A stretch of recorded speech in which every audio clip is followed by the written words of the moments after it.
to order and ask the administrator to call the roll. Yes, thank you. Good morning. I'll begin the roll call with Commissioner Candelaria. Are you present?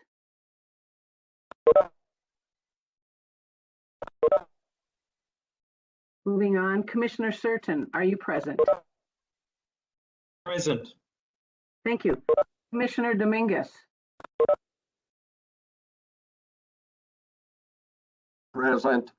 All righty. Commissioner McWilliams. Present. Commissioner Modi. Present. Commissioner Musharrafi.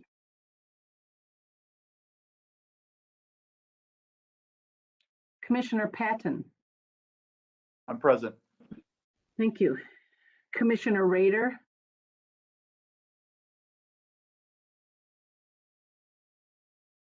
Commissioner Cipher. Present. Commissioner Thompson. I'm here.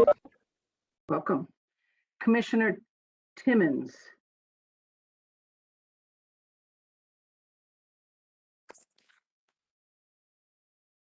Commissioner Vigil.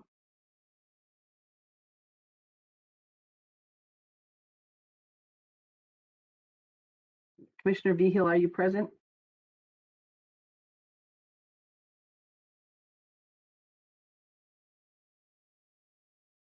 Vice Chair Wade. Here. Chair Stringer. I'm here. I'm here. I'm gonna circle back around to those who haven't responded. Has Commissioner Candelaria joined us?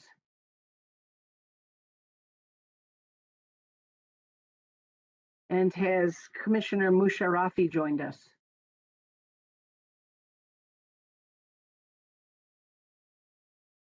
Has Commissioner Rader joined us? Yes. Thank you. Has Commissioner Timmons joined us?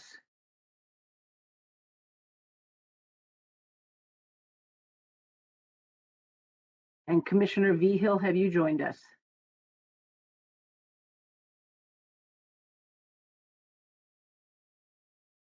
Okay, Madam Chair, we have 1, 2, 3, 4, 5, 6, 7, 8, 9.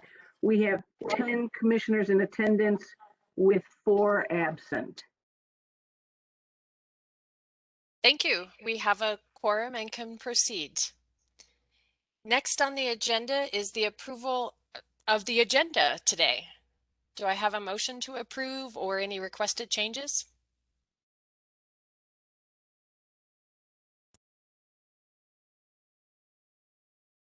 Madam Chair, if there are no changes to the agenda, I move to approve the agenda today.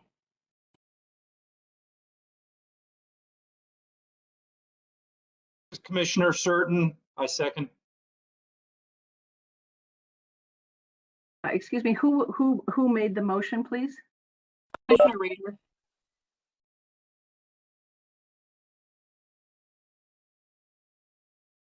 Okay, with that, our agenda is approved. Next up is the approval of the minutes from the previous meeting. Excuse me.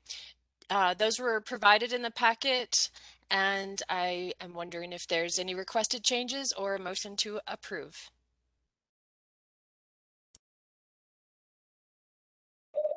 Commissioner Madam McWilliams. Chair,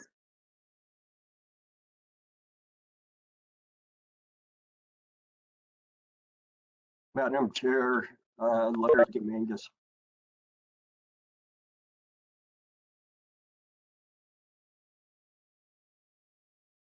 I have one question or suggestion for modifications.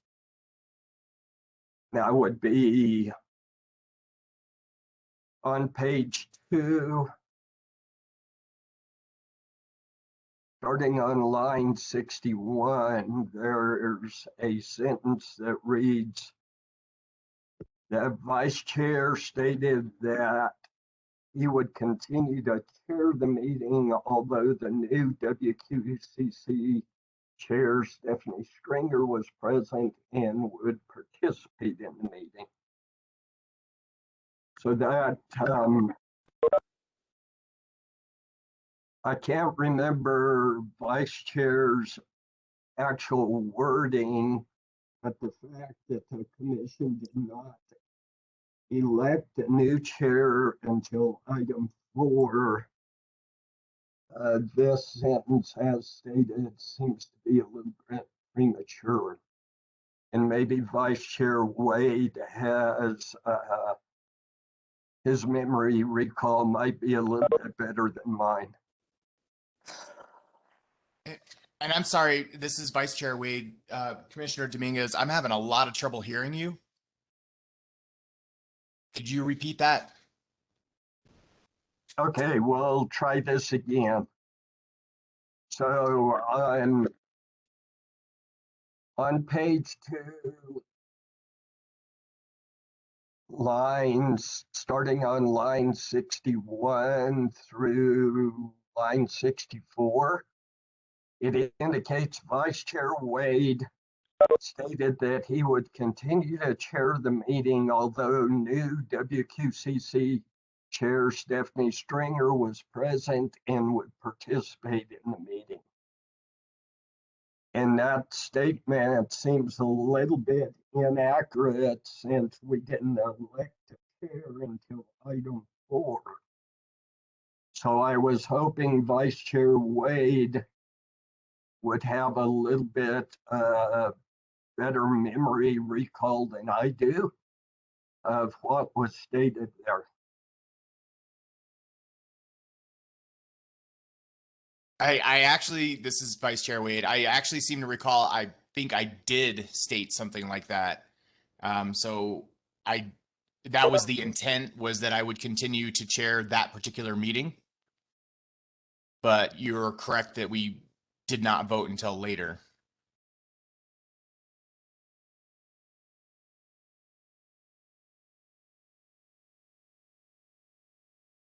I'm not sure what correction you would suggest, Commissioner Dominguez.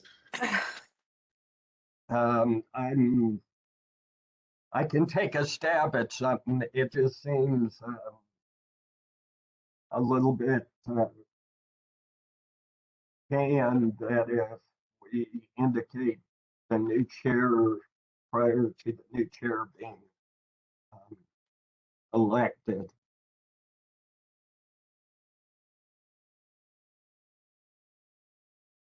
I couldn't completely hear that, Commissioner Dominguez. I'm sorry, can you repeat that one more time, your proposed change? I'm working on suggested language. I didn't have suggested language roughed out yet, other than just indicating a flaw in the minutes. If I may propose a suggested change on line 63 and 64, that WQCC Chair Stephanie Stringer was present and would participate in the meeting with the expectation to be nominated for chair during the meeting.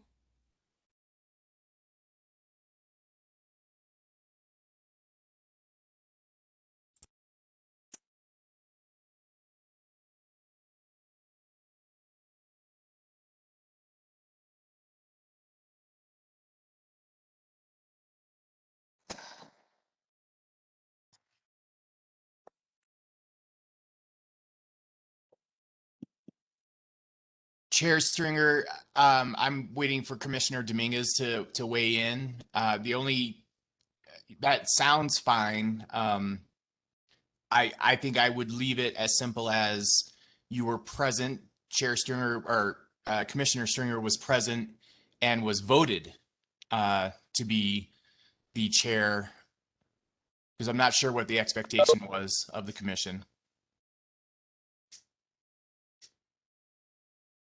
Thank you for that clarification, Commissioner Wade.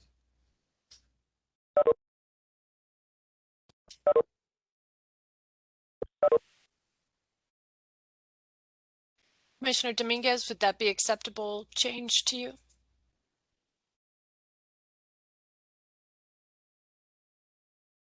Vice Chair Wade, would you repeat that as a complete sentence?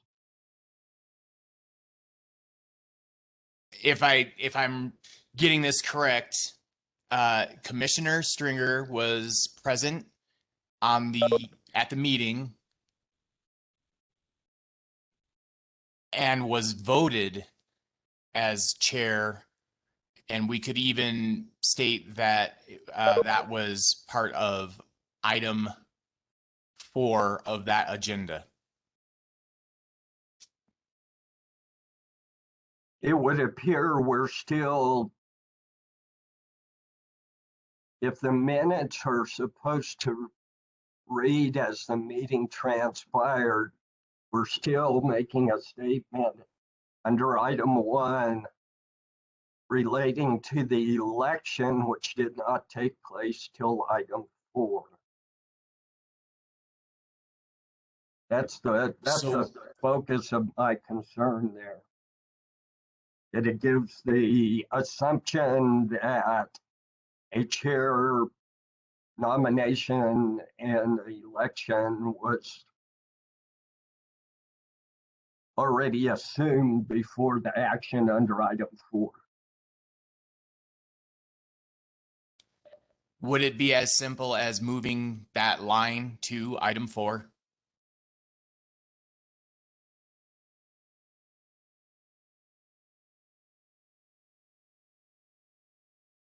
Or perhaps just deleting the second part of that sentence beginning, just leave it as Vice Chair Wade stated that he would continue to chair the meeting, period, end of statement.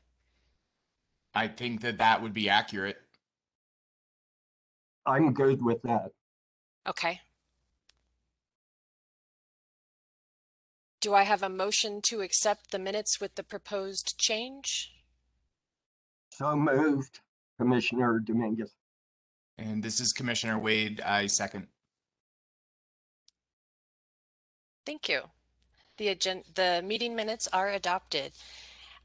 Next up, we have an opportunity for public comment. Is there anyone who is present today that would like to provide public comment, or Administrator Ms. Jones, has anyone indicated that they would like to provide public comment? Chair Stringer, no one has reached out to indicate they want to give any sort of general public comment at this time. Okay, thank you. Madam Chair, Yes, sir.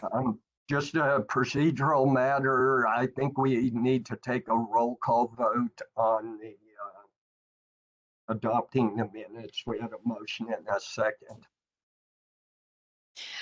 Thank you for that correction. This is my first time chairing the Water Quality Control Commission, so I probably will make a few more of these types of errors before the day is out, but can we have a roll call, please? Certainly. To approve the minutes with the suggested changes. Commissioner Candelaria, how do you vote?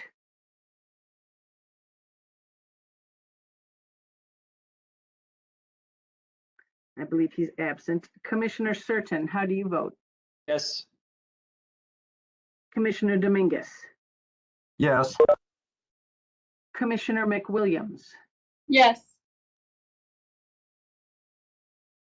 Commissioner Modi. Yes. Commissioner Musharrafi. I believe he's absent. Commissioner Patton. Yes. Commissioner Rader. Yes. Commissioner Cipher.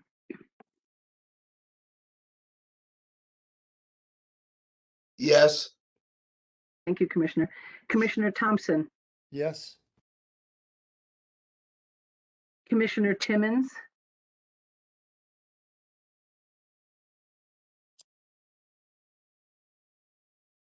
Commissioner Vigil.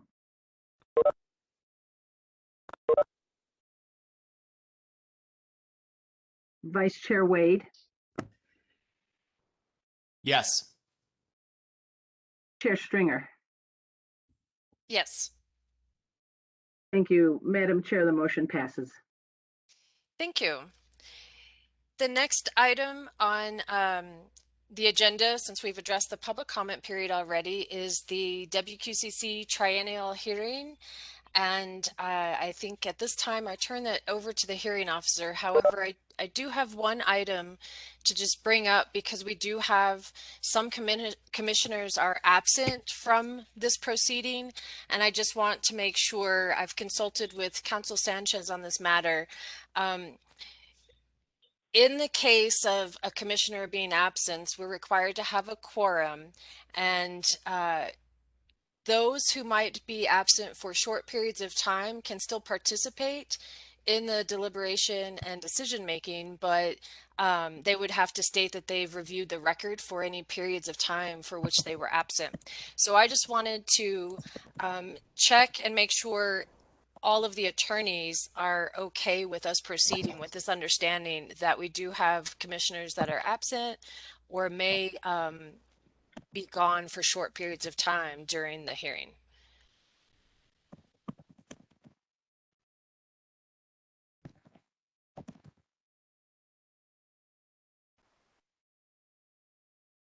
Okay, I'm not hearing any objections, and with that, I would turn it over to the hearing officer, Gregory Chakalian. Thank you, Chair Stringer. Good morning, commissioners, parties, and members of the public. On behalf of the Office of Public Facilitation, I hereby call to order the proposed amendments to the standards for interstate and intrastate surface waters. To order, docketed as WQCC 20-51. I believe we have a court reporter today. Yes, Would you enter your appearance? I am Cheryl Arreguin. Wonderful. And I'm going to rely on you to swear in witnesses as it becomes necessary and to keep a record of admitted exhibits as they are admitted. My name is Gregory Chakalian, the appointed hearing officer by then Chair Pruitt on October 19, 2020, with the powers and duties outlined in 20.1.6.100 Nmac. That stands for New Mexico Administrative Code. With me is Commission Administrator Pamela Jones, and backing her up is Hearing Clerk Madai Corral. This meeting was properly noticed in the New Mexico Register and is otherwise required under 20.1.6.201 Nmac, and is being held on a virtual platform due to restrictions necessitated by the coronavirus pandemic and the governor's executive public health order in effect when the notice was published.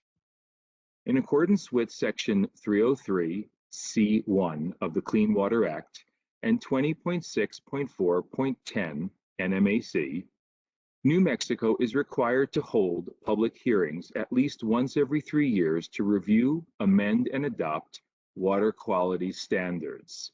This is referred to as the Triennial Review. The 2020 Triennial Review has been initiated with the filing in the Water Quality Control Commission by the Surface Water Quality Bureau's proposed amendments to the State of New Mexico standards for interstate and intrastate surface waters, codified as Title 20, Chapter 6, Part 4 of the New Mexico Administrative Code.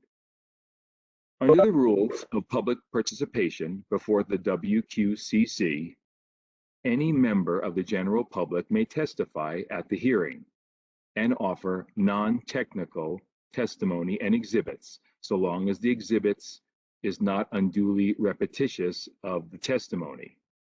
During this multi-day hearing, you will be hearing witnesses refer to rules and technical terms. The following introduction is in plain language.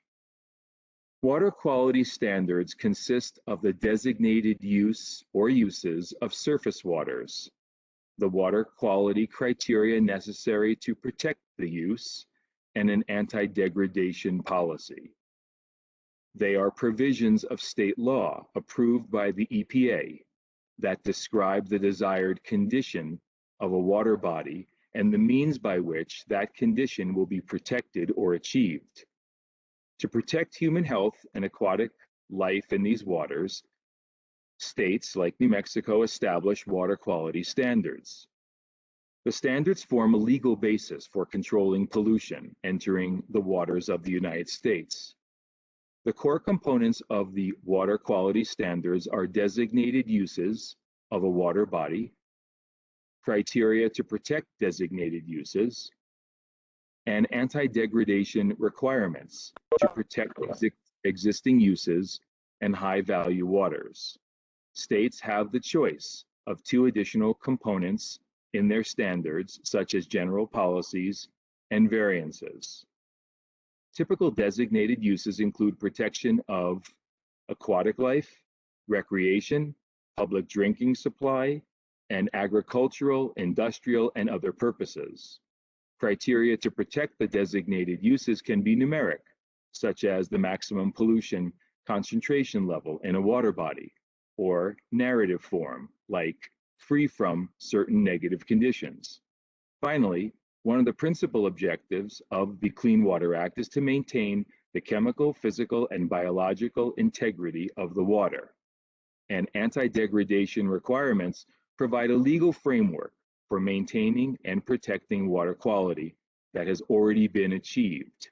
More information such as this can be found at epa.gov.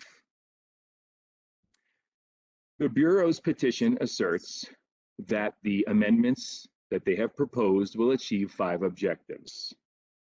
First, update the standards objective to address climate change.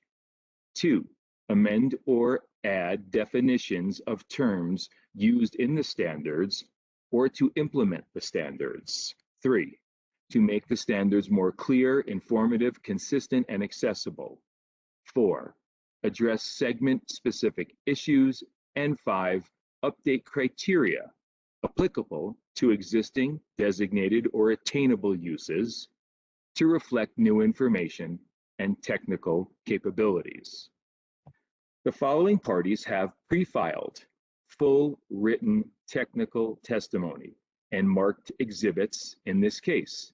Those parties are the New Mexico Environment Department, Triad, National Security and Department of Energy, San Juan Water Commission, New Mexico Mining Association, and Amigos Bravos.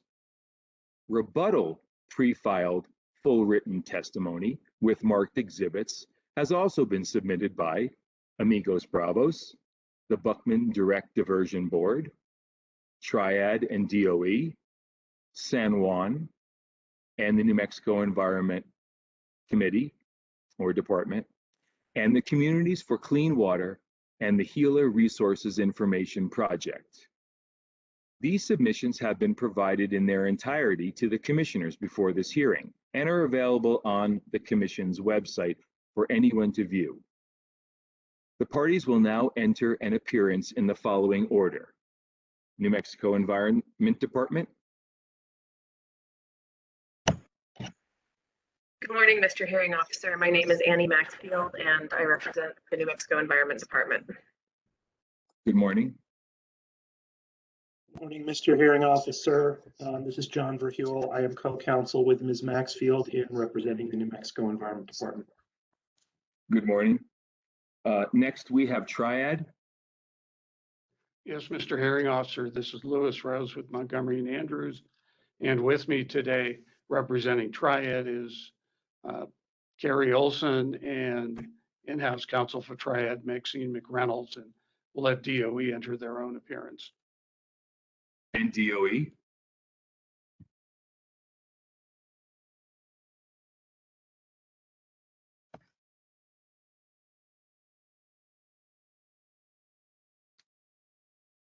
DOE, I'm not hearing you. Maybe you're muted. Good morning, Mr. Hearing Officer. This is Silas DeRoma, appearing on behalf of DOE and NSA. Good morning. It was hard to hear you, so in the future, please speak up a little louder. I will do that. Next, we have the San Juan. Thank you. Next, we have the San Juan Water Committee. Good morning. This is Jolene McCaleb, and I'm appearing on behalf of the San Juan Water Commission. Good morning. Next, we have the New Mexico Mining Association. Good morning. This is Christina Sheehan appearing on behalf of the New Mexico Mining Association. Also on today's WebEx is Stuart Boutier, also representing the New Mexico Mining Association, and Dalva Molenberg, also representing the New Mexico Mining Association. Good morning to all three of you. Amigos Bravos. Hello, Mr. I'm sorry, I've got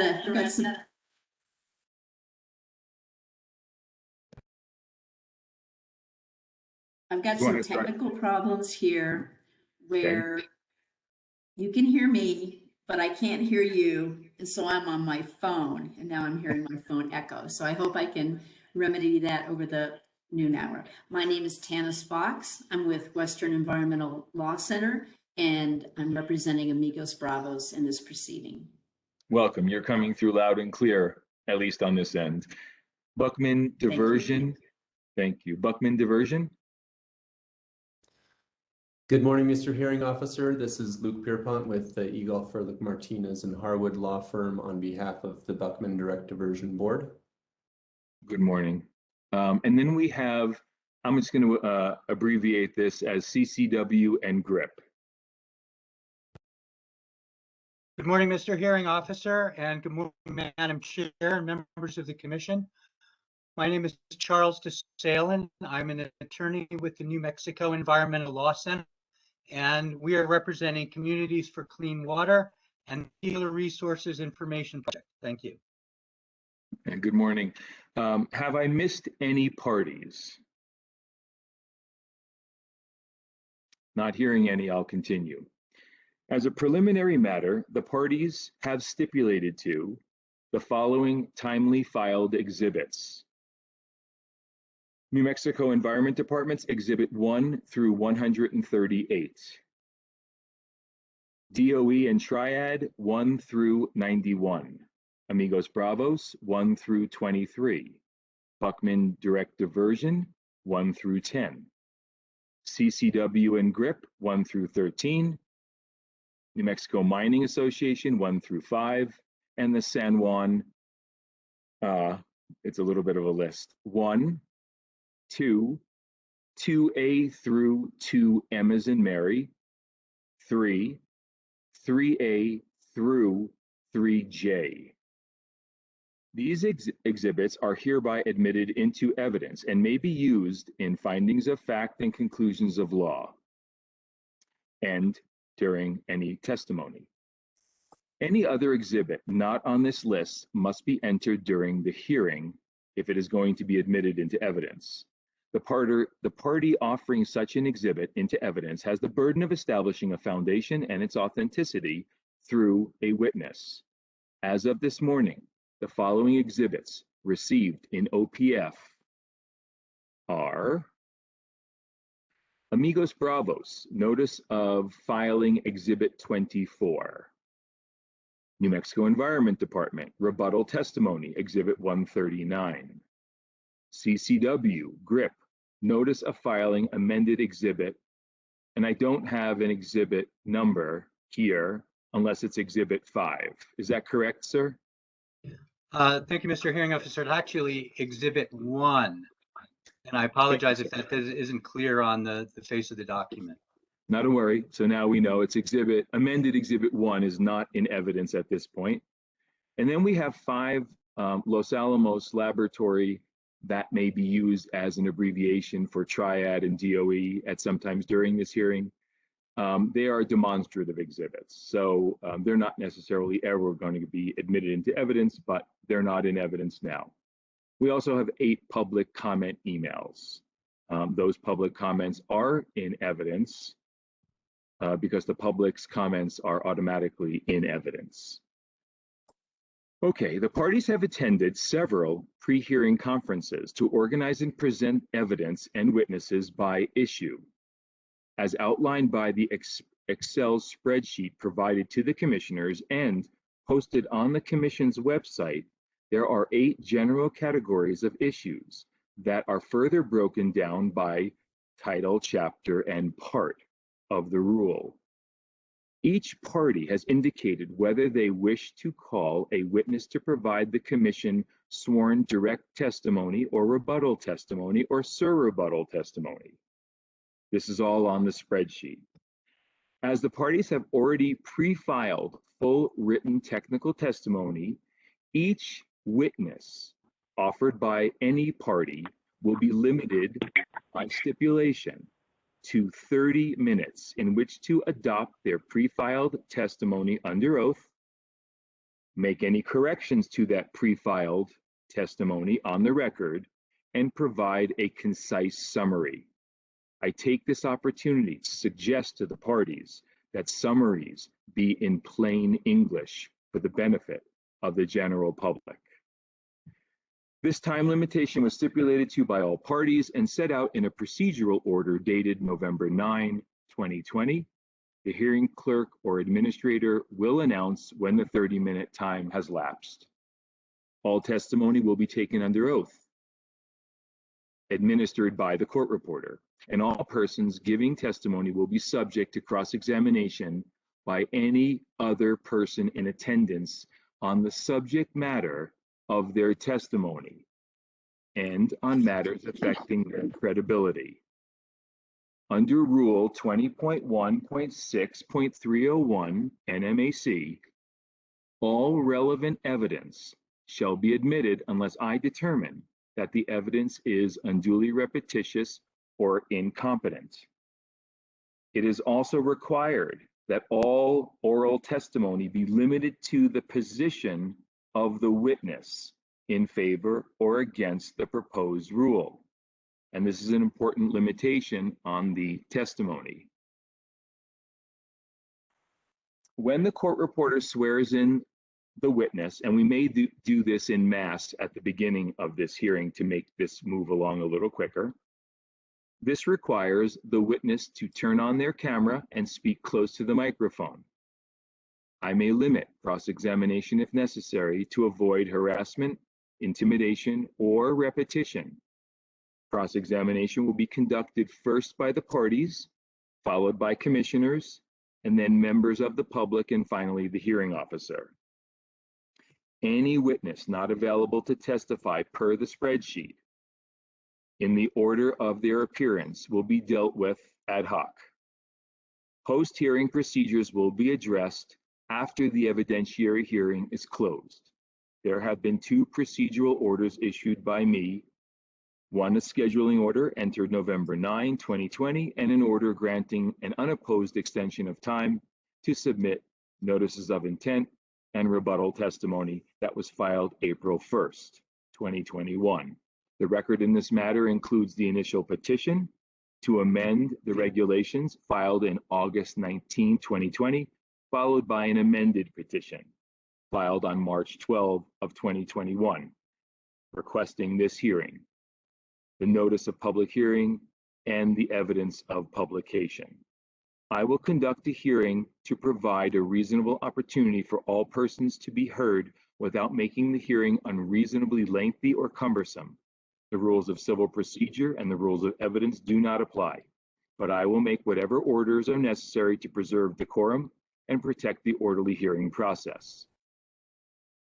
This hearing is being audio recorded via WebEx, as well as being transcribed verbatim by the court reporter, which will be the official record. The court reporter will swear in every witness and keep track of exhibits. You may obtain a copy of the recording from the commission administrator, Pamela Jones. Please keep your microphone on mute unless you are speaking. For the public, if you wish to provide the commission with non-technical, which can be also called general comment, please use the chat feature at the bottom of your screen to notify the moderator. The chat feature is not for public comment. General comment will be taken at 5 p.m. every day and at 8 a.m. each day of the hearing. While verbal comment is going to be limited to 5 minutes for each person, written comment may be addressed to Ms. Jones and is given the same evidentiary weight as verbal comment, and it's not limited. Are there any other preliminary matters that we need to deal with before we begin with opening statements?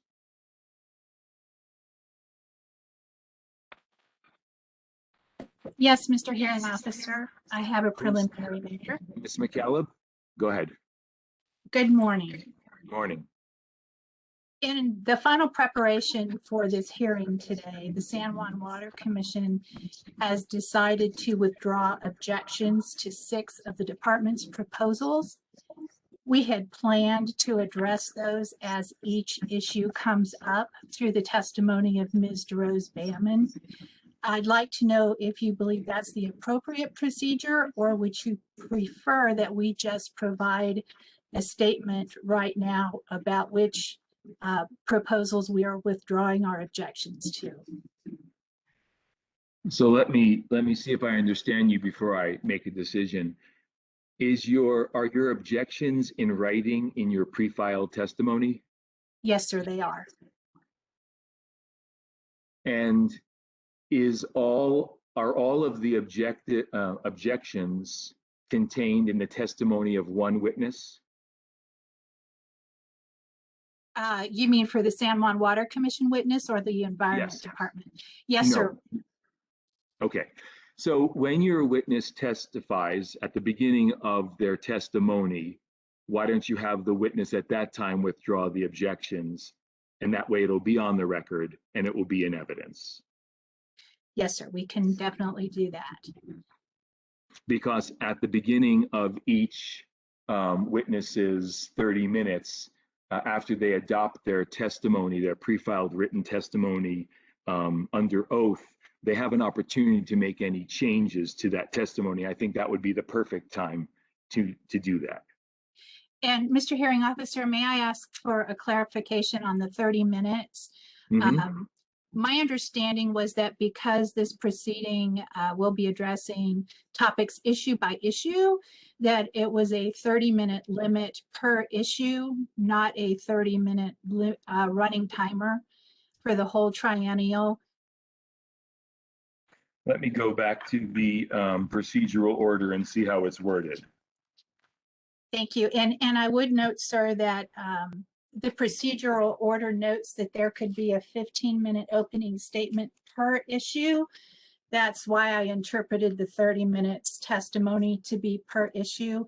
And also, I believe the Environment Department in its notice of intent had indicated that it would be presenting for longer than 30 minutes total. Here's what the procedural rule says, and then we can have discussion about this if you like. The November 9, 2020 procedural order, paragraph number 3, witnesses that have filed notices of intent to provide technical testimony may summarize their direct and rebuttal testimony before standing for cross-examination, semicolon. Summaries of pre-filed technical testimony encompassing both direct and rebuttal testimony should not exceed 30 minutes.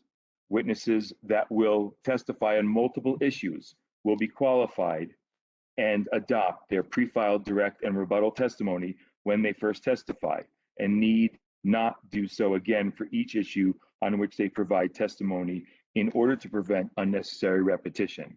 All technical testimony pre-filed, whether direct or rebuttal, shall be in full written testimony of the witness. A separate paragraph number 5 deals with surrebuttal exhibits and surrebuttal testimony. Now it says here, witnesses that have filed notices of intent to provide technical testimony.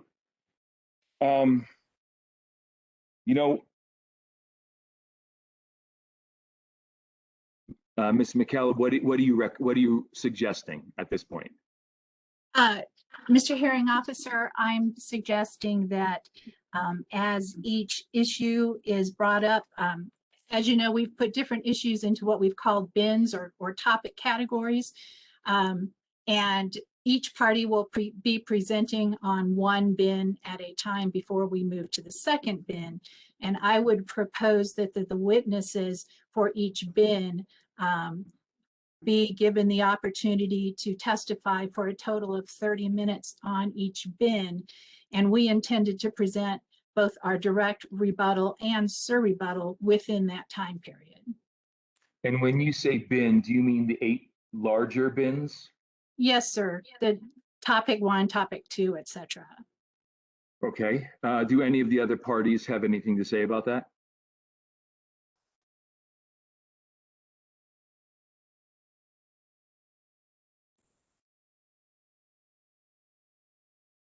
Oh, come on now. Having been through many pre-hearing scheduling conferences with these parties, I'm sure everyone has an opinion about that, but not hearing anything from anyone else. Ms. McCaleb, why don't we see how this proceeds? It seems to me that we have 6 or 7 parties, 8 bins, 48, that's 12 hours of summary. I can't imagine that every one of these, that every party will need all 30 minutes, but I guess we'll see how it goes. But I would hope that summaries, again, all of this full written testimony is already into evidence, as I just admitted it. Having someone summarize it for 15 minutes or 30 minutes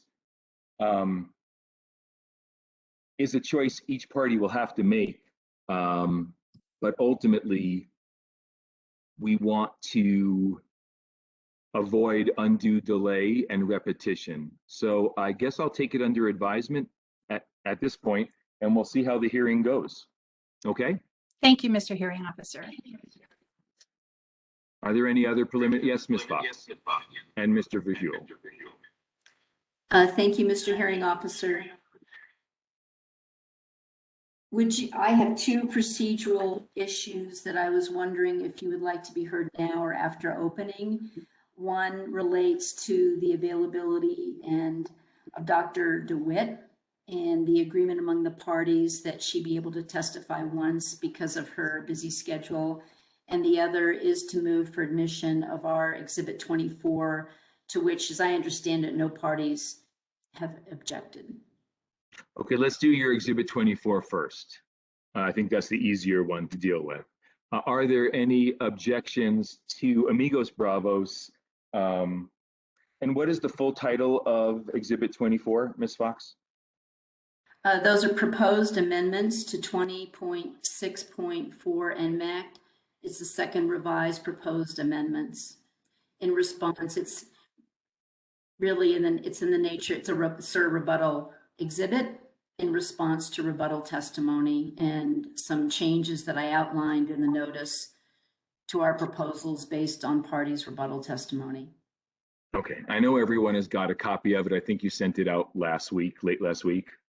Okay, are there any objections to admitting Amigos Bravos Exhibit 24? No objection. Okay, hearing none, it is so entered into evidence at this point. Court reporter, would you please make a note of that? Yes. Thank you. Does that Exhibit 24 take the place of any of your other exhibits? Yes, Mr. Hearing Officer, it takes the place of Exhibit 1 and 10. So what's happening with Amigos Bravos Exhibit 1 and 10? Are they being withdrawn? They're admitted right now. I don't think it matters if they're admitted or not, but this does, this is our final proposal for proposed amendments to 20.6.4. Okay, well, for clarity's sake and for, again, I'd rather not have overlapping exhibits. Are you willing to withdraw 1 and 10? Absolutely. Okay, so court reporter, would you please note that Amigos Bravos 1 and 10 are withdrawn and they're not in evidence, but Exhibit 24 is now in evidence? Yes. Thank you. Okay, and Ms. Fox, when it comes to, is it Ms. DeWitt? Correct, Dr. DeWitt. Dr. DeWitt. I thought about this over the weekend, and I think the best way to handle Dr. DeWitt, since she is testifying to multiple issues, and the idea of testifying to an issue is for the benefit of the commissioners and the public. My My feeling is that she should testify on the last day when her availability is also the greatest. You have her available all day on Friday after 8:30. Mr. Hearing Officer, I think that's an excellent idea. Okay, then that's when she will testify, and we'll just work her in as we see how Friday is flowing. With that being said, Mr. Verheuel, did you have issues? I did, Mr. Hearing Officer. Thank you. This relates to the the announcement that Ms. Michaela made earlier regarding San Juan Water Commission withdrawing their objections to 6 of the department's proposals, which the department very much appreciates. Given that the department, as petitioner, will present its oral testimony or a summary of our positions first in each such matter, it would probably be best, and I would ask Ms. McCaleb if she could provide a written list, at least to the department, but ideally to all parties, as to which of those specific objections they're withdrawing at this time. And that way, the department's witnesses may tailor their oral testimony to not waste any time or take any additional time addressing San Juan Water Commission's prior objections. That sounds like a good idea, Ms. McCaleb. Yes, Mr. Hearing Officer and Mr. Verheuel, I can definitely create that list very quickly and email it to the parties. Would you also include the hearing officer? Yes, sir, I will. Okay, and also include Pamela Jones so that she can get a copy of that to the court reporter? Yes, sir. Okay, but we're also going to have your witness do this under oath as well. That will be just fine. Thank you. Okay. Mr. Verheuel, anything else? Only briefly to address the question as to time limits, Mr. Hearing Officer. Obviously, we want to present things at the right level of detail for the commission. So I would simply say, rather than having a real hard and fast numeric time limit on each party's testimony, I think you as the hearing officer have the full authority to decide when you think something may be unnecessarily verbose or perhaps not necessary. Okay. The reason I read the procedural order was that it has been in effect since November 9 and agreed to by all the parties, but I also agree that there is that authority. So thank you. Are there any other preliminary matters to deal with before we begin? Yes, Mr. Stalin. Thank you, Mr. Hearing Officer. Since we're admitting exhibits at this point, I'd like to go ahead and move for the admission of CCW GRIP corrected exhibit number 1. We filed a notice, the corrected exhibit a couple of days ago. It's been served on all the parties. The only thing that is changed in this corrected exhibit number 1 is there was a sort of an errant second definition of the term emerging contaminants that was erroneously in our original exhibit 1. We've deleted that errant definition, that second definition from the corrected exhibit. So we would move for admission of the corrected exhibit number 1, and at the same time we would withdraw the original exhibit 1, which would be replaced with the corrected version. Thank you, sir. Are there any objections from any party to the withdrawal of GRIPS number 1 and submission into evidence of corrected exhibit 1? No objection. Not hearing any objections. It is so admitted. And court reporter, was that clear? Yes. Okay. Thank you. Okay, so that is hereby admitted into evidence. Are there any other preliminary matters that we need to deal with before we start with opening?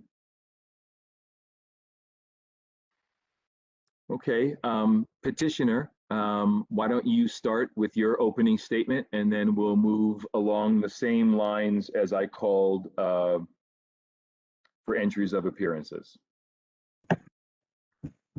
Thank you, Mr. Hearing Officer. Good morning, Madam Chair, Commissioners. As previously mentioned, I'm Annie Maxfield, and I, along with my co-counsel, John Verheuel, represent the New Mexico Environment Department. We're both attorneys at the New Mexico Environment Department.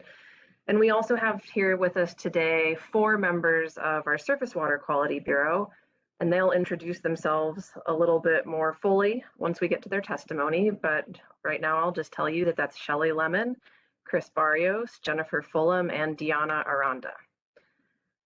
So as you all know, we're before you today regarding the New Mexico Environment Department's petition to amend the Commission's regulations at 20.6.4 Nmac standards for interstate and intrastate surface waters, which we filed last August, and then we appeared before you in October of last year to request this hearing that we're engaged in here today.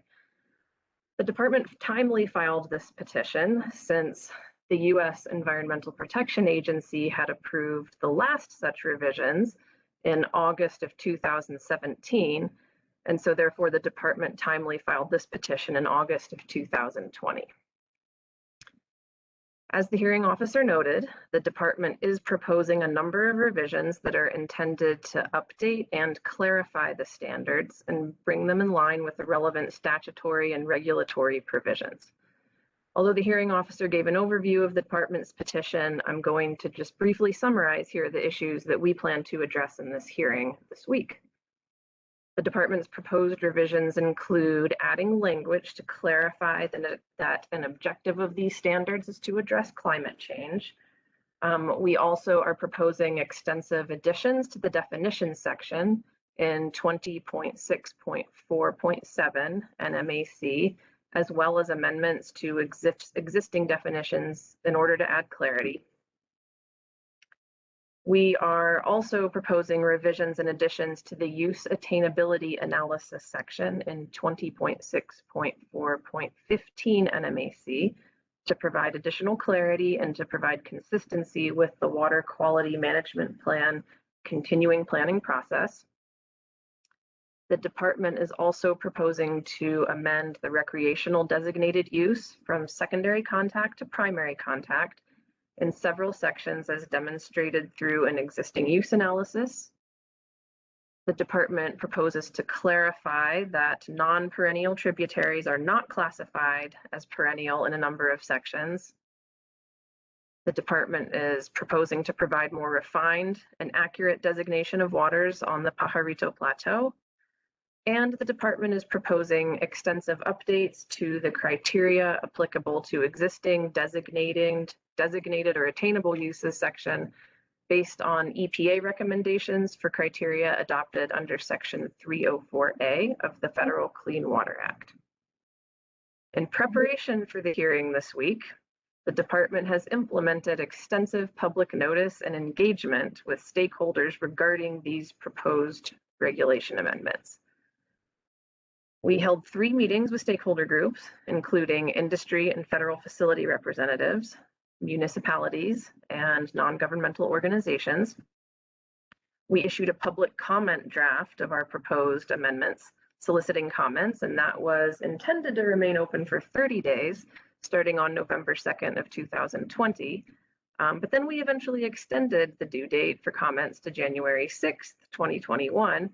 So we provided a comment period of over 60 days at the request of several parties. Now, the department also held 2 public meetings during that comment period to further solicit feedback on the proposed amendments, and these were both held via WebEx online sessions in light of the COVID-19 public health restrictions.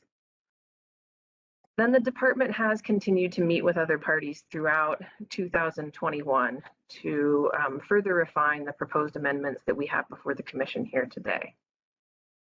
Just to give a little bit of an overview of the procedural history as the department's proposed amendments have evolved, on March 12th of this year, as a result of the public engagement that I previously mentioned, the department filed a notice of amended petition, and this included a revised version of the proposed changes to 20.6.4 NMAC and a detailed listing of every change made since the original petition was filed in August of 2020. Then on May 3rd of 2021, when we filed our notice of intent to present technical testimony at this hearing, we included another update to the proposed changes to 20.6.4 NMAC, and that has been filed as NMED Exhibit number 9. Finally, when we filed our rebuttal testimony on June 22nd, just a few weeks ago, we included NMED Exhibit 110, and that's the final version of the department's proposed amendments to 20.6.4 NMAC. So as we've continuously refined these proposed amendments over the last 11 months, we've continued to update other parties, stakeholders, and the public with each of these updated versions. And these updated versions have responded in large part to the engagement and feedback that the department received. So while this matter was only initiated before the commission last August via a petition, please understand that for the department, work on each triennial review begins as soon as the prior one ends, and sometimes even earlier. So this rulemaking hearing that's starting today is the culmination of 4 years of work by the department. And there have been many twists and turns along the way, not least of which has been a global pandemic. So the department is confident that the research and the effort that have gone into these amendments that we've proposed rely on sound science and contain updates that will benefit both the department and stakeholders' use of these regulations. And at the start of our first testimony topic, we will plan to call our first witness, which will be Shelley Lemon. Thank you.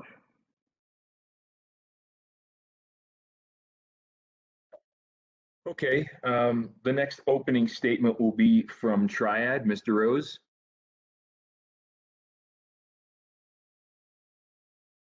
I press all the buttons here, Mr. Chair, Mr. Hearing Officer, just to make sure we're on.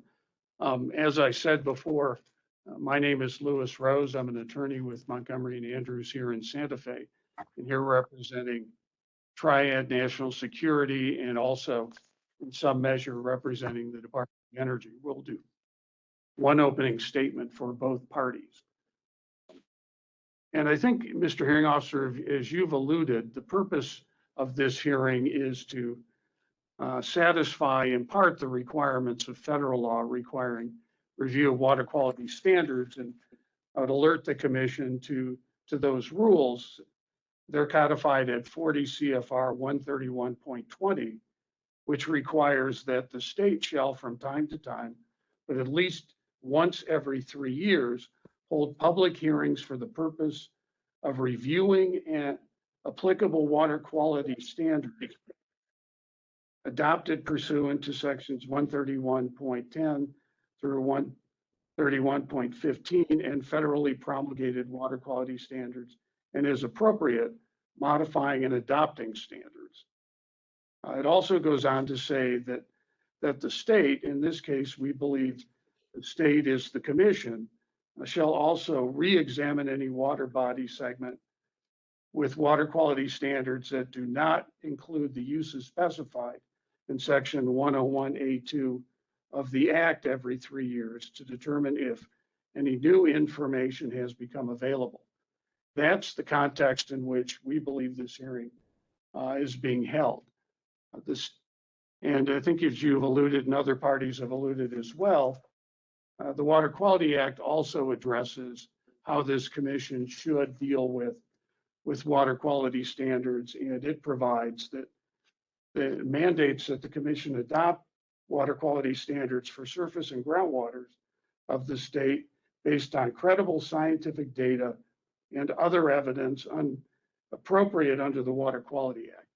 So we're talking about, in that context, substantive criteria, and you'll hear testimony throughout this hearing as to the propriety of some of the proposed changes, or in some cases where changes are not necessary. And you'll see through our testimony that there are a number of areas where LANL agrees with the department's purpose, but doesn't necessarily agree that the department's changes accomplish that purpose. And so we've proposed alternative language to try to assure, and first first instance, that the requirements comply with federal and state law, and secondly, that they're clear. And I mean, if it isn't apparent, it should be that LANL has been subject to these standards. In fact, they've been incorporated into NPDES permits for industrial discharges. They're also relevant to permits issued by EPA for stormwater at the site, both an individual permit and multi-sector general permit. And so that's the context in which LANL is speaking since the last triennial, and in accordance with an agreement reached between the department and Amigos Bravos, LANL's also done a significant amount of work in evaluating the stream segments within the Department of Energy's jurisdiction at Los Alamos, and identified what we believe is evidence with respect to hydrology as to the proper classification of certain stream segments. And this proposal that you'll hear today, or at least throughout the week, will also contain or there'll be references to that agreement and the hydrology protocol work that's been done by the department. Of more significance, or what you'll hear probably more testimony on, are two specific areas. They certainly drawn some attention from the public as well as others, and that's the LANL's proposed change to the definition of toxic pollutants and changes to the narrative standards. And draw the commission's attention to the fact that those standards, while they're enforceable through both NPDES and groundwater discharge permits, under amendments to the Water Quality Act, are now directly enforceable, so that the department can bring an action for non-compliance with the standard itself, and it's not just implemented through permits issued by either EPA or the department. And that's formed the basis of some of LANL's concerns. Also, LANL notes that this commission actually addressed the issue of toxic pollutants in the groundwater regulations back in the late 1970s, and adopted at that point a similar definition to toxic pollutants that was just a general definition that would require implementation. The Court of Appeals in that case decided that the commission's regulations were invalid, sent it back to the commission, and the commission adopted new regulations, which, if you look at the definition of toxic pollutants in the groundwater regulations, those are also referenced, I think, in the department's proposal here. But the commission chose to define toxic pollutants by establishing a list. And so for the groundwater regulations, toxic pollutants means any pollutant on a specific list adopted by the commission. And that's the approach that LANL is taking here. We believe that under those prior cases, the commission is required to give notice to anyone who's subject to these rules as to rule coverage and the applicable requirements, so that the party knows whether or not they're complying or not complying with the applicable requirements. We believe an approach like that chosen by this commission for toxic pollutants for groundwater is appropriate here. Our proposal references a federal list, which by federal law is the minimum required for toxic pollutant coverage. We also left open an option for the commission to designate additional pollutants which are toxic. We fully believe that the department, or that the commission, should avail itself of that opportunity it has. And you'll note throughout these standards, in particular this proposal, that the commission, or that the department has proposed, and in some cases the commission had in place already, identification of certain pollutants in section 900 of these rules as persistent toxics. So at least those pollutants should be listed here. And so we believe that the discussion over which pollutants are should be listed as toxic ought to occur before this commission and not necessarily be subject to just the department's implementation without commission oversight. As you'll see, we've also proposed changes to the substantive narrative criteria for toxic pollutants that would create a process akin to the commission's process for toxic pollutants under that section. And now the commission, under the current rules, the commission requires that if the department establishes numeric criteria or translates the general criteria into numeric criteria in the context of aquatic life uses or human health aquatics only criteria, that they petition the commission in essence for verification of, or oversight of the department's choice. We've proposed to expand that to also include if the department were to implement this and determine numeric criteria based on the narrative criteria for human health or other potential uses, that also there be a process by which the commission would oversee that evaluation and have to approve the department's application and translation of the narrative criteria to numeric criteria. And finally, you'll hear testimony about the proper characterization of waters within the exterior boundaries of Los Alamos National Laboratory. The commission may remember, at least there may be some commissioners who go back this far, but in 2003, this commission addressed in the Triennial Review how to properly classify waters within the laboratory and established, as a result of that hearing, two sections, sections 126 and 128, to deal with waters within the exterior boundary of the lab. You'll hear testimony about the EPA's review of those proposals and requirement that the state conduct use attainability analysis to justify designation of secondary contact as a designated use, which is not a 101 use under the Federal Clean Water Act.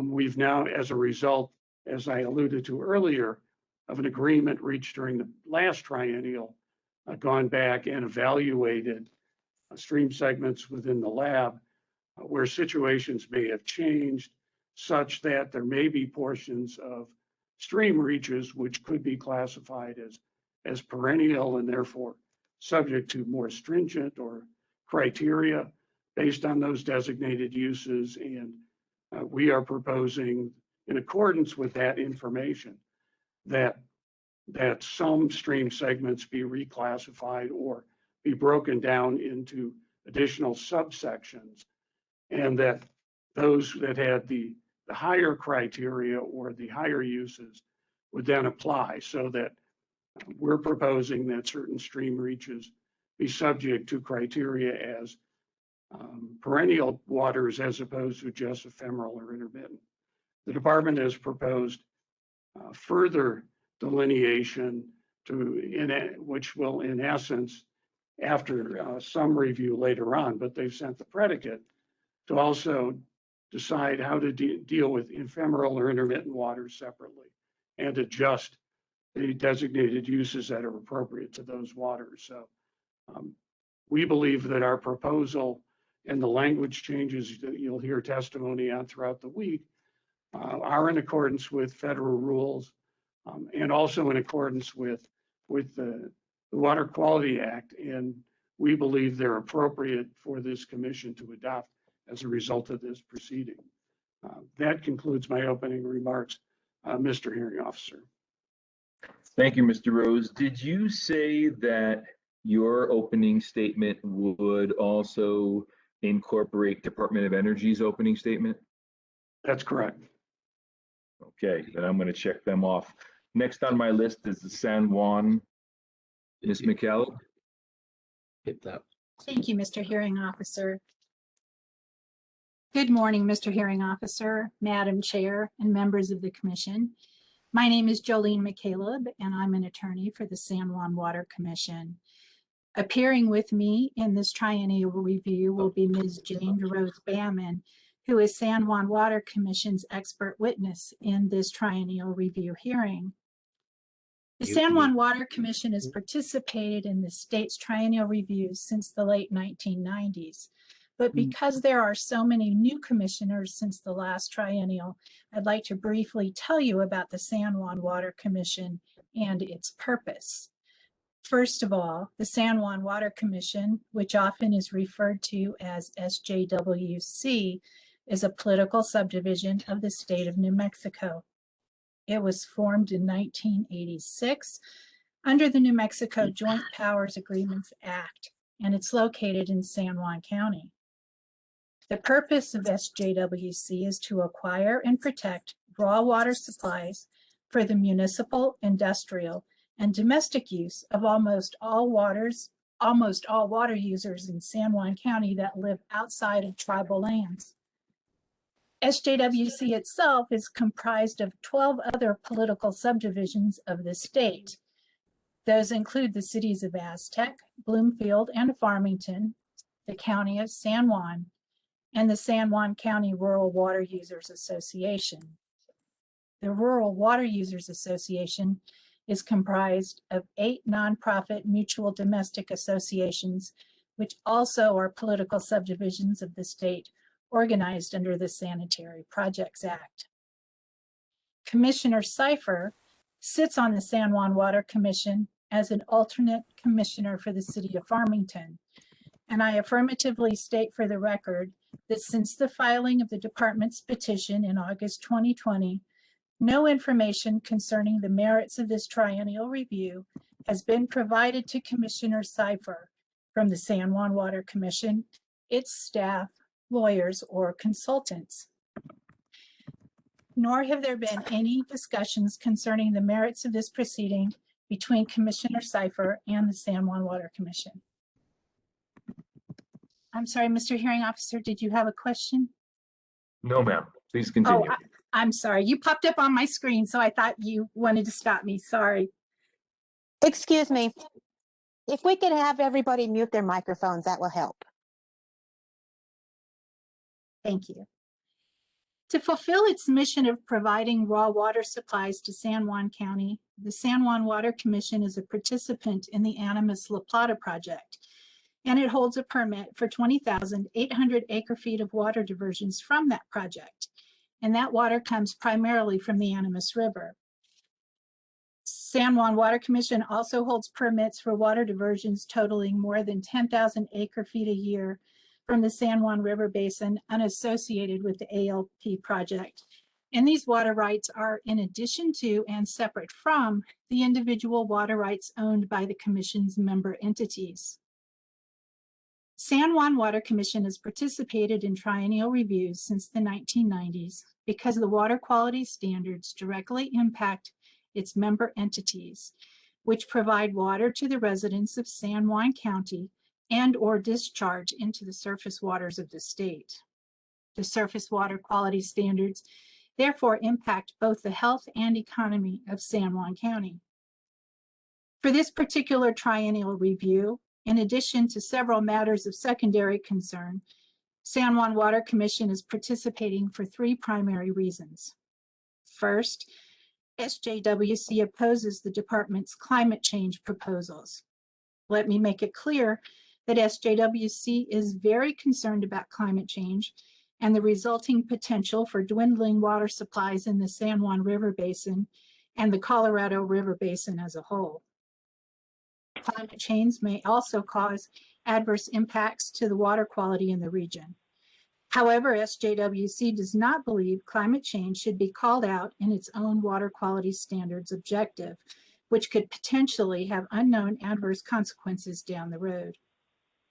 As the department has acknowledged in written testimony, the water quality standards already provide the tools for responding to the impacts of climate change on water quality. Further, as climate change is not a matter within the expertise of the Wqcc, San Juan Water Commission does not believe the Wqcc should be the state spearhead in crafting a definition of climate change. Second, SJWC objects to the department's proposal to define contaminants of emerging concern, or CECs, and to identify them as toxic pollutants in the narrative toxic pollutants standard. By definition, CECs are not toxic pollutants, and once there is scientific evidence showing toxicity, they automatically become toxic pollutants subject to the narrative standard. Similarly, SJWC objects to the wholesale adoption of the list of toxic pollutants found in the ground and surface water protection rule. The department has provided no credible scientific evidence that the pollutants listed as toxic pollutants in the groundwater rule meet the definition of toxic pollutant in the surface water quality standards. Third, SJWC opposes the department's proposal to upgrade 5 surface water segments from secondary to primary contact. Specifically, SJWC contends the department has not provided sufficient information to meet the appropriate regulatory requirements to upgrade the designated recreation use. During the last triennial review, SJWC opposed the department's proposal to upgrade these 5 segments, as well as several others, on the ground that the department failed to provide credible evidence that primary contact recreation was an existing use on those segments. The Wqcc agreed with the SJWC's position. For this triennial, the department developed an existing use analysis, or EUA, without seeking public input. The department did not even notify SJWC that it was preparing the EUA, despite knowing SJWC's interest in this issue. After the department filed its petition initiating this triennial review, which referenced the EUA, SJWC's technical consultant requested a copy of the EUA. The department rejected the request, stating it was still being developed or finished up. The department did not provide the EUA until May 3rd of this year, the same day San Juan Water Commission had to file the written direct technical testimony of Ms. DeRose Bamman. The process definitely has not been transparent or collaborative. Further, it is SJWC's contention that the EUA prepared by the department is flawed because it relies solely on water quality data to prove primary contact recreation is an existing use. SJWC believes that is improper. Proof of actual primary contact recreational use by humans, such as swimming, also is required. Yet the department failed to visit these segments to determine whether primary contact uses are occurring or are even possible given site conditions. The details of San Juan Water Commission's positions on these issues are set out in Ms. DeRose Bamman's written direct and rebuttal testimony and exhibits, and also will be addressed in her oral testimony at this hearing. And Mr. Hearing Officer, that concludes my opening statement. Thank you, Ms. McCaleb. Let's move on to the New Mexico Mining Association. Thank you, Mr. Hearing Officer. Good morning, Mr. Hearing Officer, Madam Chair, members of the Commission. My name is Christina Sheehan. I'm an attorney with the Modrell Sperling Law Firm, appearing today along with my co-counsel, Stuart Boutier, also with Modrell Sperling, and Dalva Molenberg with Gallagher and Kennedy on behalf of the New Mexico Mining Association, a trade association with over 70 member operators and associates. The Mining Association has been actively involved with the New Mexico Environment Department's petition to amend 20.6.4 NMAC. This involvement includes providing comments on the department's public notice draft of its petition to amend 20.6.4 NMAC and submitting a notice of intent to present technical testimony on the department's amended petition. The Mining Association has reviewed the department's most recent final draft of its proposed amendments to 20.6.4 NMAC, marked as NMED Exhibit 110, and is pleased to report that it agrees with the majority of the department's amendments set forth therein. As provided in the Mining Association's NOI, the association intends to present one technical witness, Mr. David Gratson. He will offer testimony regarding the significant figures set forth in 20.6.4.900 NMEC. Mr. Gratson will offer testimony summarizing his concerns, how the department has addressed these concerns in its rebuttal testimony and updated proposed amendments to the rule, and why the Commission should adopt the department's most recently provided draft proposed revisions of 20.6.4.900.I NMAC, again as set forth in NMED Exhibit 110. In its comments and notice of intent, the association noted additional concerns with the department's proposed amendments. As I will briefly discuss, these concerns have been adequately addressed either by the department or by other parties' witnesses, and therefore the association will not be presenting additional non-technical testimony during this proceeding to further explain its position on these issues. First, in its comments and NOI, the association noted its concerns with the department's proposed definition of climate change. While it remains unclear to the association why this definition is necessary or helpful to include in the rule, it defers to the department's previous preference to include such a definition. The association opposes both Amigos Bravos's and the Community for Clean Water and Gila Resource Information Project's proposed expansions of this definition, however, as both are not necessary and not useful. Second, in its comments and NOI, the association set forth its concerns with the department's proposed definition of contaminants of emerging concern. The association adopts those concerns in this proceeding and supports Triad and DOE's views and recommended actions on this issue, specifically to delete this definition as presented by its technical witnesses, including Mr. David Brian Dale. This includes concurrence with Triad and DOE's views in opposition to the proposed changes to the department's definition of contaminants of emerging concern as proposed by both Amigos Bravos and CCW and GRIP. Third, in its comments and NOI, the association set forth its concerns with the department's definition of toxic pollutant. Specifically, the association is concerned that the definition is inconsistent with the Clean Water Act and creates regulatory uncertainty for the regulated community. The association adopts these concerns in this proceeding and supports Triad and DOE's views on this issue and proposed amendments to this definition as presented by its technical witnesses. Fourth, the association presented concerns related to the department's proposed changes to the regulations governing use attainability analyses found at 20.6.4.15 NMAC. In general, the department has satisfactorily responded to the association's concerns in its rebuttal testimony presented by Jennifer Fulham. The only remaining issue that the association raises is its suggestion to amend the regulation to provide for an expedited UAA process, not only for UAAs prepared by the department, but also for those prepared by an entity other than the department. The association does not intend to present further testimony on this issue during this proceeding. Finally, the association raised concerns related to the department's proposed chronic aquatic life standard for iron. The association has reviewed the department's rebuttal testimony as presented by Chris Barrios and is satisfied with the department's further explanation of including that standard in its proposed regulations. On behalf of the Mining Association, I thank the department for its hard work on the triennial review process and extend thanks to Mr. Hearing Officer, Madam Chair, and the commissioners for your time and thoughtful consideration of the complex issues raised in this proceeding.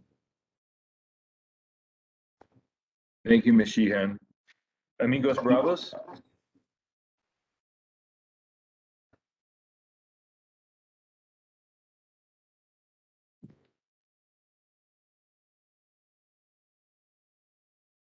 Mr. Ms. Hearing Fox, Officer, are you ready? Madam Chair, members of the Commission, my name is Tanis Fox, and I'm a lawyer with Western Environmental Law Center representing Amigos Bravos in this matter. Amigos Bravos is a New Mexico nonprofit water conservation organization dedicated to protecting and restoring the waters of the state. Thank you for the time and attention and expertise that you will bring to bear this week. Amigos Bravos appreciates the extra effort that a triennial review necessarily takes. Amigos Bravos will present 4 expert witnesses over the next week. Rachel Kahn, Deputy Director of Amigos Bravos, is a water policy expert with over 20 years of experience. Ms. Kahn is no stranger to this commission, having appeared before you many times, including the last 3 triennial reviews. Ms. Khan will provide policy testimony on all Amigos Bravos proposals.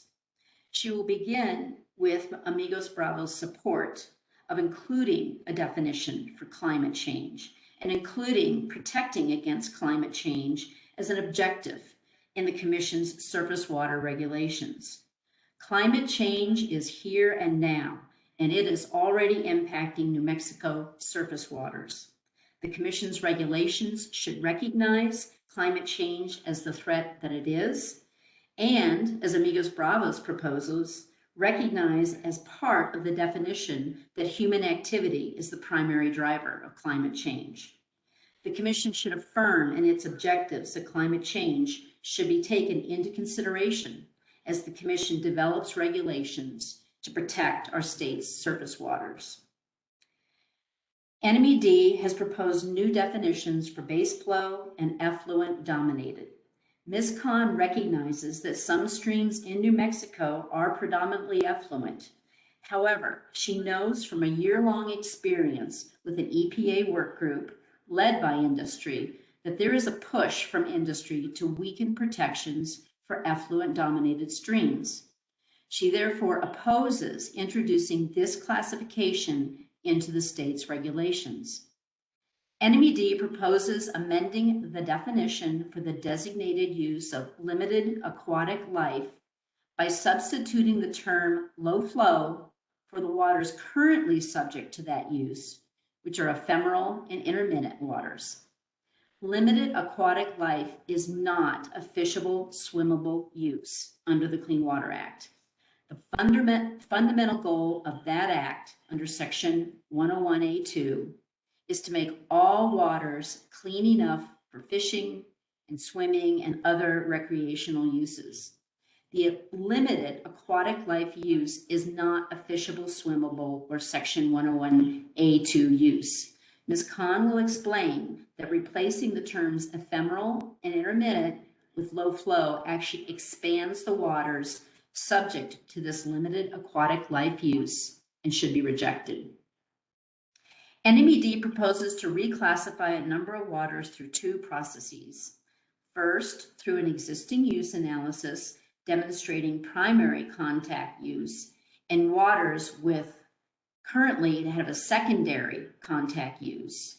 And second, through a non-perennial use attainability analysis, which outlines NMED's reasons for downgrading the designated use of several classified non-perennial waters.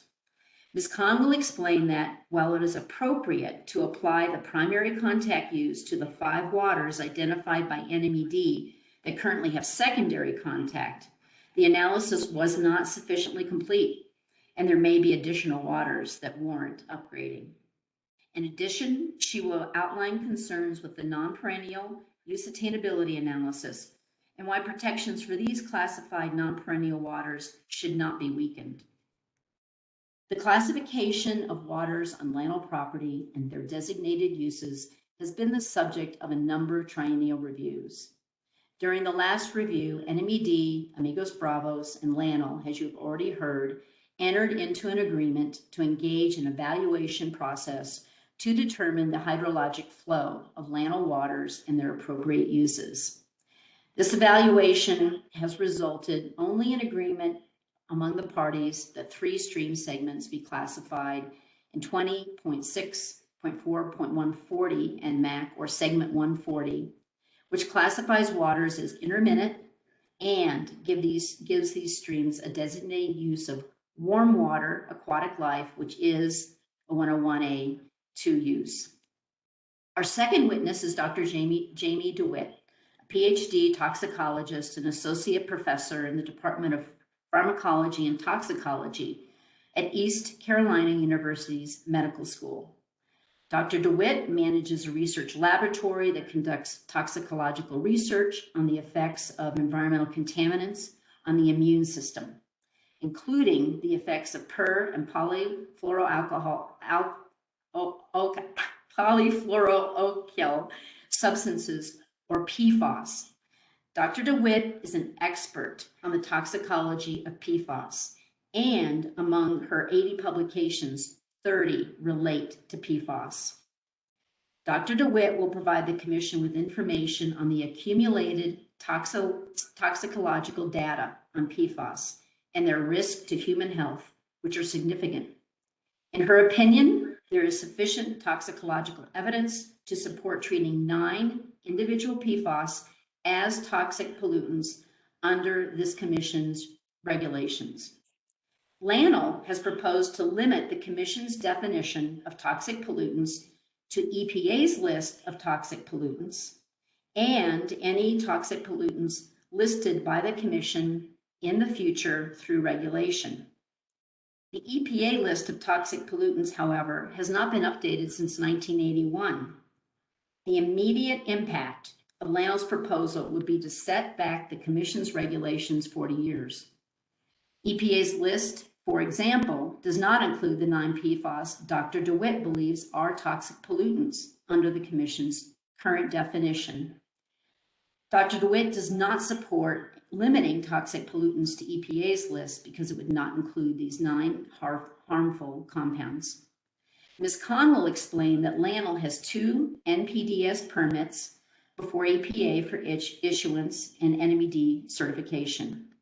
LANL has appealed NMED certification and objects to any monitoring at all for PFAS, despite their persistence in the environment and their risk to human health.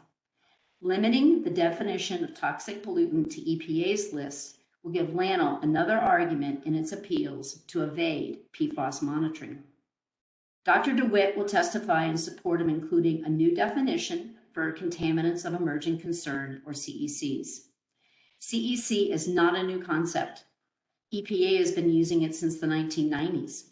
CECs are chemicals that have no regulatory standards, have been detected in streams, and potentially cause harmful effects in aquatic life and require more study.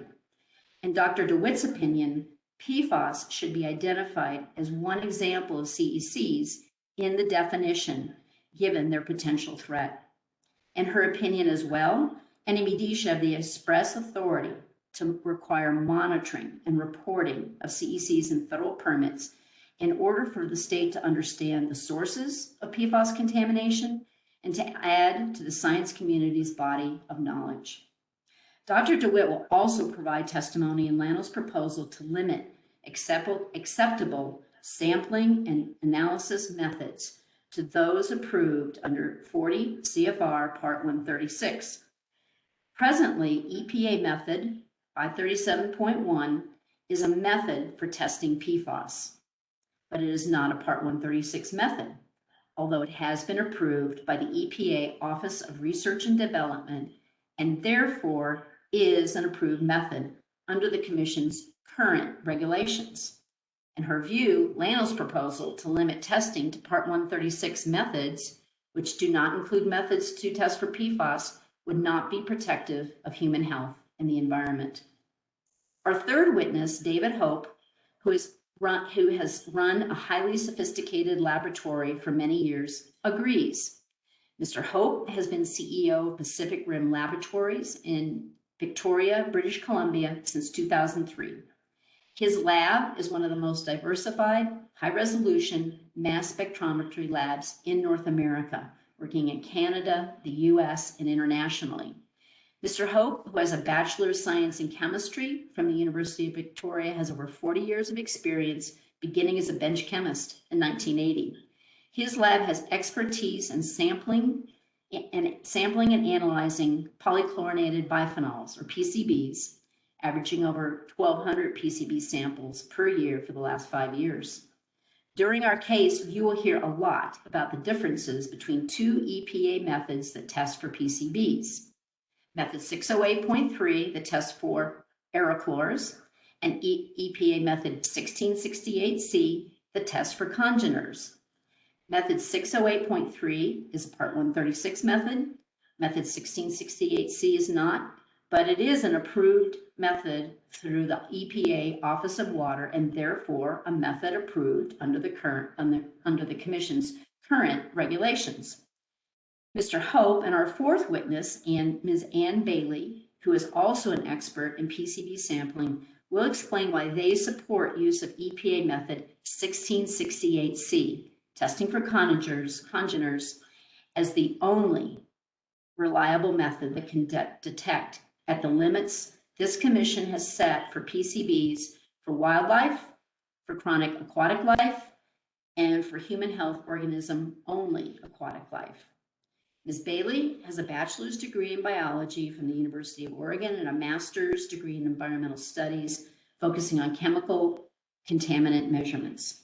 Before starting her own environmental consulting firm in 1983, she worked as a bench chemist and as a technical director for a commercial lab. Her consulting firm included setting up field testing for PCBs using equipment and methods similar to Method 608.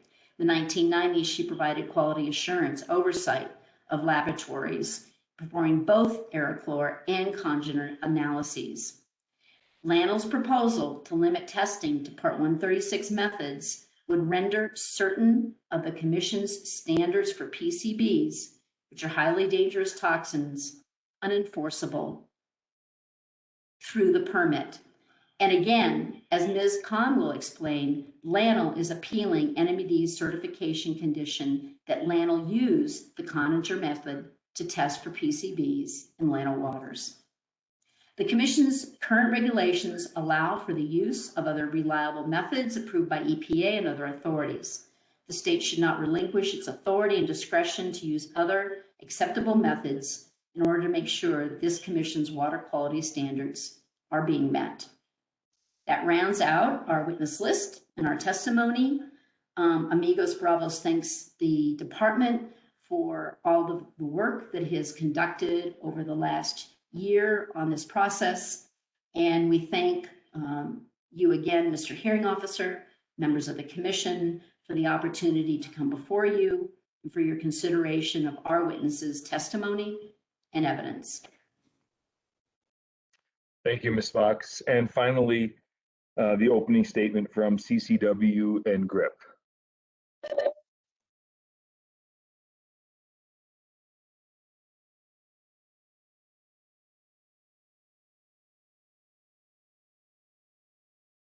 Thank you, Mr. Hearing Officer. I apologize there. I was expecting that the Buckman Direct Diversion Board would be going next, but I'll go ahead.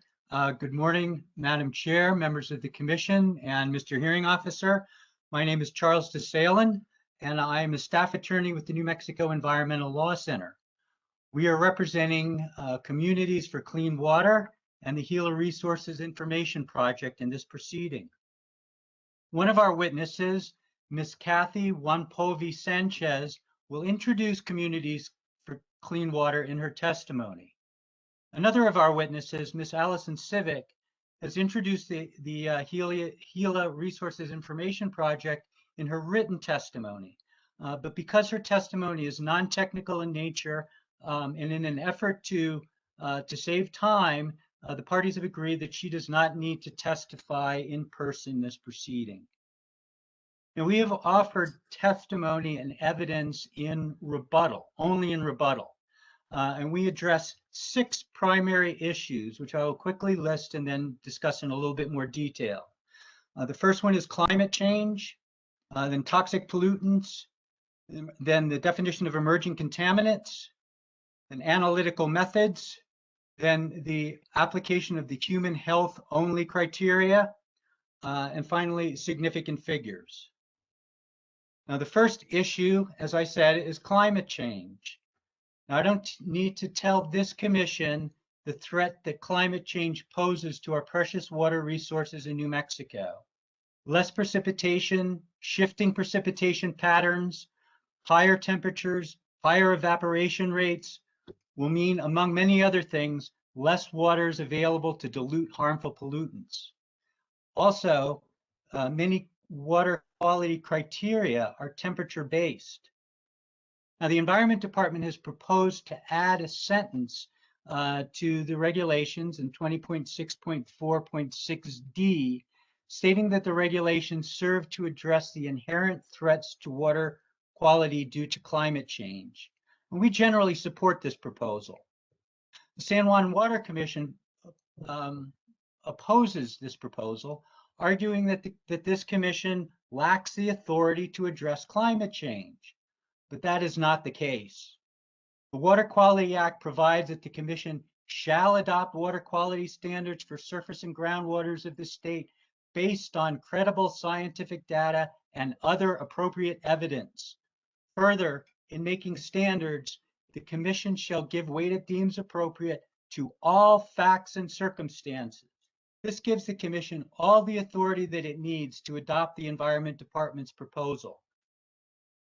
Now, we would revise somewhat the Environment Department's proposal to state that a further, to quote, a further purpose of these surface water quality standards is to address the inherent threats to water quality due to climate change.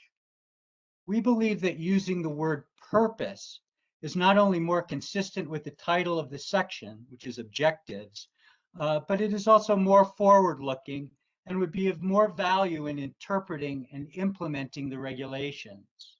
Our proposed revision is in CCW GRIP Exhibit number 1, and that is the corrected Exhibit number 1. The Environment Department also proposes a definition of climate change, which we think is a prudent proposal. The San Juan Water Commission also opposes this definition. Now, the Environment Department proposal states that climate change may be due to natural processes, human-caused changes of the atmosphere, or a combination of the two. Now, we have a bit of an issue with this proposed definition. By use of the disjunctive word or, this sentence could be interpreted to mean that natural processes alone might be the cause of climate change. The natural processes could be interpreted to mean such things as, for example, sunspots or perturbations in the Earth's orbit.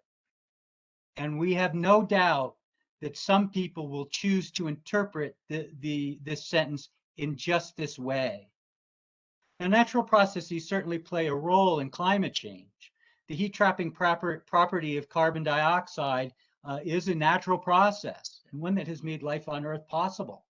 But natural processes alone, of course, are not responsible for climate change. So we recommend revising the department's proposed definition to make it unequivocal that climate change is the result of anthropogenic emissions of greenhouse gases into the atmosphere, in combination with natural processes. Our witness, Ms. Pamela Homer, who is formerly with the Environment Department's Surface Water Quality Bureau, will present testimony on the climate change issue. The second issue that we are addressing is toxic pollutants. Triad and DOE have proposed that the term toxic pollutant be limited to those pollutants listed on EPA's toxic pollutant list and any additional pollutants that this commission adds. And we oppose that proposal. Now, we agree that there is merit in referencing a list of toxic pollutants.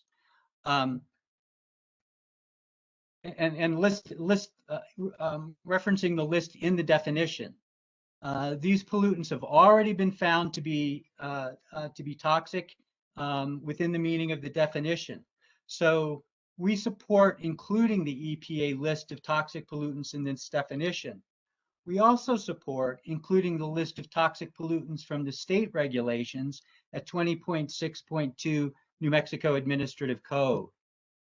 But we also believe that it is important to retain the narrative portion of the definition, roughly as currently written. If a new contaminant arises that meets the narrative definition, but is not on either of the lists, the Environment Department should nevertheless have the authority to regulate that pollutant. Of course, the department would need to demonstrate that the pollutant in question meets the definition, and the permit and any state certification of that permit would be subject to an appeal. Now, Ms. Homer will be providing testimony on this issue as well. The next issue we address is emerging contaminants. The Environment Department proposes a new definition of contaminants of emerging concern, which includes also in the narrative criteria for toxic pollutants. Triad and DOE oppose this proposal. We agree that emerging water contaminants such as poly and perfluoroalkyl substances, or PFAS, pharmaceuticals, ingredients of cosmetics, and microplastics are creating water quality problems that the Environment Department and this commission need to get a better handle on. Better monitoring is an important start in getting a better handle. Now, we diverge somewhat from the Environment Department in that we think that the best approach is to keep the terms emerging contaminant and toxic pollutant separate. An emerging contaminant may be a toxic pollutant if it meets the narrative definition, but it is not necessarily a toxic pollutant. Our proposal, again in our Exhibit 1, follows this approach. And we propose that the regulations be revised to state explicitly that the Environment Department has the authority to require monitoring of emerging contaminants. And on a minor point, you may have noticed that I've avoided using the term contaminants of emerging concern. That term is a prepositional phrase which has been turned into a noun, and that is at best awkward English. And because the term is long and unwieldy, we have to create an abbreviation to express it, CECs. So we now have another piece of jargon that no one will understand except the few of us who are members of the club. And especially members of the public won't necessarily understand. And with this one term, we have incorporated two of my pet peeves. So I suggest using a simpler term in these regulations, emerging contaminants. And Ms. Homer will be testifying on this issue. Our next issue is the analytical methods for detecting certain pollutants. Triad and DOE argue that the Environment Department should have the authority to require chemical analysis using only those analytical methods that are approved by EPA under the regulations at 40 CFR Part 136. Now, EPA has not approved any analytical methods under Part 136 for detecting PFAS. And EPA has not approved any analytical methods under Part 136 for detecting polychlorinated biphenyls, or PCBs, at least at the levels of the state criteria. Nevertheless, accurate and reliable methods for detecting these pollutants do exist, as the Amigos Bravos witnesses will be testifying. Now, under the Triad and DOE proposal, the Environment Department could not require LANL to test its discharge for PFAS. And the Environment Department could not require LANL to test its discharge for PCBs at levels low enough to determine compliance with state water criteria. We find this proposal very troubling. Triad and DOE want to close their eyes to the harmful contaminants that the laboratory is discharging into surface waters of New Mexico. And they want to blindfold the regulatory agency and the public. Commission should soundly reject this proposal. Our witness, Ms. Kathy Sanchez, will be presenting testimony on this issue from the perspective of downstream communities. She is from the San Ildefonso Pueblo. Ms. Homer will also be presenting testimony on this issue. The next issue we address is application of the human health organics only criteria. Triad and DOE propose to apply this criteria only where fish consumption is the designated use. Again, we oppose this proposal. There are no surface waters in New Mexico with the designated use of fish consumption. So the criteria would be rendered pretty meaningless under this proposal. Yet there are certainly people in New Mexico that catch fish to feed themselves and their families. The human health only criteria, therefore, should continue to apply to those stream segments having an aquatic life designated use. Ms. Homer will also be presenting testimony on this topic. The final issue we address is the application of significant figures and rounding principles in comparing analytical test results to water quality criteria. I'm pleased to say that the parties seem to have reached a stipulation to resolve this issue. Our witness, Mr. James Kuipers, is prepared to present testimony on this issue, although it looks like his testimony will not be necessary. As a final matter, I want to emphasize that we appreciate the tremendous amount of work that went into the department's petition. We have a few quibbles with some of the department's proposal, but those are only because we want to make the revised regulations as clear and as well written as we can. We nevertheless appreciate the department's efforts, and we appreciate the time and effort of the commission and the hearing officer. Thank you, Madam Chair and members of the commission. That concludes my opening statement. Thank you, sir. And Buckman diversion?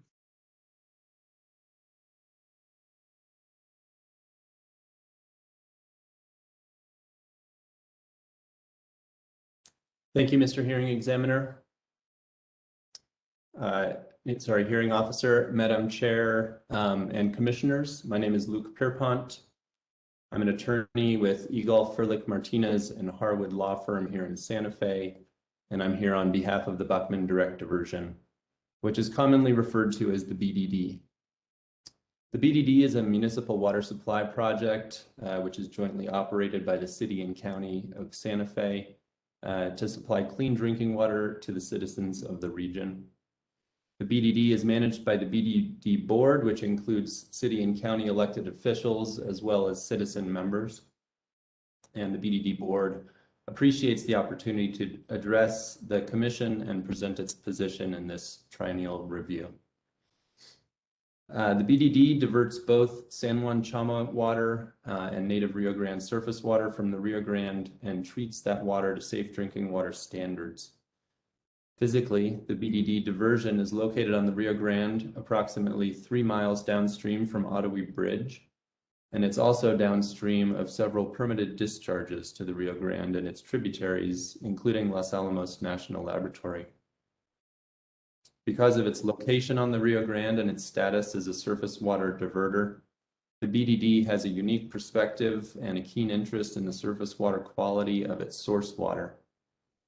As such, the BDD has been an active and involved participant in water quality issues in New Mexico, particularly as they relate to the Rio Grande, and it seeks to maintain and improve the quality of its source water. To this end, the BDD has submitted rebuttal testimony prepared by our expert witness, James Biarzi, opposing several proposals that would undermine the water quality regulation of its source water, the Rio Grande. These include the Department of Energy and Triad's proposal to restrict analytical methods and compliance to those methods approved by the US EPA under 40 CFR Part 136. It also includes DOE's proposal to limit the Water Quality Control Commission's definition of toxic pollutants to those listed by EPA and those specifically determined and regulated by the Water Quality Control Commission. But also opposes NMED's proposal to include the definition, the term contaminants of emerging concern as toxic pollutants. And finally, the BDD submits rebuttal testimony on the Department of Energy's proposal to remove references to contaminants of emerging concern and instead supports a monitoring standards for those contaminants. As shown in our exhibits 1 through 10, these proposals would limit New Mexico's ability to monitor and enforce protective water quality standards for the waters that the Buckman Direct Diversion relies on. These potential impacts are thoroughly discussed in testimony of our expert witness, James Biarzi, which will be presented later in this proceeding.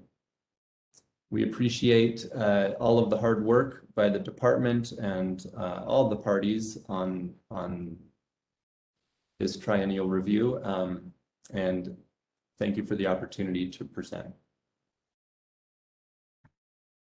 Thank you. I would like to take a 15-minute break after we discuss the email that Ms. McCaleb sent around withdrawing the objection to the 6 issues. So can we address that at this point? Ms. McCaleb? Yes, Mr. Hearing Officer, that would be just fine. Okay, so Mr. Verheuel, does this list comport with what you expected to see? I didn't have an expectation, Mr. Hearing Officer.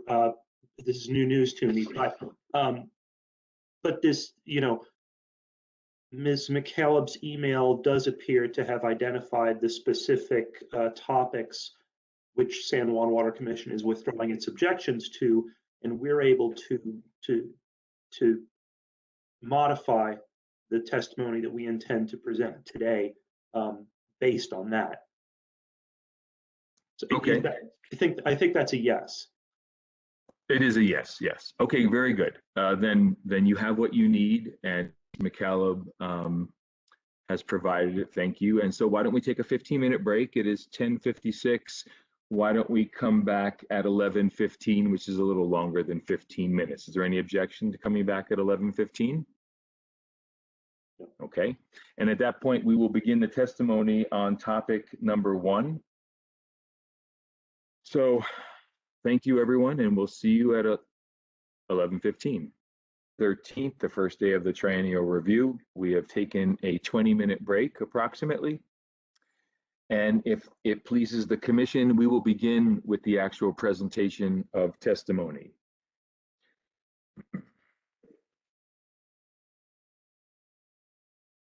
So we are going to begin on the spreadsheet with topic order number 1. The numbers are on the far left column. And Mr. Verheuel or Ms. Maxfield, you are the petitioner, so you will go first. So please call your first witness. Thank you, Mr. Hearing Officer. At this time, the New Mexico Environment Department calls Shelley Lemon as a witness.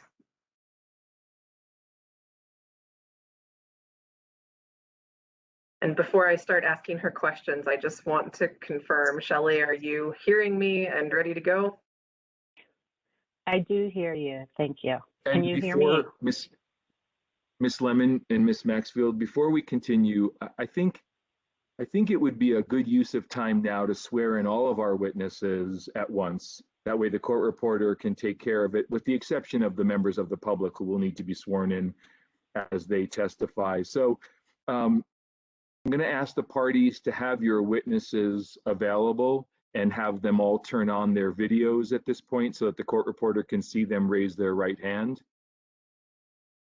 I will need to get everybody's name. And So Mr. Hearing Officer? Let's start by party. Ms. Maxfield, your witnesses' names? Yes, Mr. Hearing Officer, I was just going to announce all of my witnesses here, just to make sure that they're all here. It looks like they are. Shelley Lemon. I'm here. Chris Barrios. Jennifer Fulham. I'm here.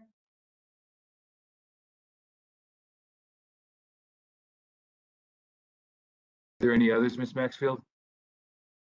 All the witnesses that are participating, and they can be sworn in at this time. Excuse me, Ms. Maxfield, say that again, please. These are all the witnesses that the New Mexico Environment Department anticipates to call in this matter, and they are ready to be sworn in. Oh, and I mentioned Diana Aranda, but I did not ever get an affirmative from her that she was here and hearing me. Diana Aranda, are you here? Okay, I see her hand. Yes, I can hear So, you, and this is Diana Aranda. Before the court reporter swears in the environment's witnesses, let's go by party so we can do all of the witnesses at one time. So Triad, DOE, may we have your witnesses on camera? You have to hit the start video. Yes, Mr. Hearing Officer, we have we'll try to get them all here. As you can tell, we have a number of them. We have Wonderful. Robert Gallegos, who's sitting here. And we have a number of, I don't know if we're going to be able to on camera at once, so however you want to do that. But we have Dr. Meyerhoff, Dr. Toll, and behind me, Dr. Dale, Mr. Fulton, Mr. DeForest, and Mr. Gehring. Mr. And Rose, who was the first man you said? Mr. Gallegos, and then Dr. Meyerhoff is behind him. And one of our witnesses, Nancy Judd, is not available today, so when she testifies later, we can have her sworn. Wonderful. So, Mr. Rose, are these the witnesses for Triad and DOE? That's correct. Okay, very good. San Juan, are your witnesses available to be sworn in? Yes, Mr. Hearing Officer, we have one witness, and that's Ms. Jane DeRose Bamman. Okay, I saw her wave. New Mexico Mining Association, are your witnesses ready?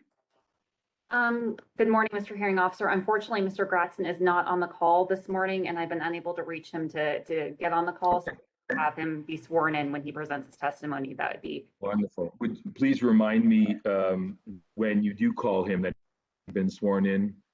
I will, definitely. Okay, Amigos Bravos, are your witnesses, I know one of them is not, but are your other witnesses available?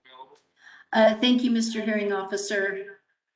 Rachel Kahn is available, but the other three are not. Okay, fine. So again, for any witness that hasn't been sworn in, when you call them, just remind me to have them sworn in. But very good, Ms. Kahn is there. Buckman Diversion? Mr. Hearing Officer, I believe James Biarzi is on the call. I'm not seeing him. There he is. I see him. He's there. Thank you. And CCW?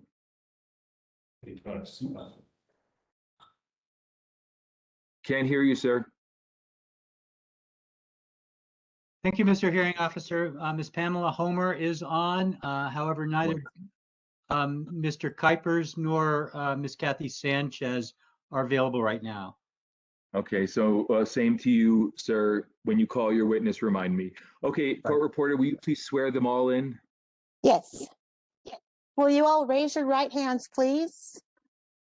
Do you and each of you solemnly swear or affirm the testimony you're about to give will be the truth, the whole truth, and nothing but the truth? Yes. Yes. Yes. I do. Thank you. Thank you. So Environment Department, please proceed with your first witness. Thank you, Mr. Hearing Officer. Our first witness is Shelley Lemon. So could you please state your name for the record, even though I just said it? Shelley Lemon. And what is your current position? I'm the Bureau Chief for the Surface Water Quality Bureau of the New Mexico Environment Department.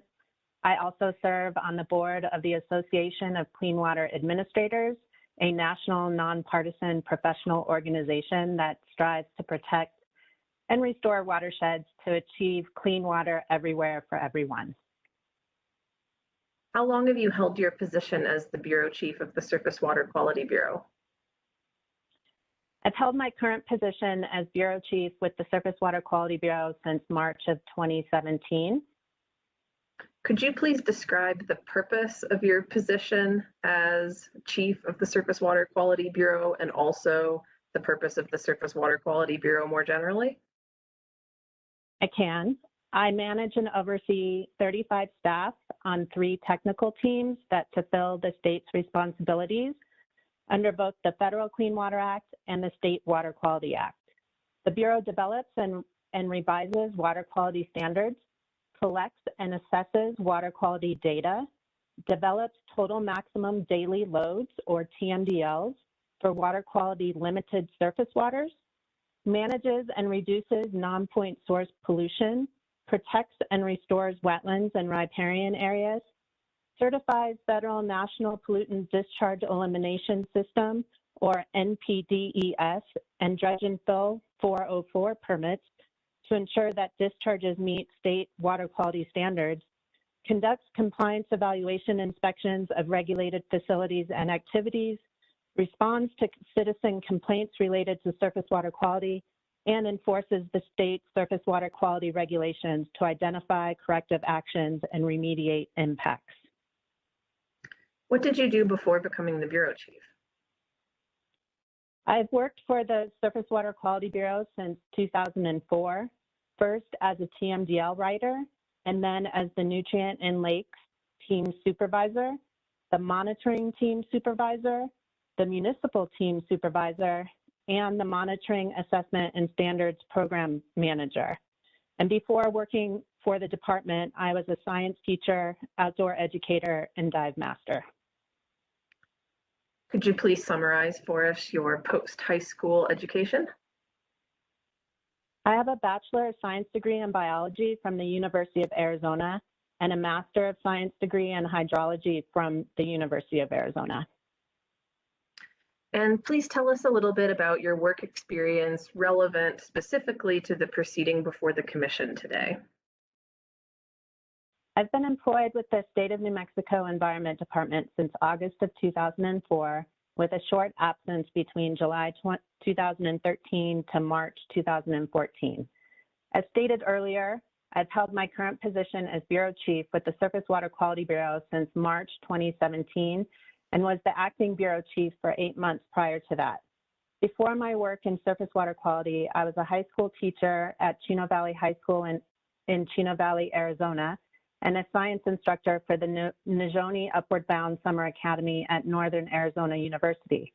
The details of my job duties can be found in my resume, which has been filed as NMED Exhibit 5.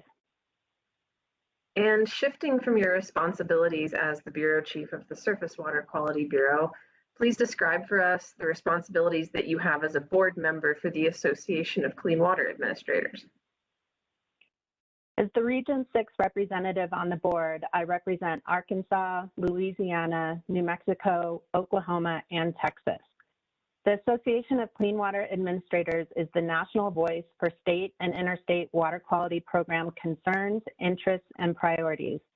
As such, the association facilitates technical innovation, fosters collaboration needed for sound public policy, and promotes public education and related to water quality. As a member of the board, I participate in board meetings to discuss and approve financial reports, attend annual and mid-year meetings and other focused workshops, network and collaborate with other state, interstate, and tribal programs, and review and vote on association letters to federal agencies and the White House related to water quality program concerns, interests, and priorities. Did you pre-file written technical testimony in this matter? Yes, my direct technical testimony was filed as NMED Exhibit 1. My rebuttal testimony was filed as NMED Exhibit 106. Do you have any changes or corrections to that testimony you've previously filed? No. And do you adopt your pre-filed written testimony, both direct and rebuttal, here today? I do. And that testimony has been pre-admitted. Can you describe for us the nature of your testimony generally? And when I ask that question, I'm sorry, I'm just asking you to give I know that we're in topic 1 here, but now is just a good time to give an overview of all the portions of it.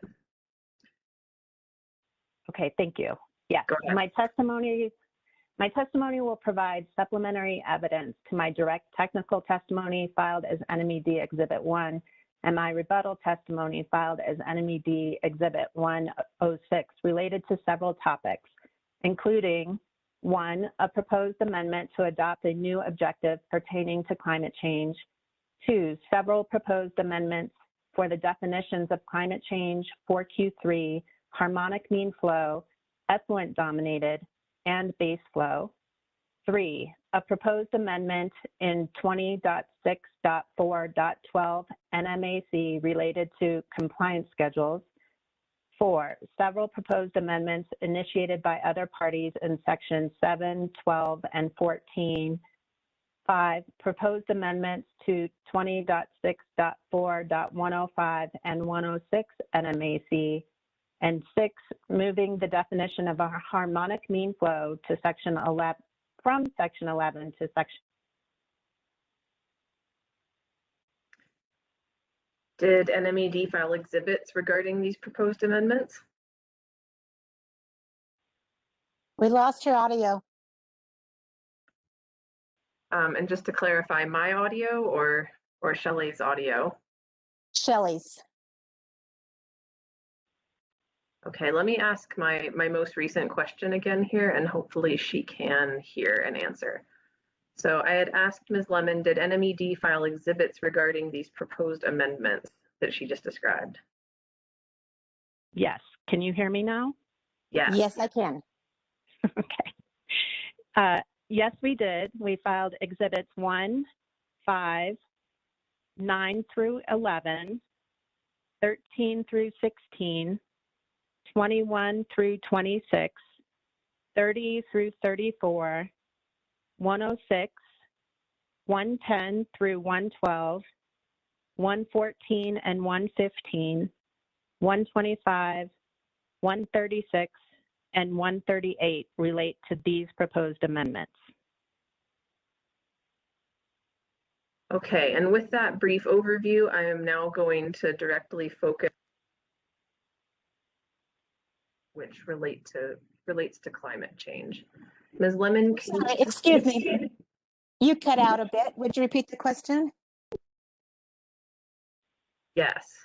So I'm now going to focus you, Ms. Lemon, specifically on topic 1, and these will be questions related to climate change.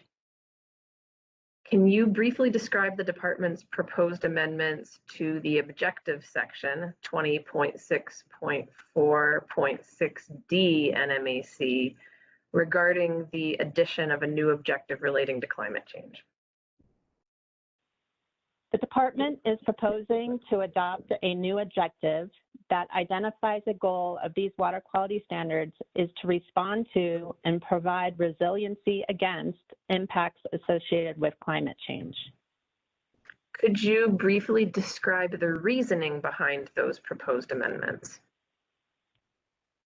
The intent of including this objective is to recognize that climate change is a real threat, and the state's water quality standards provide resiliency against that threat. Unlike other threats to water quality, such as human-caused fires, accidental chemical spills, and point source discharges, climate change is a global threat and has been shown through a multitude of credible science to have substantial existing and projected impacts on our shared water resources. Climate change is an overarching global environmental concern. Therefore, it is important and necessary to establish an objective in the state's water quality standards to protect water quality considering the impacts of climate change. Finally, this objective ultimately invites further investigation and advancement of the standards by the department and other parties to better protect our surface waters from the negative impacts of climate change. Did the department originally propose this amendment in its petition for a hearing back in August of 2020?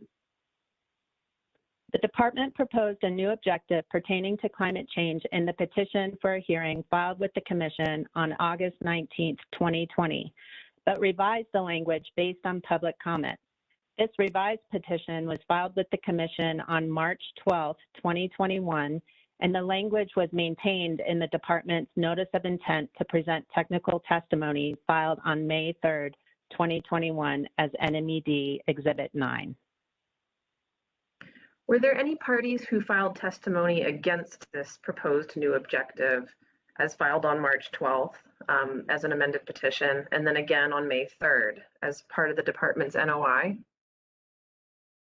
Yes, the San Juan Water Commission filed direct and rebuttal testimony, and Triad National Security LLC and the U.S. Department of Energy National Nuclear Security Administration, shortened to Triad and DOE, filed rebuttal testimony arguing against the department's proposed objective related to climate change. Could you please describe for us what was the basis for the San Juan Water Commission's objection as they filed it in exhibit number 2 and 3? There were two main objections from the San Juan Water Commission. First, they assert that neither the New Mexico Water Quality Act nor the Federal Clean Water Act provides authority for the proposition that a goal of the water quality standards is to address climate change. And second, they claim there is no basis for elevating climate change to the status of an objective when there are numerous other sources of impairment that are not in the objectives. The San Juan Water Commission wonders why climate change should be the only anthropogenic activity highlighted in the objective section of the water quality standards, and reasons that climate change is a threat to water quality similar to drought. Therefore, it cannot be regulated through the water quality standards. Do the Water Quality Act and Clean Water Act prohibit water quality standards from addressing climate change? I find nothing in either of those acts that would prevent or prohibit the addition of a climate change objective. The Water Quality Act states that water quality standards must protect public health and welfare, enhance the quality of water, and serve the purposes of the Act.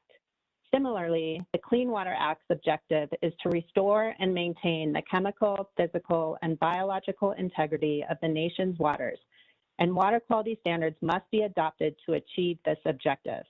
As such, the Water Quality Act and the Clean Water Act provide authority to address or respond to climate change by adopting standards that protect water quality and public health and welfare against the impacts associated with climate change.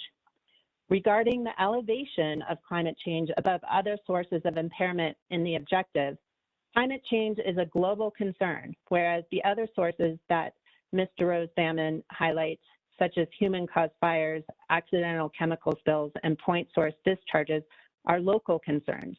Therefore, it is important and necessary to specifically identify climate change as a global threat and acknowledge that the water quality standards should protect against this threat.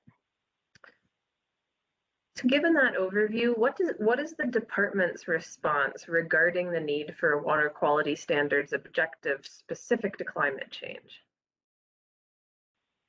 First, climate change is a very real and considerable threat to our global water resources, and therefore there is an abundance of credible science that demonstrates the existing and projected impacts of climate change on our water resources.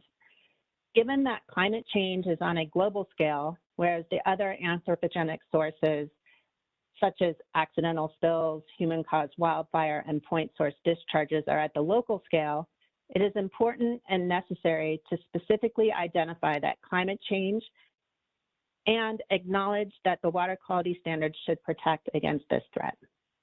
Second, an objective is meant to be a high-level goal to help direct and prioritize day-to-day actions. The department's climate change objective clearly meets this intent. The department's proposed objective provides direction for investigations and rulemakings to consider climate change and evaluate how and whether the water quality standards could mitigate the impacts of climate change. What was the reasoning behind Triad and DOE's objection to the department's proposed climate change objective, specifically as it was filed on May 3rd in NMED Exhibit 9? In Triad and DOE's rebuttal testimony filed as LANL Exhibit 59, Mr. Gallegos agrees that climate change could have significant implications on surface waters and hydrologic regimes in New Mexico. However, he does not believe that the department has provided enough detail in our testimony to understand what will be required in order to meet this new objective. If adopted, Triad and DOE are concerned about setting false expectations about how administration and enforcement of the water quality standards can affect climate change. And why is Triad and DOE's reasoning flawed on that point? Triad and DOE explicitly state in their rebuttal testimony that climate change could have significant implications to surface water quality. meaning climate change is a significant threat to water quality. In addition, an objective is meant to be a high-level goal to help direct and prioritize day-to-day actions. The department's climate change objective clearly meets this intent. The department's proposed objective provides direction for future investigations and rulemakings to consider climate change and evaluate how and whether the water quality standards could mitigate the impacts of climate change. Were there any parties who filed testimony to support this new proposed objective as filed on March 12th, 2021, and again on May 3rd, 2021 as part of the department's NOI? Yes, Amigos Bravos filed both direct and rebuttal testimony to support the addition of a climate change objective in the water quality standards. However, they proposed different language for a climate change objective in Amigos Bravos Exhibit 3.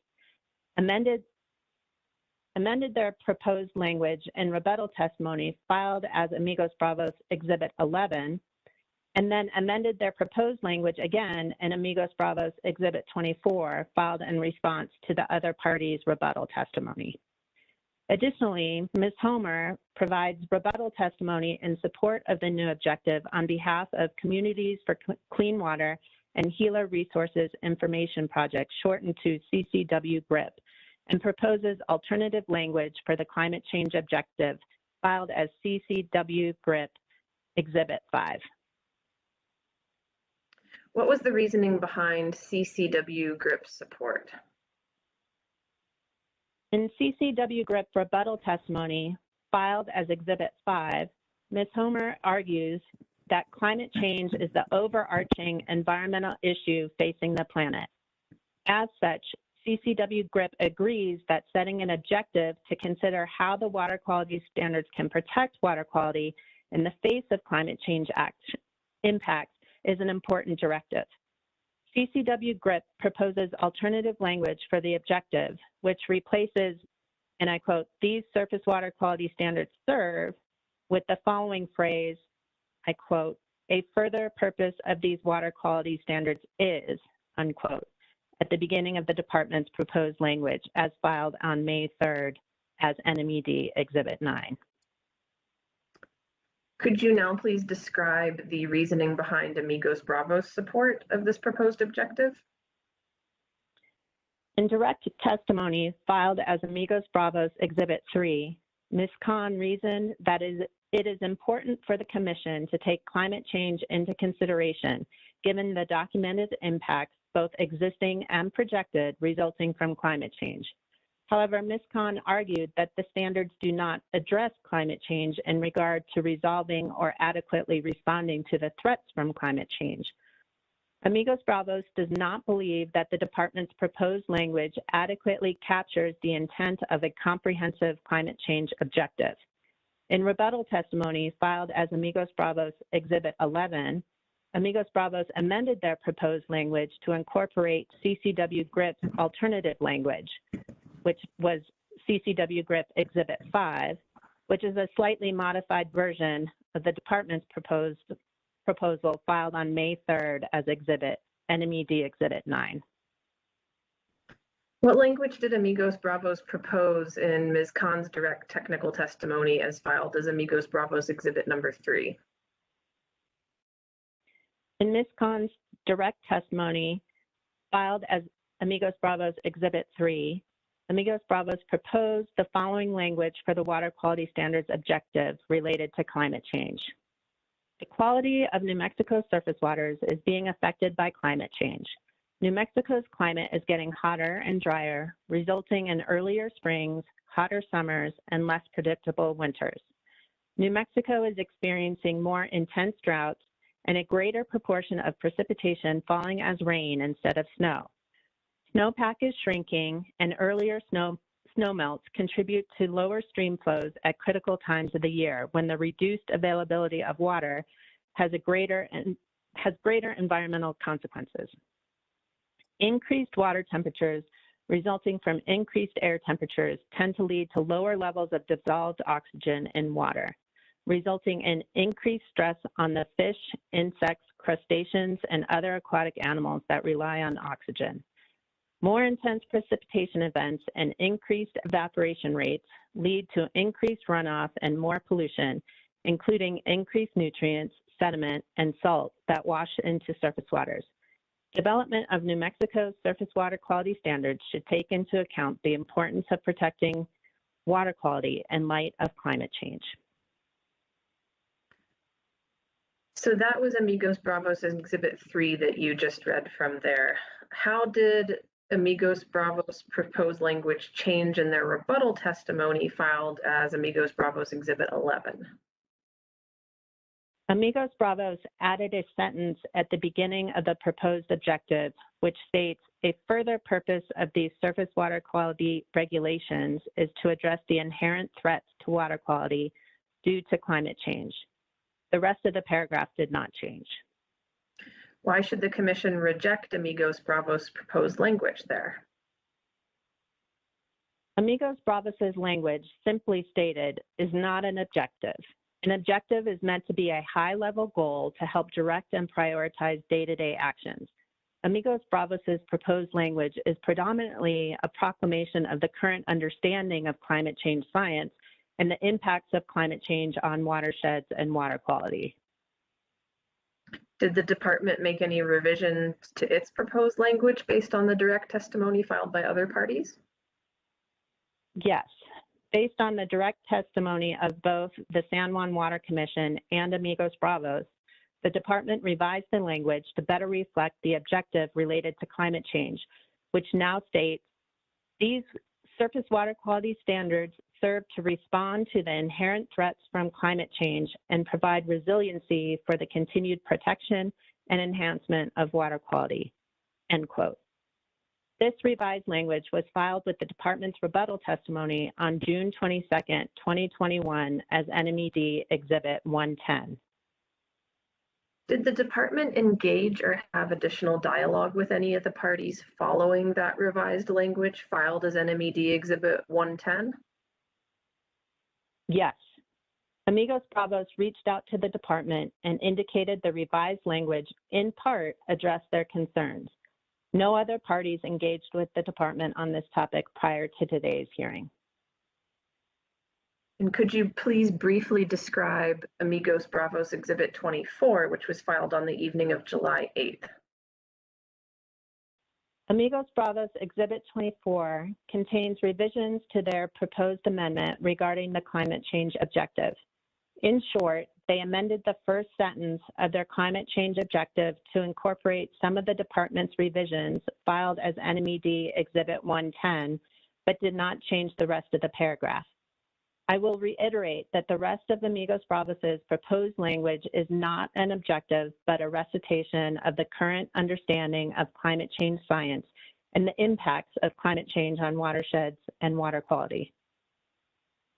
Does the department wish to revise the amendments as proposed in NMED Exhibit 110, specifically to 20.6.4.6, the objective section at this time? No. Now I'm going to turn your attention to the department's proposed definition of climate change in 20.6.4.7C NMAC. Can you briefly describe the department's proposed amendments to 20.6.4.7C regarding a new definition for climate change?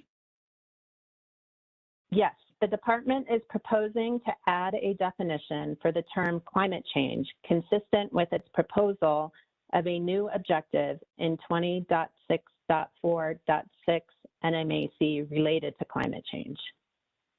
Can you briefly describe the reasoning behind those proposed amendments to the definition section? If a new objective related to climate change is adopted, then climate change needs to be defined because it is not defined in the objective.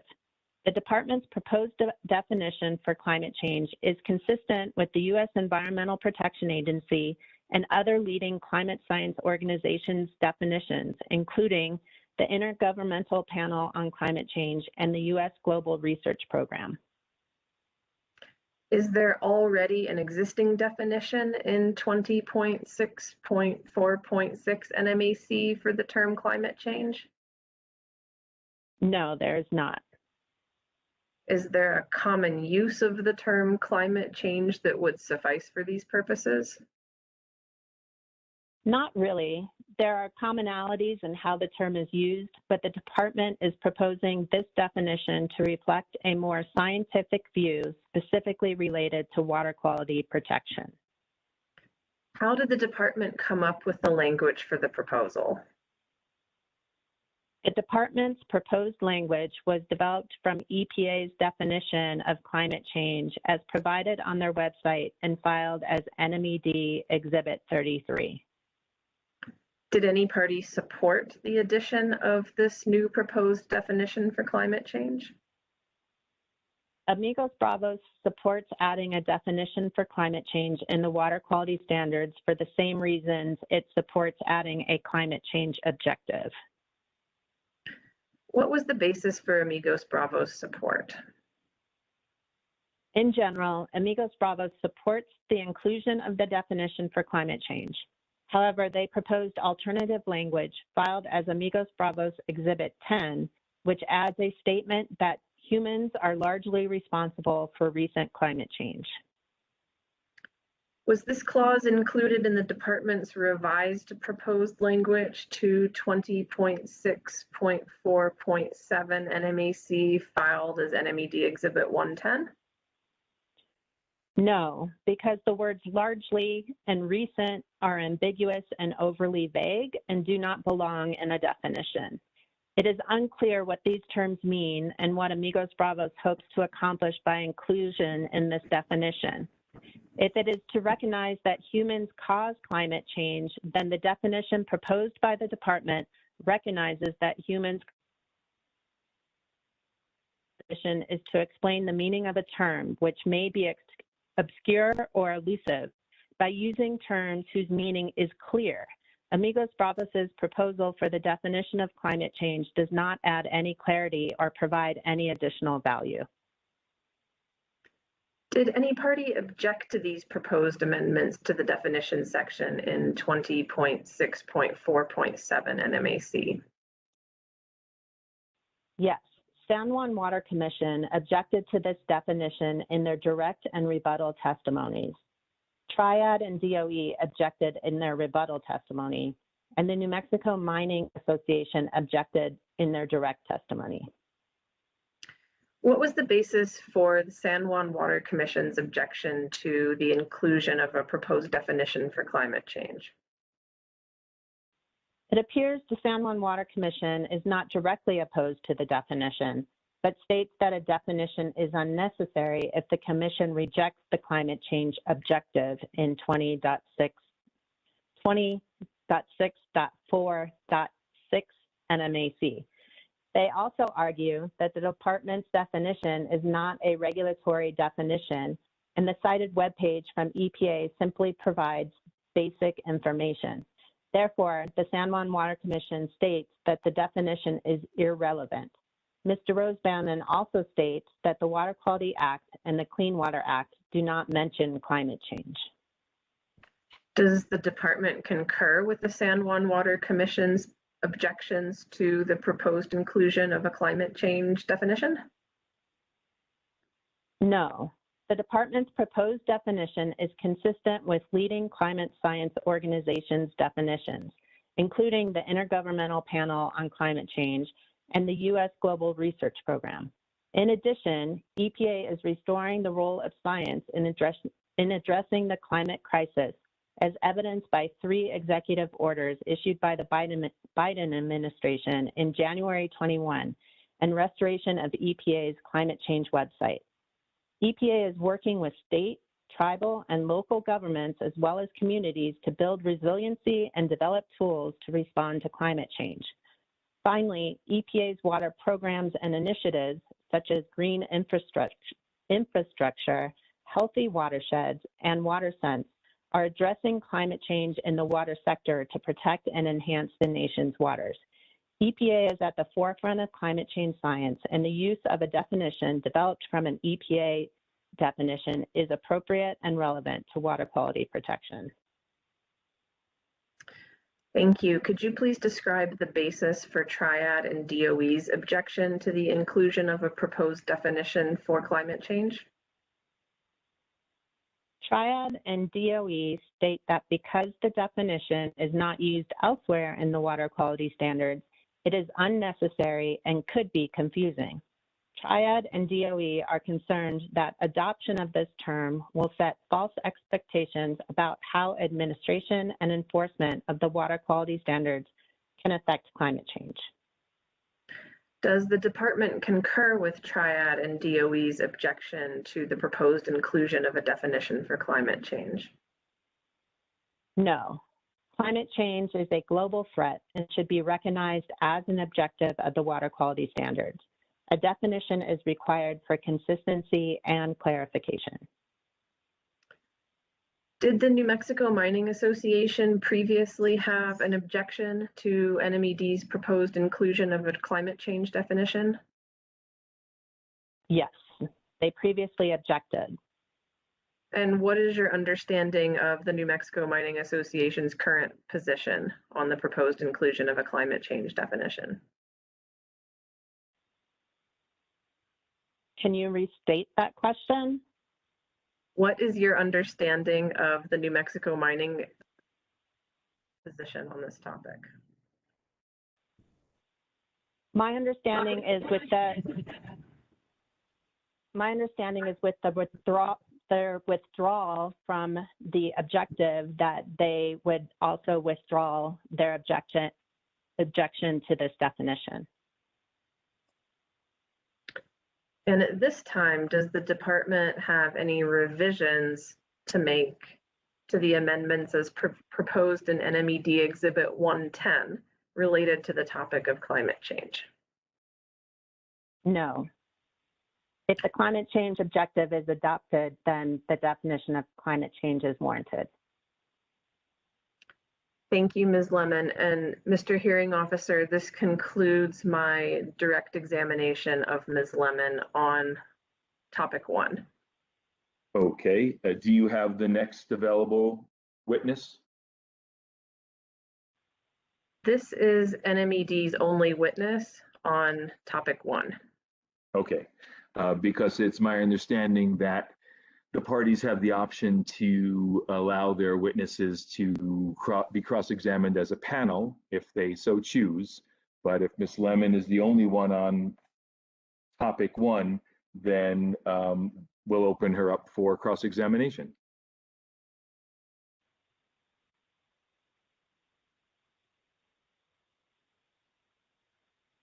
Okay, so I see Ms. Fox's hand is up. So I'm going to take a list of who wants to cross-examine Ms. Lemon. So I have Ms. Fox. Who else would there be?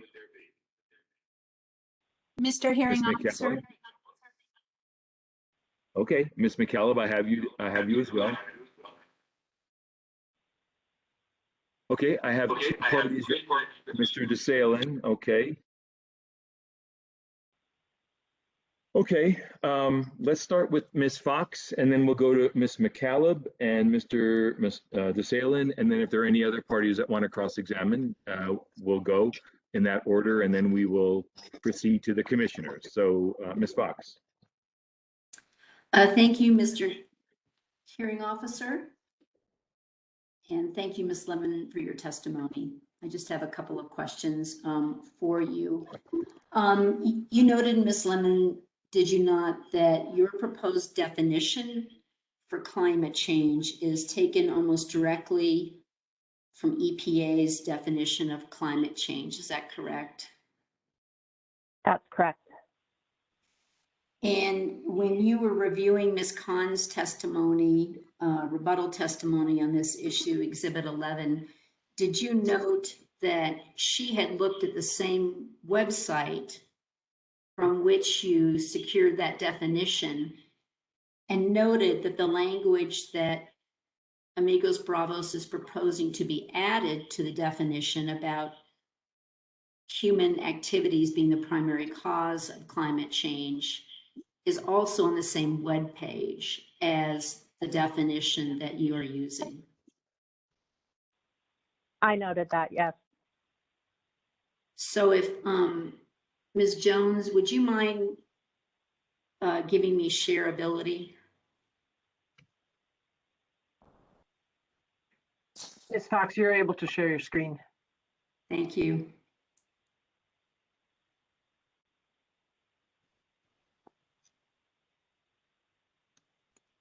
Can everybody see this EPA website that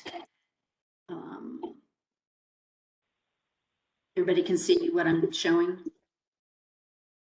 I'm going to take that silence as a yes. Ms. Lemon, can you see the website in front of us? Yes, I can. And is this the website that we're talking about, that the website where NMED got its definition from, and same website that Ms. Khan refers to in her rebuttal testimony, where EPA acknowledges that humans are largely responsible for recent climate change? I'm unsure because I can't see the web address. So, It's the same web address she cites in footnote 8 of her testimony in Exhibit 11.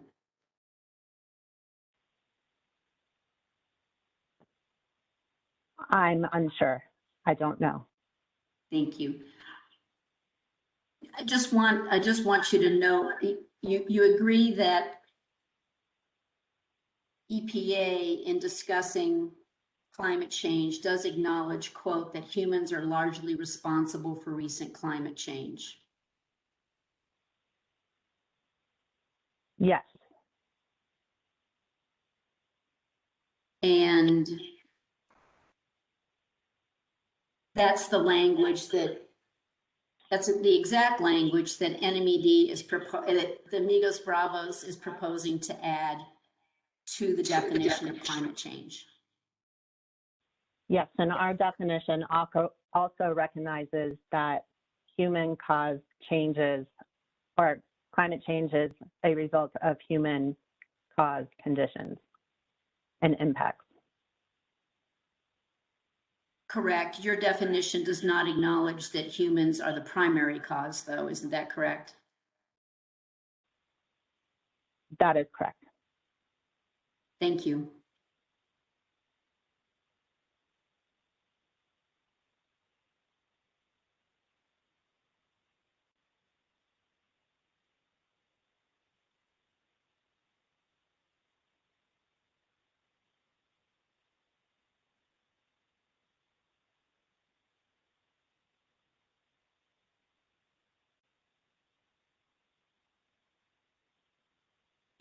I'm done with my cross-examination, if that's not clear.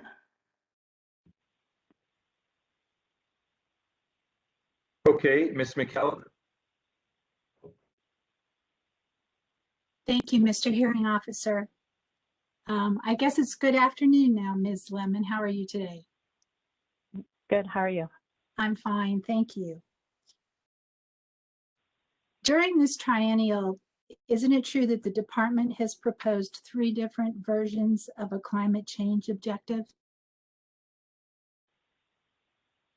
Let me look at our previous versions.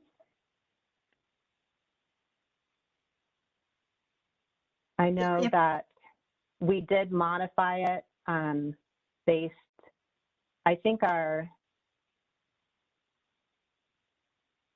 need to expand. I can't see this. I have too many things open on my computer all at once. I understand.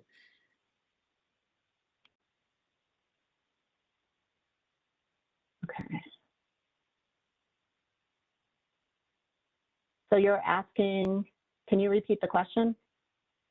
Yes, ma'am. I was asking whether the department hadn't proposed 3 different versions of the climate change objective. We have not proposed 3 different versions. I'm still trying to open up the 3 different Nmacs so that I can see them all at once. And if I might help with that, the version attached to the August 20th, the August 2020 petition that was filed by the department. Is it true that the proposal of the climate change objective there included a reference to the governor's executive order on addressing climate change and energy waste prevention? Yes, it did. And we took that out. So that would have been the first proposal that the department made in this triennial for a climate change objective. That is correct. That was the original proposal. Okay. And isn't it true that that executive order focuses on addressing climate change by taking action to reduce greenhouse gases? It's to address climate change, and we took out that reference to the executive order, so it's not part of this proposed amendment anymore. During your testimony today, you characterized the San Juan Water Commission's opposition to the climate change objective proposal by referring to Ms. Jane DeRose Bamman's testimony. And you stated that her testimony was that neither the New Mexico Water Quality Act or the Clean Water Act provide authority for the water quality standards to address climate change. Is that correct? I said that there was nothing that prevented or prohibited water quality standards from addressing climate change in either the Water Quality Act or the Clean Water Act. But what was the statement you made with regard to what San Juan Water Commission's position was? I said I find nothing in the act that prohibit or prevent water quality standards from addressing climate change. Or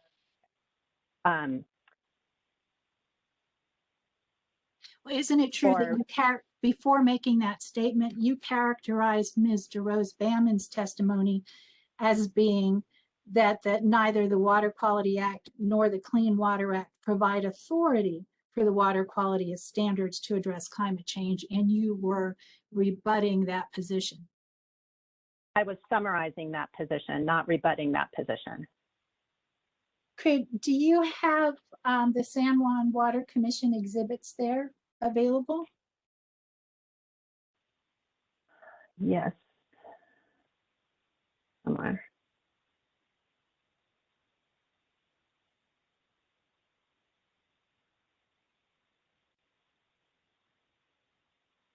Which exhibit are you referring to? Exhibit number 2, which is Ms. Okay. DeRose Bamman's written direct testimony. And if you could turn to page 5, please. Yes. Could you please read the first 4 sentences of that first full paragraph, starting with the word further? Read the first sentence? The first 4 sentences.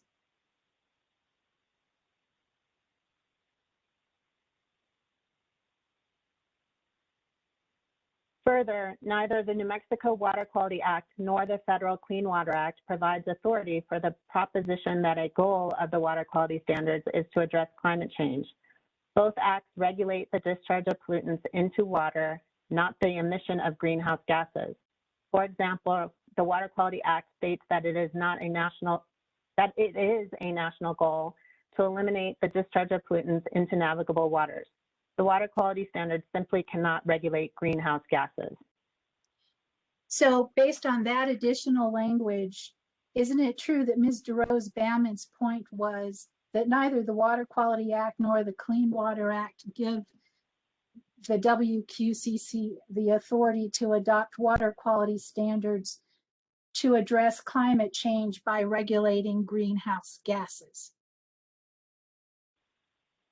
Our objective, as proposed, is to identify that climate change is a threat to water quality and that the water quality standards should consider climate change when developing standards and evaluating those standards to mitigate any impacts from climate change.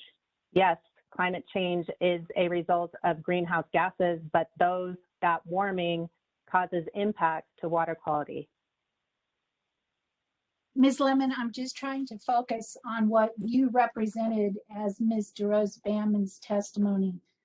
And isn't it true that the information that you just read shows that when she provided her written direct testimony, she was couching her testimony in terms of the regulation of greenhouse gases?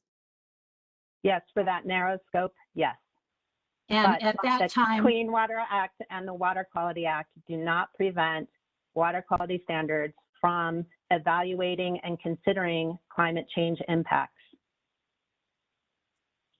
thank you. And at that point in time, the department's proposed objective had incorporated a reference to the executive order concerning the regulation of greenhouse gases. Is that correct? Yes, our first proposed amendment that was filed with our NOI in August of 2020 had that reference to the executive order. Based on public comment and consideration, we revised that proposed amendment in March, and then we submitted 2 other proposals in May and June. And I would like to move on to those other proposals. In March, the version of the climate change objective that the Environment Department proposed contained language about addressing the inherent threats to water quality due to climate change. Do you recall that language? Yes. And in Rebuttal Exhibit 110, the department has modified that language to refer to serving to respond to the inherent threats of climate change. Is that correct? That's correct. Why the shift in focus from threats to water quality due to climate change to responding to inherent threats of climate change? Address, based on comments that we received, the term address was noted as being too broad, essentially getting to that point that you were talking about with greenhouse gases. We cannot address the emissions of greenhouse gases to mitigate climate change. What the water quality standards can do is respond to the impacts from climate change on water quality. Do you believe it's possible that this statement that the water quality standards serve to respond to the inherent threats of climate change could be misinterpreted to mean that the water quality standards would be used to combat climate change, meaning regulating sources of the climate change? I think the objective is pretty clear, so no.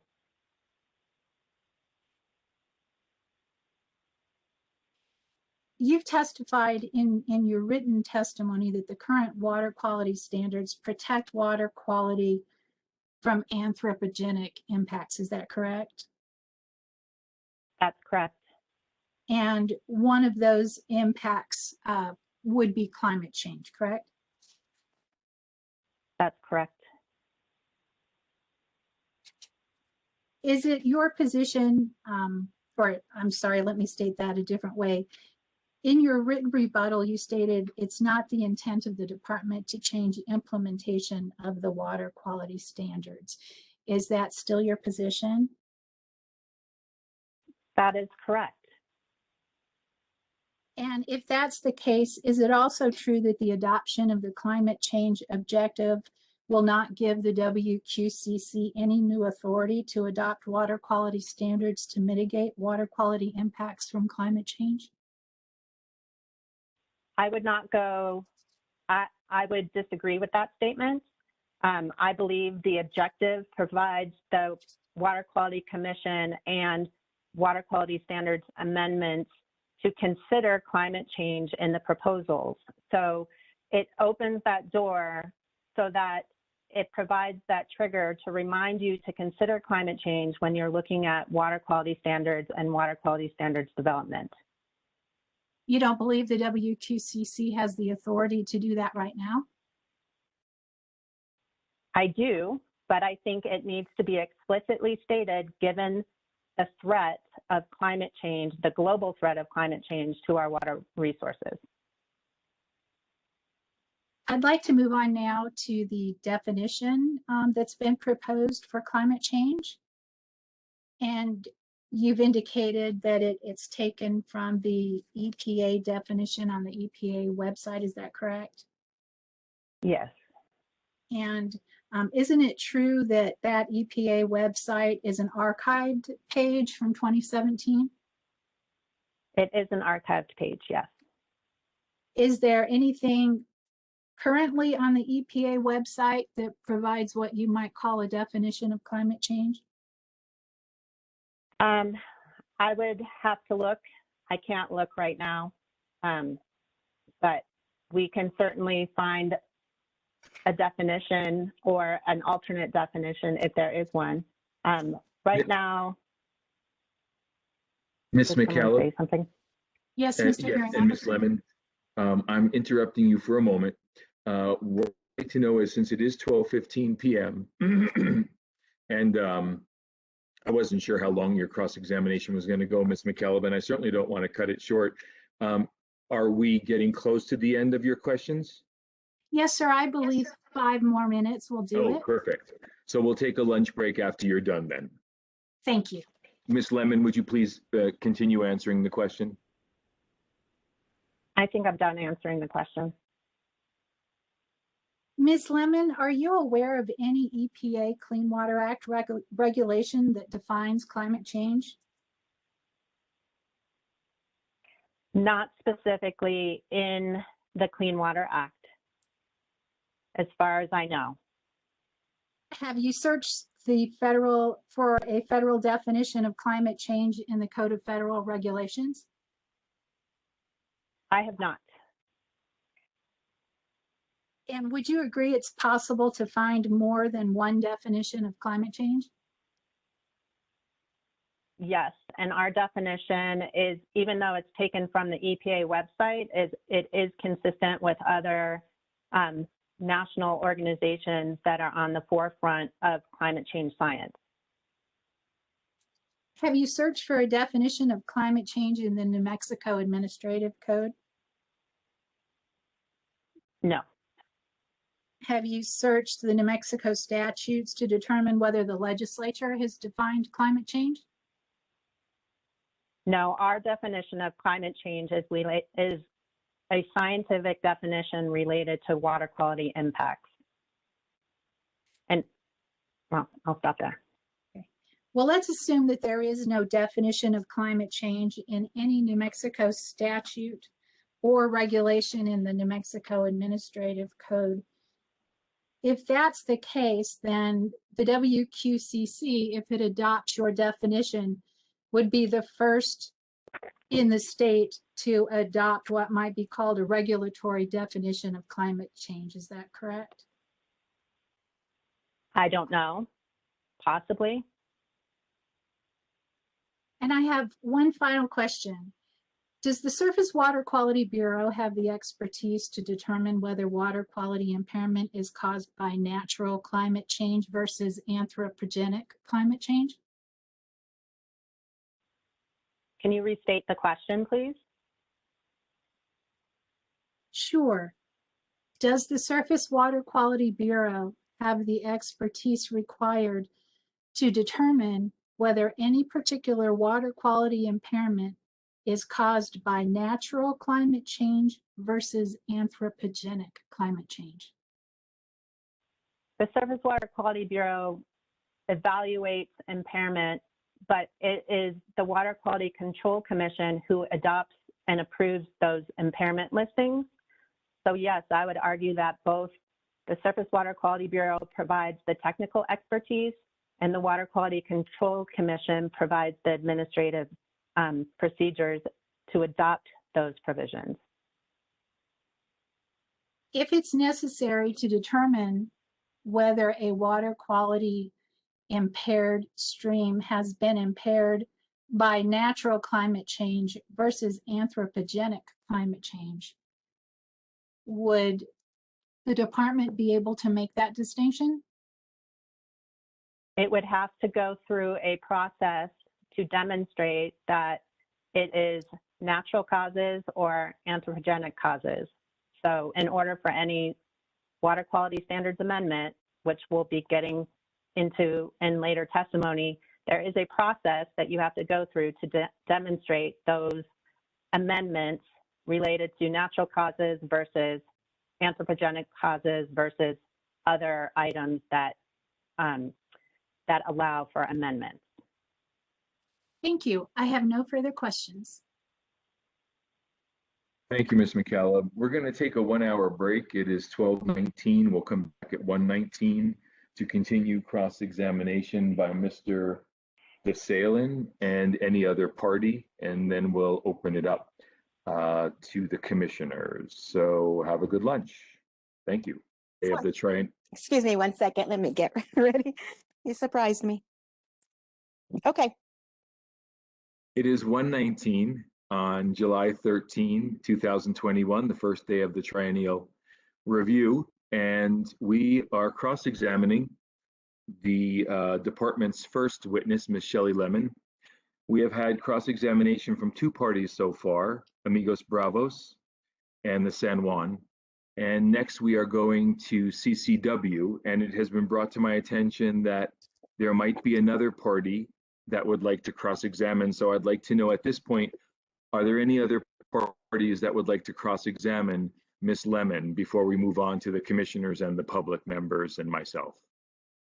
Yes, this is Carolyn McIntosh from Squire Patton Boggs on behalf of Triad National Security, actually entering my appearance at this point. And thank you, Mr. Hearing Officer. I do have one question for Ms. Lemon as well. Okay, so you will go after CCW. Are there any others? Okay, so let's proceed. Mr. DeSalian, why don't you begin your cross-examination? Thank you, Mr. Hearing Officer. Mr. Hearing, could- I'm sorry. This is Gabriel Wade, Commissioner Wade. Do we need to take? Yes, Mr. Wade. Do we need to take roll of commissioners? Oh, thank you.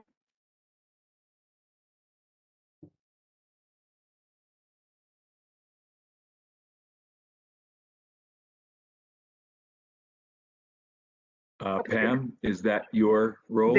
That is me, and I'll begin right now, calling the commissioners to order. Commissioner Candelaria, are you in attendance?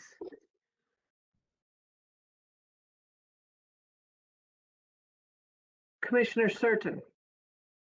Here. Commissioner Dominguez?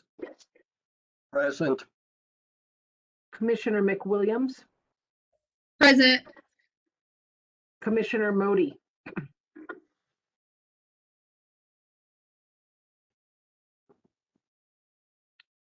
Commissioner Musharrafi?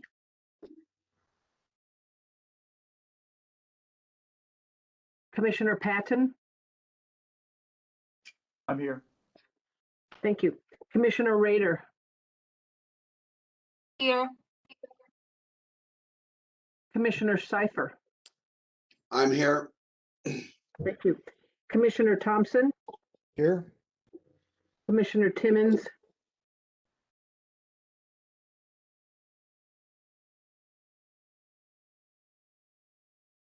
Commissioner Vigil?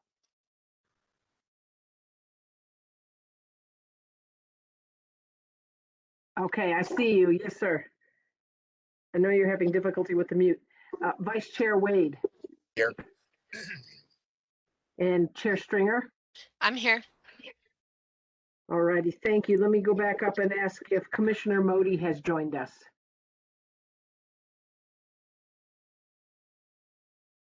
Okay, Madam Chair and Mr. Hearing Officer, you do have a quorum of the board and of the commission in attendance.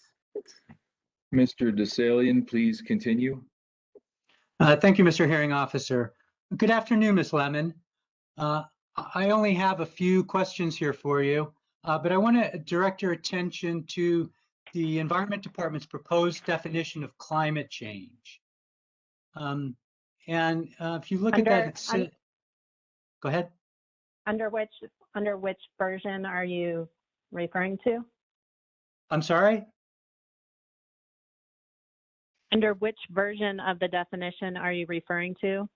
I think I'm referring to the most recent one.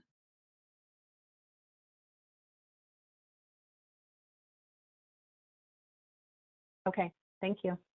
Okay, so it says that climate change may be due to natural processes or human-caused changes of the atmosphere or a combination of the two. Do you see that? Yes, I do.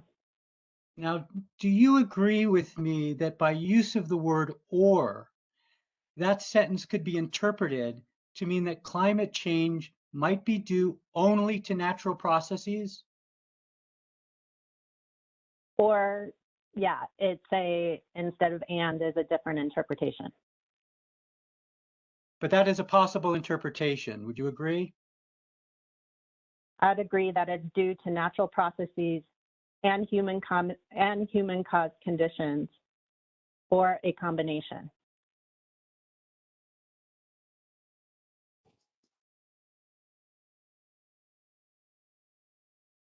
Now it says, and maybe you've changed it, but my version, which I thought was the most recent one, says "or." It uses the disjunctive "or." It could be the result of natural processes or human-caused changes to the atmosphere, or a combination of the two. Yes, I see that. Correct? Okay. Yes, that is okay. That's what's filed, yes. Okay, so that could be interpreted to mean that climate change is due only, or might be due only, to natural processes. Isn't that correct? It possibly could be interpreted that way. Okay, and do you agree that the term natural processes could be interpreted to mean, for example, such things as sunspots or perturbations in the Earth's orbit? Natural processes are natural, not human-caused processes. Correct. And those things are not human-caused processes. Isn't that right? That's correct, as far as I know. Okay. Now, without speculating, do you agree with me that there is no doubt that some people are going to interpret that sentence exactly as I have suggested? I don't know how people, I mean, the intent is to have it clear, so I'm not sure how people will interpret it. The intent was to make it so that it was clear. Okay. And I guess I'm suggesting that it's not so clear, that it's really ambiguous. But let's move on. So you mentioned that the Intergovernmental Panel on Climate Change has a similar definition of climate change. Do you recall that testimony? Yes. Okay, and I agree with you. But are you aware that the Intergovernmental Panel on Climate Change, and I'll call it the IPCC, are you aware that the IPCC has been criticized for adopting a definition that is not supported by science? I'm not aware of that. The IPCC is an agency that is at the forefront of climate change science. Right, I agree. But are you also aware that the IPCC has been criticized for adopting a definition that deviates on this point from the definition of climate change adopted by the United Nations Framework Convention on Climate Change? I'm not aware of that. The definition in the IPCC also says that climate change can be due to natural variability or as a result of human activity. Okay, but isn't it also true that the IPCC, particularly in its most recent reports, has been unequivocal that climate change is the result primarily of anthropogenic emissions of greenhouse gas emissions into the atmosphere? I don't think anyone's arguing that climate change is not caused by human activity.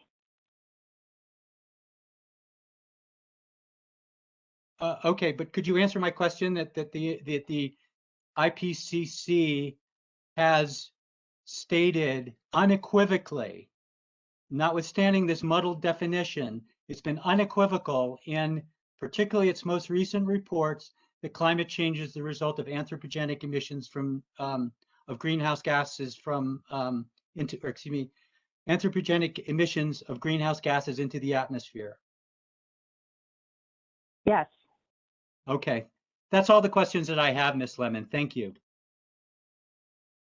Okay, let's move on to our next cross-examination. Thank you, Mr. Hearing Officer. Carolyn McIntosh, again on behalf of Triad National Security. Good afternoon, Ms. Lemon. I just have one question for you, I believe. What other states, if any, have adopted a climate change objective and definition in that state's surface water quality standards? I would have to check on that. I don't have that answer off the top of my head right now. Do you know if any other states have done so? I know that there are other states that are other states across the country that are starting to integrate climate change into their Clean Water Act and Safe Drinking Water Act programs that they administer, but I would have to look specifically for specific examples. Thank you. I have nothing further, Mr. Hearing Officer. Okay, it's my understanding that there are no other parties who are going to cross-examine Ms. Lemon. Is that correct?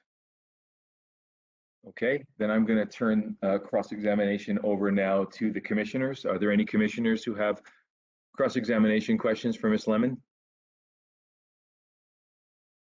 Mr. Hearing Officer, Stephanie Stringer has a question. Please. Good afternoon, Ms. Lemon. I was wondering if you could describe or tell us what the potential environmental consequences of not adopting this definition into our surface water regulations are.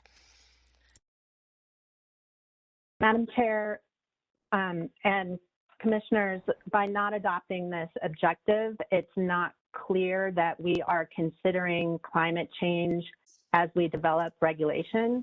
This makes it explicitly clear that the Commission and the Department and other parties must consider climate change while they are developing regulations or amendments to regulations. So it just provides that extra clarity that we are considering that on a whole to look at how climate change impacts water quality in our state and seeing how our water quality standards can mitigate those impacts. Thank you. That was my only question.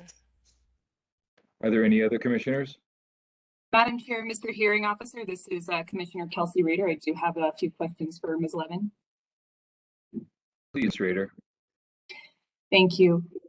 Ms. Lemon, if I read your testimony correctly, it appears that the new climate change definitions and objectives will not create additional immediate implementation actions or responsibilities. Is my characterization correct?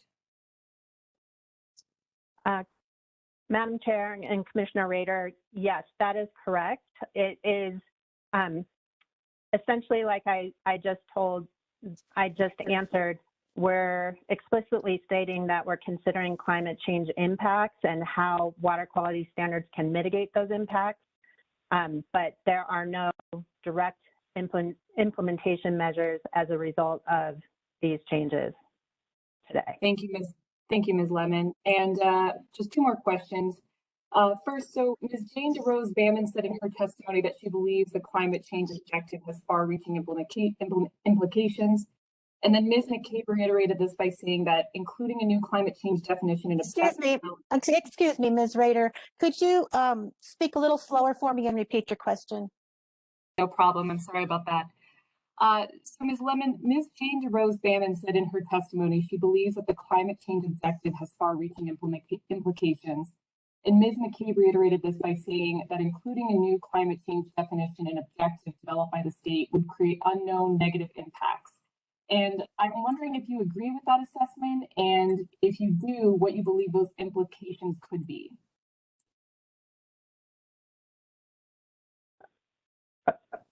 Commissioner Rader and Madam Chair, it was a little hard to hear that question. I believe you were asking about the implications of this if it's adopted. Is that correct? Yes, that's correct. There was a simplify, essentially San Juan Water Commission stated that they believe there would be negative but unknown implications. Excuse me, I'm sorry. I am having a hard time understanding your audio. I am too. Okay. I'll hold my questions until I try into the audio tech and check in later.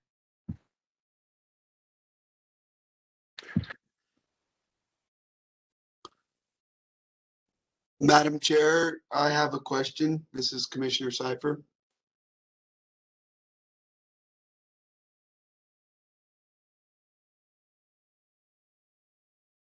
Commissioner Cipher, please go ahead. Thank you.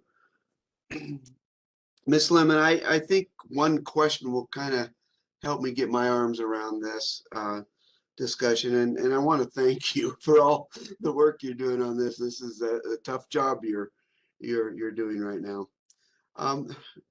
Can you give me what unique specific water quality standards due to climate change are anticipated to be impacted and addressed?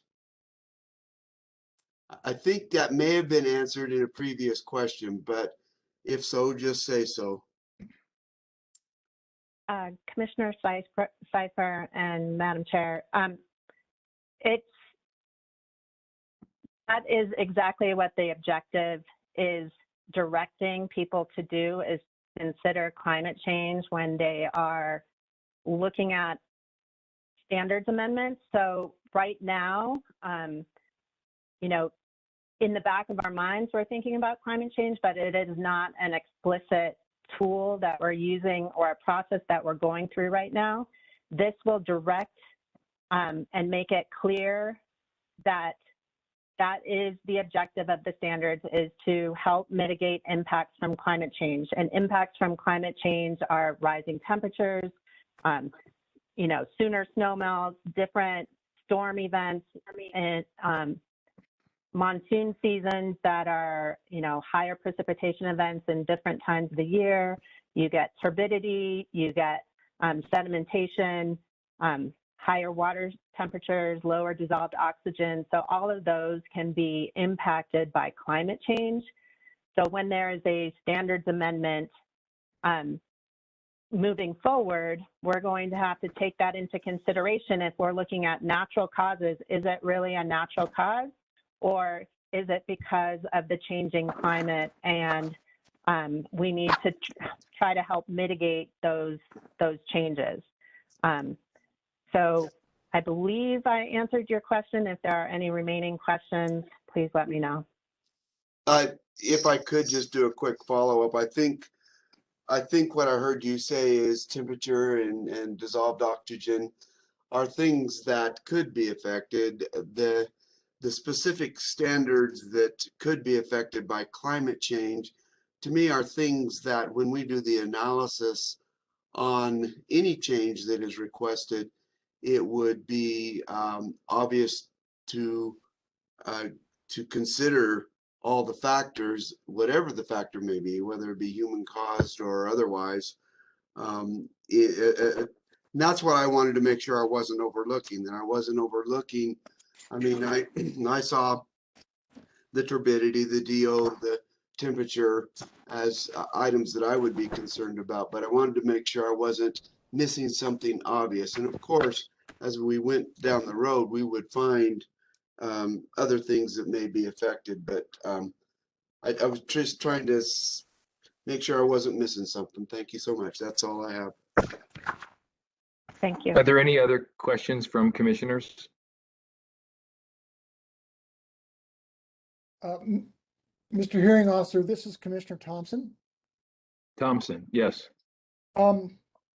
Ms. Lemon, again, thank you very much for your efforts. I think this is very well presented. You just testified, and I believe this was one of the purposes of including this objective, was that we want to mitigate the effects of climate change. I want to turn that around a little bit. If there is evidence that is presented that our water quality is changing as a result of climate change, how would you anticipate the Environment Department and perhaps the Water Quality Control Commission as well responding to that? So for example, I'm specifically referring to surface water temperatures. I believe that's one of the primary causes of impairment in the state. And so if there is evidence that the climate has warmed 2 or 4 degrees, and because of that, some of our streams cannot meet that criteria because of the warming climate, do you anticipate either the Environment Department or the Water Quality Control Commission coming back and changing the designated use? Commissioner Thompson, Madam Chair, the only way a designated use can be changed, and I'm assuming you are changing it to a less stringent use, so going from cold water to cool water or warm water in that direction. The only way that can happen is through a use attainability analysis. So this objective would require the use attainability analysis to consider climate change as one of the topics that was considered in order to demonstrate that the designated use change is appropriate and relevant. Beyond that, we don't have mechanisms to change a designated use because the water temperatures are changing. What we have to look at is helping to restore the river and the watershed so that water temperatures can not be as impacted by higher air temperatures. And so those restoration efforts and those healthy watersheds will help mitigate impacts and kind of resolve, hopefully, some of those temperature issues. But if it's not because of the warming climate, if it's not possible to meet those standards, so we would have to do a use attainability analysis and change the designated use. Is that a correct summary? That's correct, yes. Thank you.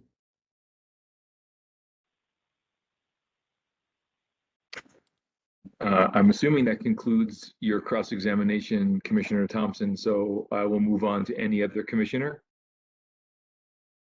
This Hi, is Commissioner. Go ahead. Thank you, Commissioner Dominguez. Can the commission hear me? Yes, This is Commissioner Rader, Okay, I can hear you. Thank you. I had a few questions when my audio cut out. Can I proceed with those? Yes, but would you please speak loudly and speak slowly so that the court reporter can capture everything you say? Okay, court reporter, Ms. Odegan, can you hear me okay? Yes, I can. Thank you. Okay. Thank you. So to my earlier question, Ms. Lemon, so my question was essentially addressing some of the assertions from San Juan Water Commission that there are potential unknown negative impacts that could be caused by the climate change definition and objective. And I'm wondering if you agree with that assertion? I do not agree with that assertion. Thank you. And then I'm wondering if you can generally characterize how the EPA treats climate change in its administration of the Clean Water Act currently? Yes, Commissioner Rader. The EPA is considering climate change throughout a whole range of different programmatic areas within the Clean Water Act.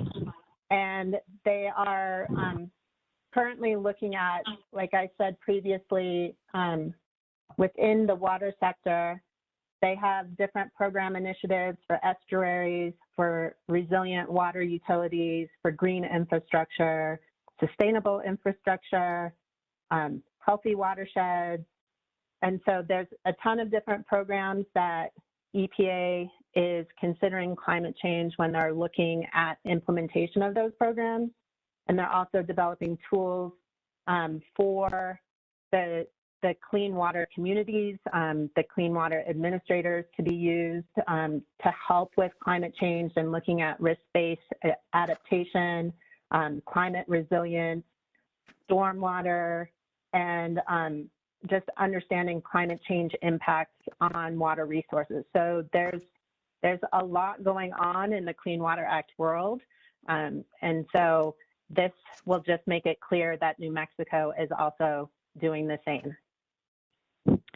Excellent. Thank you, Ms. Lemon. And finally, does the objective and definition of climate change proposed by NMED go beyond EPA's current treatment of climate change, or would you characterize it as being within alignment of EPA's current treatment of climate change and its water quality programs? Commissioner Rader, I would say it's probably equivalent to what EPA and other states are doing across the country and looking at climate change and considering climate change when we are implementing water programs. Thank you so much, Ms. Lemon. And I guess, sorry, just one last question. Are there any reasons or any objections that you have to the definition changes that were proposed by the Communities for Clean Water? Can you direct me to the specific exhibit? Yes, I believe that is going to be on Exhibit 1 from Clean Water Communities. The definition that I see before me says, has a change on the last sentence that says climate change is primarily due to anthropogenic emissions of greenhouse gases into the atmosphere in combination with natural processes. I don't have any comments right now. The department did not change their objective. I think that's a decision for the commission to make on what definition they want to adopt. Thank you, Ms. Lemon. No further questions.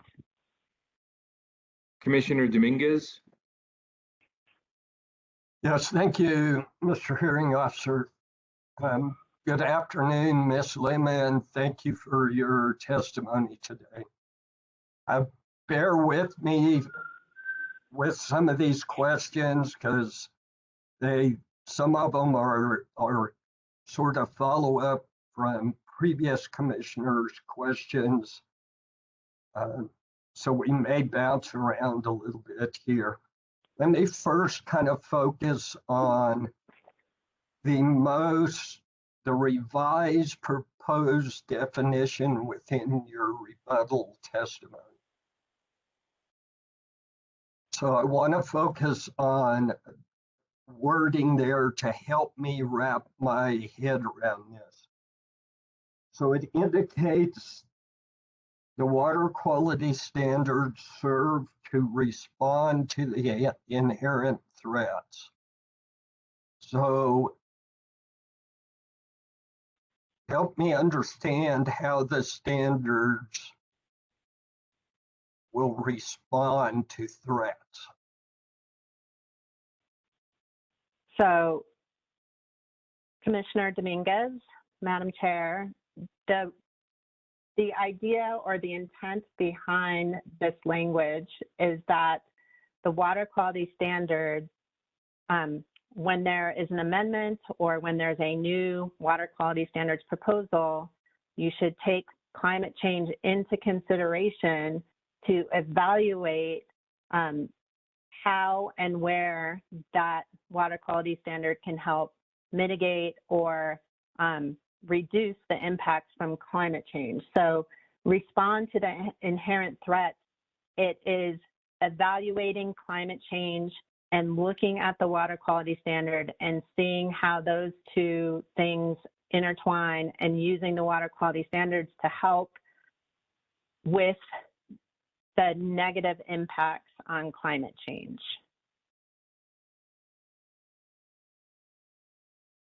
Okay, thank you. Let me kind of expand from Commissioner Thompson's question. He asked about how the department would be utilizing this new objective and definition. But his focus was on changing the designation and the process for that. So if I understand you correctly, potentially one of the first things that would occur is that the department, when looking at impaired streams, and let's just use temperature, for example, a stream that has an impairment due to temperature, now one of the probable causes could potentially be climate change. Is that a correct approach that the department would be taking? Commissioner Dominguez, Madam Chair, I would have to look, because there is a specific list of probable sources that we use from the EPA Clean Water Act program, and I am not sure if climate change is on that list. So it's a possibility, yes. I'm not sure. I would have to see what that list entails and if we would adopt one at a state level. I'm not sure. Okay, thank you. And I guess where I was leading to, based on that assumption, because you've talked about responding to and that the standards need to take into account climate change if deemed appropriate, so that something can be done to help curb that. So with a temperature related issue, then we would potentially, like other probable causes, be looking at BMPs, best management practices, in order to curb that potential deal. So from a water quality standpoint, how do you incorporate best management practices to offset climate change impacts? Commissioner Dominguez, Madam Chair, the same BMPs or best management practices that are used for other causes of impairment would still be effective for climate change impacts. So, increasing shade, making sure, if we're talking about temperature, let's say, the BMPs, you're increasing shade, you're changing the width to depth ratio, you're making sure that there's deep pools available to cool down water where fish can have refuge during summer days. And so those same BMPs can be used to help mitigate the impacts from climate change. The scale of those is probably the question, but you're looking at the same BMPs. If you're talking about, intense storm events and sediment running off the landscape, you're using the same BMPs to stop the sediment from entering the stream. So it's a similar concept, as just a bigger scale. Okay, thank you. Let's switch a little bit to the definition side. In listening to your earlier testimony, and I think you were responding to questions from one of the other parties, the EPA does not have a stand or a definition currently within any of their regulations. And then if I understood you correctly, at the state level, none of our Nmacs or statutes currently have a definition. And so if the commission adopted this, it would be the first regulatory body in the state to adopt a definition for climate change. Did I understand your testimony correct? Commissioner Dominguez, Madam Chair, yes, there is no definition currently in Nmac. This definition that we're proposing, we were considering through the lens of water quality and water quality impacts.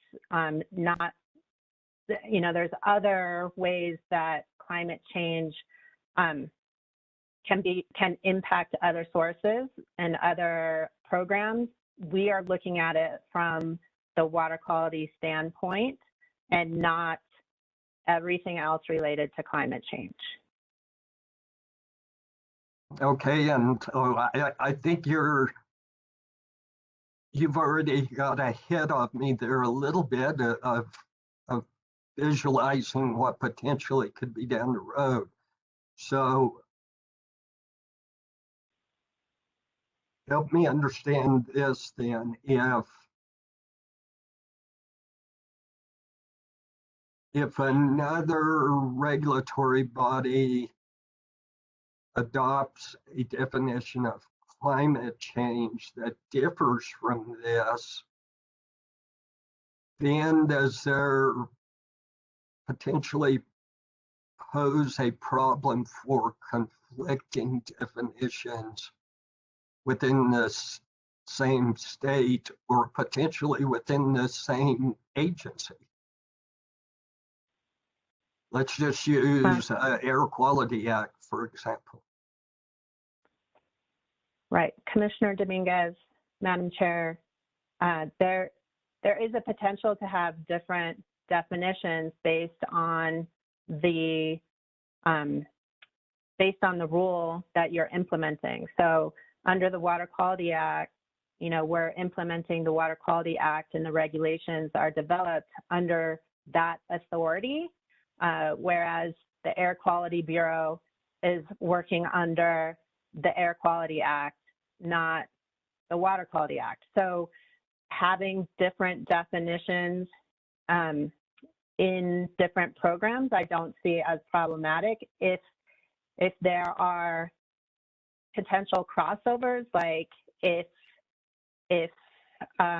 we have a definition in 20.6.4 NMAC, and then groundwater is proposing a definition in 20.6.2 NMAC, and they're both water programs, that's where we would need to make sure that our definitions are aligning and in concert, because we're working under the same umbrella. Okay, thank you. Let me ask it this way then, and maybe I'm looking at this too simplistic, but obviously based off of some of the testimony from other parties and the questioning that you received, there's not complete consensus amongst the public on the definition of climate change. But even within an agency, it seems like you're talking about climate change. How can that definition be different for different regulatory roles? I can see where the objective is and how you utilize it, but climate change itself does not seem to be different whether if you're defining climate change. To me, that would seem the same whether you're, regardless of what you're talking about.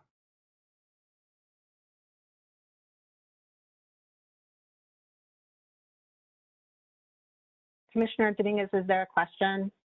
So I'm circling back. So why would a definition differ if you're talking about a subject matter, climate change? Why would that be defined differently between regulatory bodies? Commissioner Dominguez, Madam Chair, I think I'm understanding what you're honing in on, and I don't believe that our definition as proposed in our June 22nd proposal in NMED Exhibit 110 is different from the general general definitions that are found in the scientific community. I think the points of disagreement in this proposal is whether we explicitly state that climate change is human caused and mostly human caused. That's the argument. The definition, which is referring to any significant change in measures of climate lasting for an extended period of time, typically decades or longer, and includes major changes in temperature, precipitation, wind patterns, and other weather-related effects, is not being debated. It's the human-caused part that's being debated. Okay, thank you. That's helpful. I believe that's all the questions I have, Mr. Herring. Thank you, Commissioner Dominguez. Are there any other commissioners who have questions for Ms. Lemon?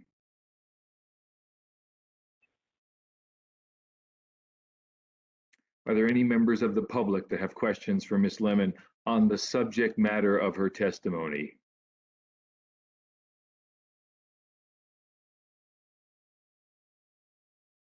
Ms. Ahrens, this is your opportunity.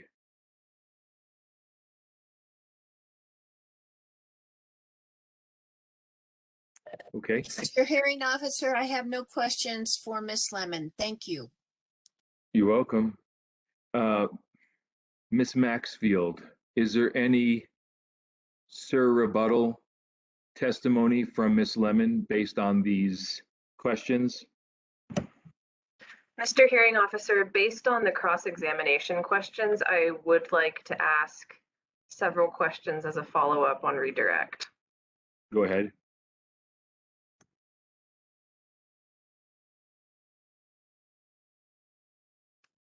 Thank you. Ms. Lemon, you had some questions about how NMED's proposal relating to climate change, both the definition and the objective, evolved over the course of months since the petition in August 2020 was filed. Could you please describe how the department refined its proposals on this topic? Yes, so the original proposal that was filed with our request for hearing in August included in the definition or in the objective a reference to the governor's executive order. After public comments and listening to different stakeholders, the department revised their objective in the March submittals to take that executive order out. And again, we revised our petition in June that removed the word address, because the standards can't address climate change, they can respond to climate change. And so our June proposal addressed further comments. And so over the course from August to June, we were refining our objective over time based on input, which is exactly what this process and public participation process is supposed to achieve. And so that just shows that the process is working. You know, we're listening, we're modifying our proposal based on what we're hearing. And our June definition and objectives were based on that culmination of 8 months. Thank you. You received some questions about the department's process in examining other definitions that might be out there related to climate change. Could you please give us an overview of the department's process of looking for definitions and crafting your definition of climate change? Right, so the department looked at, did a search for different climate change definitions throughout the literature, throughout the internet, using different organizations and different regulations. And the way we honed in on our definition was to look at a definition through the lens of water quality. So we were really, there's a lot of different information out there, but what we were looking for with this definition is to really hone in on the science and the water quality aspects of the definition.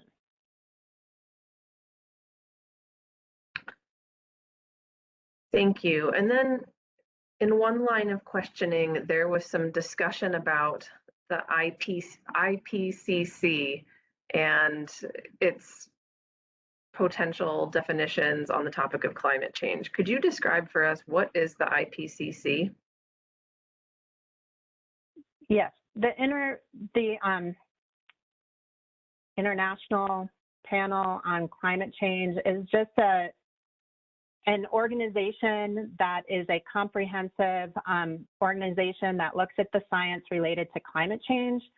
So they're taking a bunch of different information from the science community and reviewing that information for looking at it as a global climate change impact. Why would the IPCC be a useful source to look at for the department to craft a climate change definition?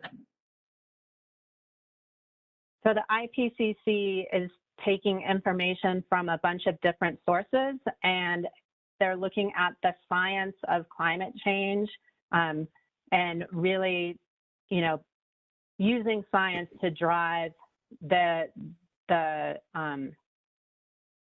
actions that are happening because of climate change. So it's a way to get some definitions that are scientifically based, that are from a wide variety of sources.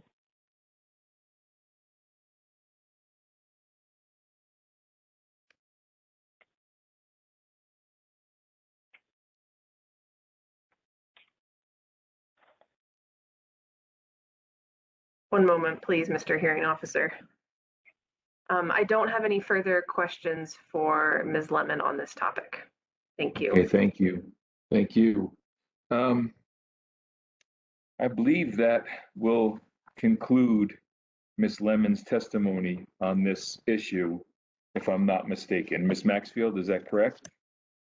That is correct. NMED has no further testimony on what we have agreed to define topic number 1 as. Okay, I see by this spreadsheet that the next party that has a direct witness on topic 1 would be Amigos Bravos. Is that correct, Ms. Fox? Correct, Mr. Hearing Officer.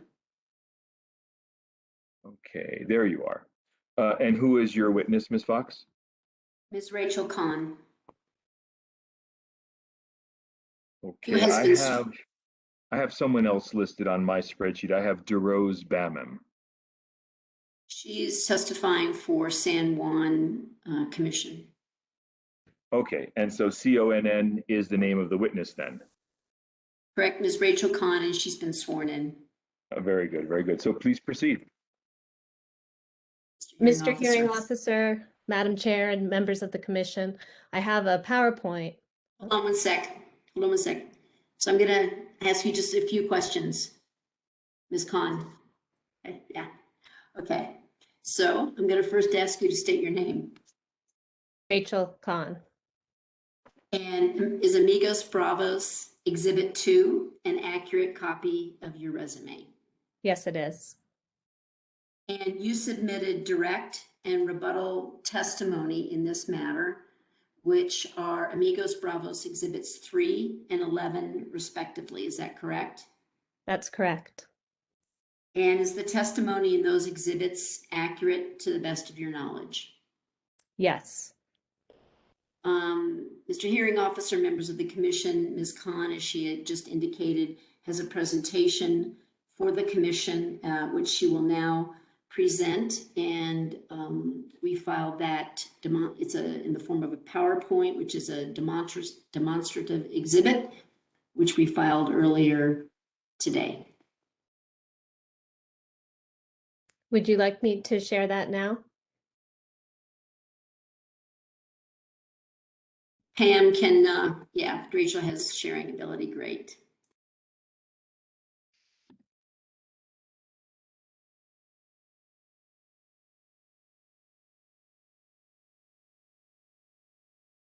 Mr. Hearing Officer, Madam Chair, and members of the Commission, thank you for the opportunity to testify before you today.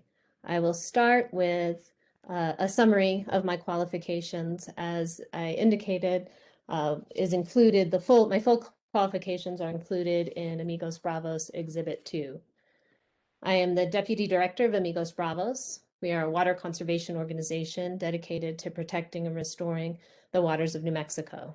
We have been working in the state for 33 years. I have been working on water quality issues in the Upper Rio Grande watershed for 22 years. 21 of those years have been with Amigos Bravos. I have also served on the advisory board of the National Clean Water Network for 9 years. I have a bachelor's degree in environmental biology from Colorado College. As part of my work, I provide trainings on the Clean Water Act, including water quality standards. I also co-lead a surface water quality monitoring program and conduct trainings on sampling and monitoring procedures. In the past, I've provided testimony before the Water Quality Control Commission on many occasions, including during the last 3 triennial reviews. This portion of my testimony is focusing on the climate change objective and definition. Amigos Bravos supports NMED's proposal to add a climate change objective and definition. And Amigos Bravos, in addition, proposes to provide context and add to NMED's proposed objective language by outlining the impact of climate change on water quality here in New Mexico. We also propose to add to NMED's proposed definition of climate change to identify human activities as a major cause of climate change.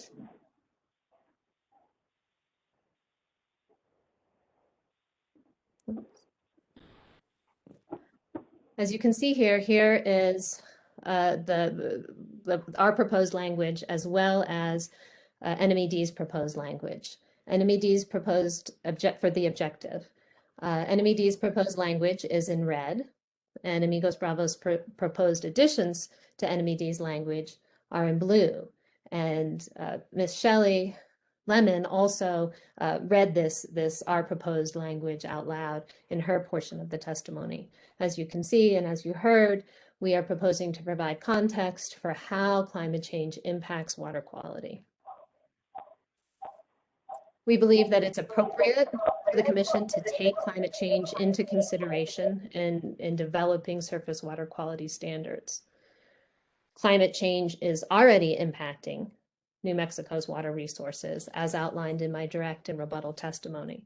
Specifically, New Mexico is the 6th fastest warming state in the nation, with the average temperature increasing 2.7 degrees Fahrenheit between 1970 and 2015. This trend is expected to continue, with average annual temperatures expected to rise another 3.5 to 8.5 degrees Fahrenheit by 2100. These increased temperatures are already having outsized impacts on New Mexico's surface waters. Between 2001 and 2010, flows in the Rio Grande were 23% below the century average, and flows to the Rio Grande are expected to decrease on average by 1/3 more by the end of the century. Climate change is expecting to cause more extreme weather events, causing both drought and flooding. Water quality is being and will be impacted by climate change. When intense rain events fall on either drought-hardened or wildfire-disturbed soil, there is increased runoff and increased pollutant transport. Climate change is causing increased wildfire risk across the West, with New Mexico expected to see a 400 increase in burned areas. We have seen these impacts in the upper Rio Grande with severe flooding and sediment transport following the Los Conchos fire.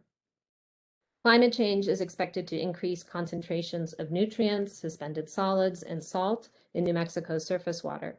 Increased levels of nutrients can lead to more harmful algae growth, which in turn, along with warmer water temperatures, results in decreases of dissolved oxygen in streams and lakes. NMED has objected to Amigos Bravos's proposed objective language based on the claim that it will become outdated because the science is constantly evolving. As outlined in my direct and rebuttal testimony, the science is accurate. We provide the references and the backup to the language that we included in the proposed objective. And furthermore, science is constantly evolving for all aspects of the standards, which is why we have the triennial review.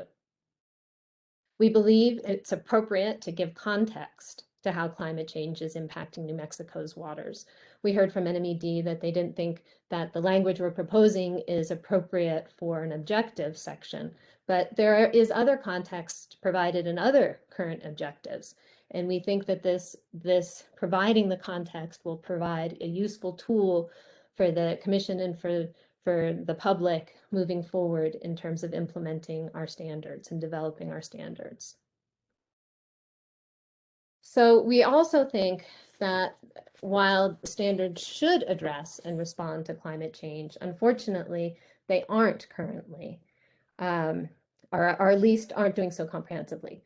So as set forth in my direct testimony, while addressing or responding to climate change is critical and necessary, and while the standards should serve to address and respond to the inherent threats of water quality due to climate change, the standards as currently drafted do not currently accomplish or respond fully to climate change, as NMED states in its testimony. NMED claims in its testimony that the state's anti-degradation policy and use attainability analysis process protects the state's waters from the impacts of climate change. However, this assertion is not accurate. While the anti-degradation policy is an important tool for protecting New Mexico's waters from impairment, it does not adequately protect or fully address or respond to climate change. And the same is true to the use attainability analysis process. For example, the standards as currently drafted have no mechanism in place to understand or track how a changing climate is impacting the hydrology of our waterways. Stream segments are identified by language such as perennial portions of X water course, yet there is no mechanism to determine if these segments are growing or shrinking, and what the cause of any growth or shrinkage may be. And I have put together this diagram to demonstrate this concept. So right now, segments are currently identified by, are mostly identified by hydrology. So for example, you'll have a segment with language as provided here. It chose the Rio Hondo because it was a short segment to include here. You have the language as it is currently in the standards, perennial reaches of the Rio Hondo. And that's the way that segments are identified. They're identified by hydrology, or many segments are identified by hydrology. Instead of, in this hypothetical, which I have down here, other version of how the same segment could be identified, which is by landmarks, by physical marks on the landscape. So it could be identified as the Rio Hondo from the confluence with the Rio Grande to the confluence with Lake Fork. And here I've provided the diagram where this straight line represents perennial, and this dashed line represents intermittent. So here in 2021, you'd have the Rio Hondo, which down here from the confluence with the Rio Grande, all the way to the confluence with the Lake Fork is perennial. Yet you could, with a changing climate, have a situation where 5 years down the line, in this hypothetical 2026 Rio Hondo scenario, have a situation where the perennial portion has shrank, and in its place, there's an intermittent portion. And so this is the same area covered, but it has only it has this smaller portion of perennial waters. Yet up here, the standards that apply would mean that those standards would only apply to this shorter section. And this would happen, I believe, in many cases. I'm concerned that this would happen in many cases without a use attainability analysis being conducted, because there is no change. There would be no actual change to the regulatory standard. The perennial reaches to the Rio Hondo would remain the same. It's just what waters those apply to would change. I'm concerned that our standards, that this is an area where our standards could do better at being responsive to climate change. And I provided as an example with concern with the testimony that NMED has provided, saying that the standards currently are being responsive to, implying that the standards are currently responsive or addressing climate change. And in support of our language, the last bit of our proposed language talks about that the standards should be providing, being responsive to climate change. So moving on to the climate change definition. Again, we have NMED's proposed language in red and Amigos Bravos' proposed language in blue. As you can see, we are proposing to add the clause at the bottom, identifying humans as being responsible for recent climate change. So we propose adding this sentence that clarifies that the sources of climate change are primarily human-caused. Scientists agree that humans are the cause of the vast majority of current climate change, as I outlined in detail in my direct and rebuttal testimony.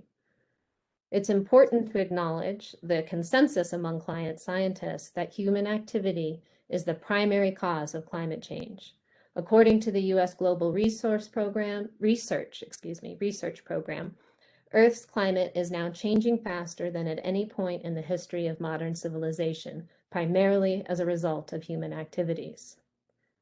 That was a direct quote.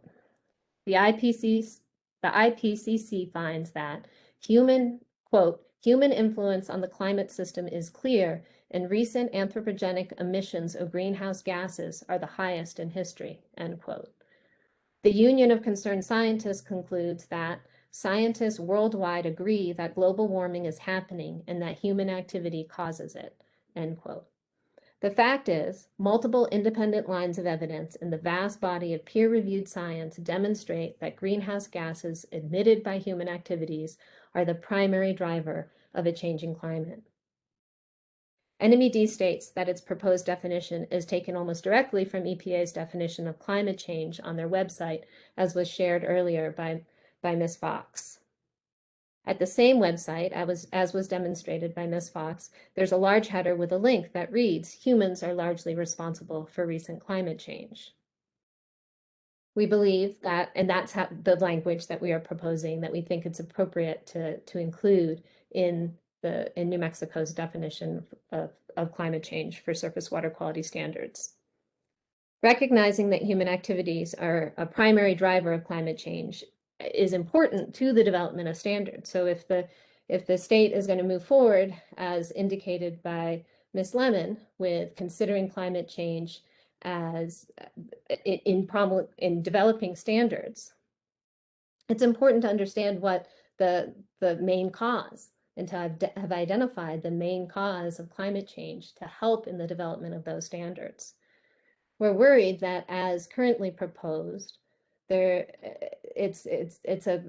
implies a false equivalency between natural and human driven causes of climate change. And that's our proposed addition to the definition attempts to address that and to make clear that there isn't an equivalency between natural and human driven sources of climate change.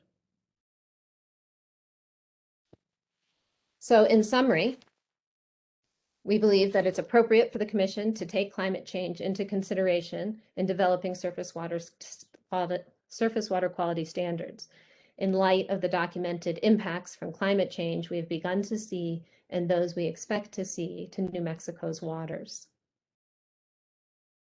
In order to protect our waters and the communities that depend on them, it is essential that the state adequately identify the threat and identify concrete steps to update the Commission's regulations to address the threats posed by climate change to New Mexico's water quality and communities.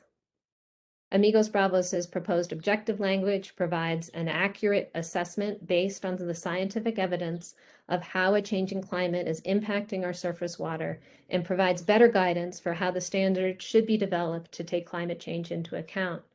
In addition, this language, unlike NMEDs, does not incorrectly claim that the standards are serving to address climate change, when in fact they are not doing so in a comprehensive manner currently.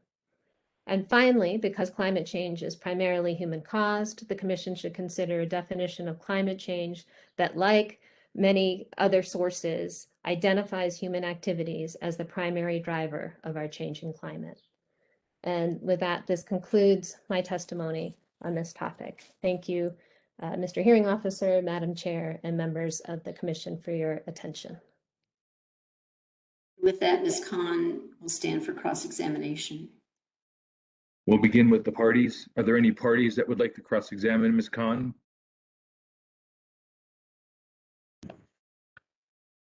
Yes, Mr. Hearing Officer, NMED has a few cross questions. And then I see Ms. McCaleb as well. Are there any others so I can make a list now?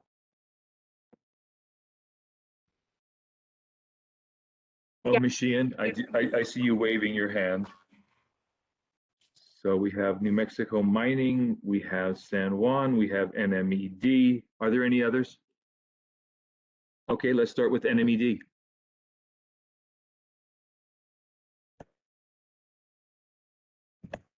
Thank you, Mr. Hearing Officer. Ms. Maxfield, I can't see you. Can you turn your camera on? Yes, sorry about that. Thank you, ma'am. Can you see me now? It is Yes, still I spinning can. for me. Okay, thank you. Not sure what was going on with that. Ms. Khan, Amigos Bravos is proposing additional language to the objective portion for climate change beyond what the New Mexico Environment Department proposed. How does the additional language that Amigos Bravos proposes in that objective add to the goal and implementations of the standards to meet that goal? Madam Chair, members of the Commission, I think that providing context and providing information about how New Mexico's water quality is currently being impacted by climate change can provide a lot of assistance in of steps that could be taken on how to address it.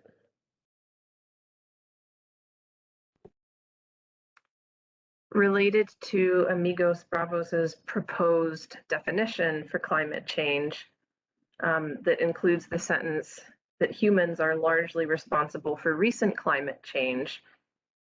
What is the definition of largely? Well, I think it's, as we saw, that was from EPA's language on the same website that NMED used for their definition. In addition, as I mentioned in my testimony, there's a number of other sources ranging from the IPCC and the U.S. Global Research Program, the Union of Concerned Scientists, that use language like primarily, which is similar, I think, to largely. And so I think that this is a term that's used in other formats and by other bodies to describe human-caused climate change. Could you describe why Amigos Bravos thinks that the word largely belongs in the definition section, even though EPA does not use it in a definitional context?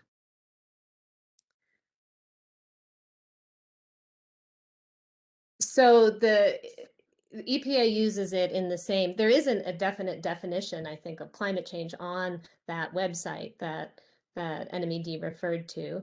And in addition, there is additional language that NMED has proposed in its definition that isn't included on that website, though some of the language, as mentioned, is from that website.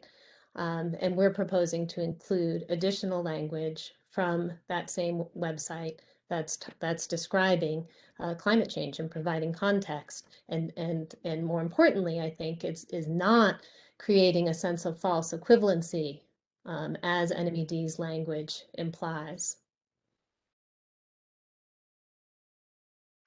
In Amigos Bravos proposal regarding recent climate change in the definition, what is meant by recent? So I think that, as I provided in my testimony, the Earth's climate is now changing faster than any point in the history of modern civilization. So recent is been recent in the context of our of the history of the Earth is that recent, as has been, as many of the other sources have talked about, is that since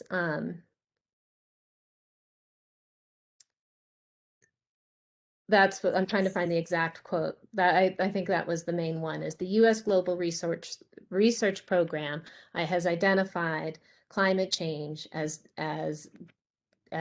changing faster now than at any point in modern history. So I guess I would say modern history is one way of identifying what recent is.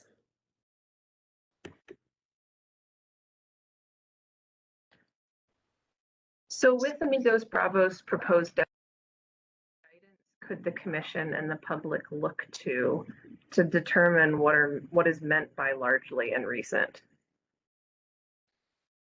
I think that largely is pretty clear, that it is the main source of climate change. And as I mentioned, there is a lot of other language that refers to climate change being human-caused climate impacts being the primary driver of climate change. And I think that largely communicates that humans are the main source of a changing climate. In terms of recent, it is taken directly from EPA's language on that website. And I think it refers to, we're talking about now, since humans have had a big impact since our industrialization, and it isn't thinking back, millennials, where we've had big natural causes of climate change, such as meteors and eruptions, volcanic eruptions that have impacted in the far past our climate from natural causes. So again, I'm deferring to EPA, as they have proposed, or they have included in their language on their website, that humans are largely responsible for recent climate change. Thank you. I have no further questions for this witness. Thank you. Ms. McCaleb? Thank you, Mr. Hearing Officer. Good afternoon, Ms. Khan. It's been quite a few years since we've had the opportunity to chat like this. Yes, yes, that's good to Nice to see you good to again. see you, at least through the Thank you. screen. Yes, see in quotes. You've testified that Amigos Bravos encourages the WQCC to adopt surface water quality standards that respond to the very real threat of climate change. Is that correct? Yes. Would you agree that the WQCC has the authority to do so now, even without the adoption of a climate change objective? Excuse me, sorry, my screen flickered. I was trying to get back to you all. Could you repeat the question again? Yes, ma'am. Would you agree that the WQCC has the authority to adopt surface water quality standards that would respond to surface water quality impacts from climate change, even without adopting a climate change objective? Yes, I do. Do you have an opinion whether, if the WQCC adopts a climate change objective, that objective might provide the basis for a lawsuit against the WQCC, contending that it hasn't acted quickly enough or taken other activities in response to climate change? I don't think it would open up to lawsuits any more than without adding the objective. Does Amigos Bravos contend that the WQCC needs to adopt a unique set of water quality standards that would apply only to impairment that is caused by climate change?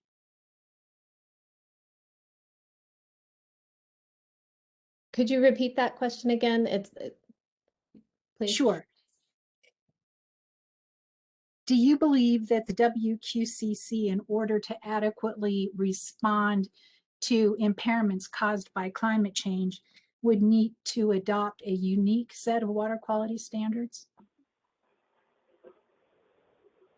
I think that all standards, as has been indicated by the department in their testimony, should take climate change into account when they're being developed.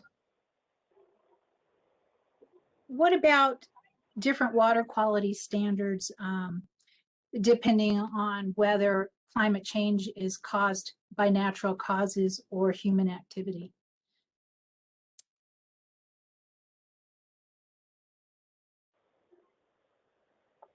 I'm sorry, will you repeat the question again?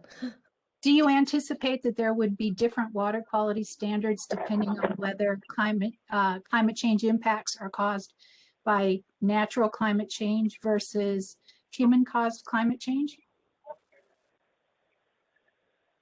I think that the implementation measures that are developed may be different. I think that so I think that there could be some implementation measures that may be different.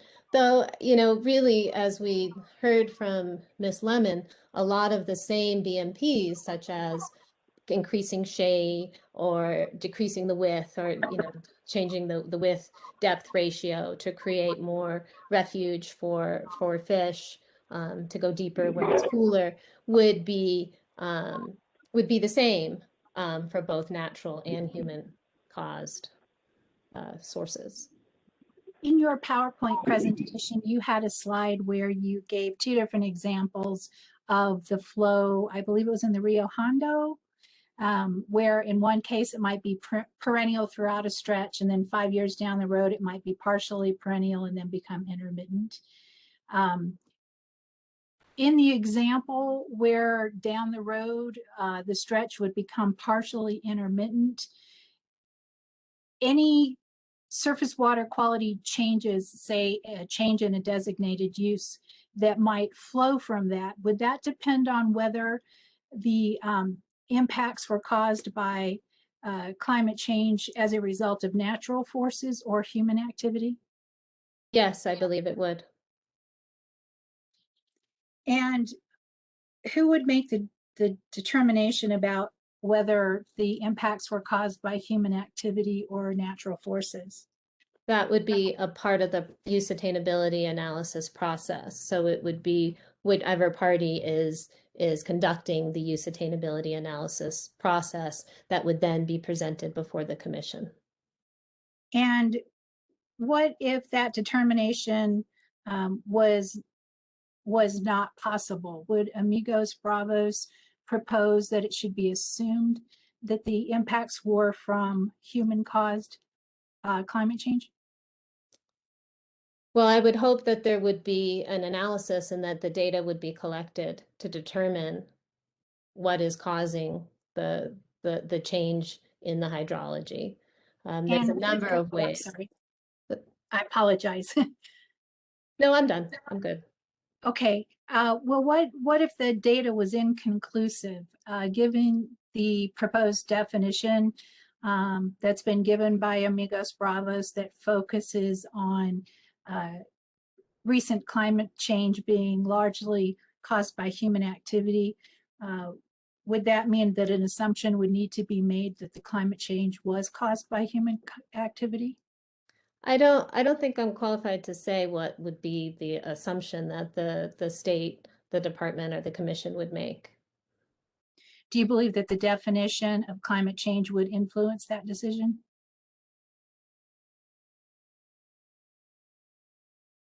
I think that, yes, I think that the definition of climate change would help decision makers in making that decision.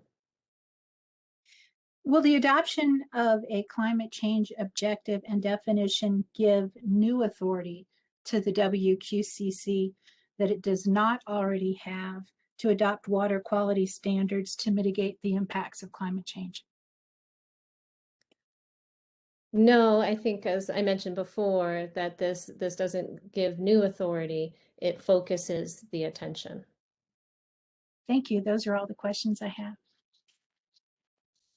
Thank you. Let's have Ms. Sheehan next. Thank you, Mr. Hearing Officer. Good afternoon, Ms. Khan. How are you? I am well. How are you today? I'm doing well, thank you. I just have a couple questions for you, more points of clarification. You just testified that there were other objectives set forth in 20.6.4 that contain background information as Amigos Bravos is proposing in its climate change definition. Do you recall that testimony? Yes. Do you happen to have those provisions handy, or could you tell me what you were referring to? The provisions, specifically which ones? The other objectives that you. Yes, I do have those handy. Or were you referring to 20.6.6.B perchance? Yes, I was. And so you are classifying that provision as containing more background information and not necessarily all objective statements. Is correct? That yes. If I could, I just want to read this because I think there is a bit of difference between 20.6.4.6.B and the background that Amigos Bravos is proposing in its climate change definition. I guess if you wouldn't mind just telling me what you think the point. Objection to the form of the question. I think it misstates Ms. Khan's representation that the two were equivalent. Ms. Sheehan, your response? I believe it was Ms. Khan's testimony that there were other objectives, and she just identified objective under point B that contained background information. And so, Ms. Khan, could you describe the correct? But Ms. Sheehan, hold on a minute. I have to make a ruling. There's been an objection. Sorry. So I expect and I hope that there's more objections down the road. And when that happens, please make your objection timely so that it's not waived. I'm going to ask the other party what their position is, and then I'm going to make a ruling on it. So, Ms. Fox, the objection is to form of the question. Correct. All right. And what specifically are you objecting to about the form of the question? She mischaracterized Ms. Khan's testimony in the question itself, stating that, essentially implying that Ms. Khan stated that our proposed objective and the proposed objective already in the regulations were the equivalent or the same, and all Ms. Khan really testified to is that there are other objectives that provide some context. Okay. Court reporter, would you please repeat the question that Ms. Sheehan asked?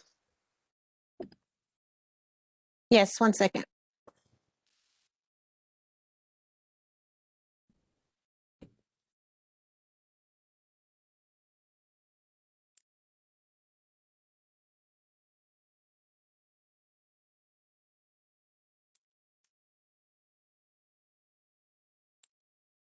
If I could, I just want to read this because I think there is a bit of difference between 20.6.4.6.b and the background that Amigos Bravos is proposing in its climate change definition. I guess if you could, if you wouldn't mind just telling me what you think and then there was the objection.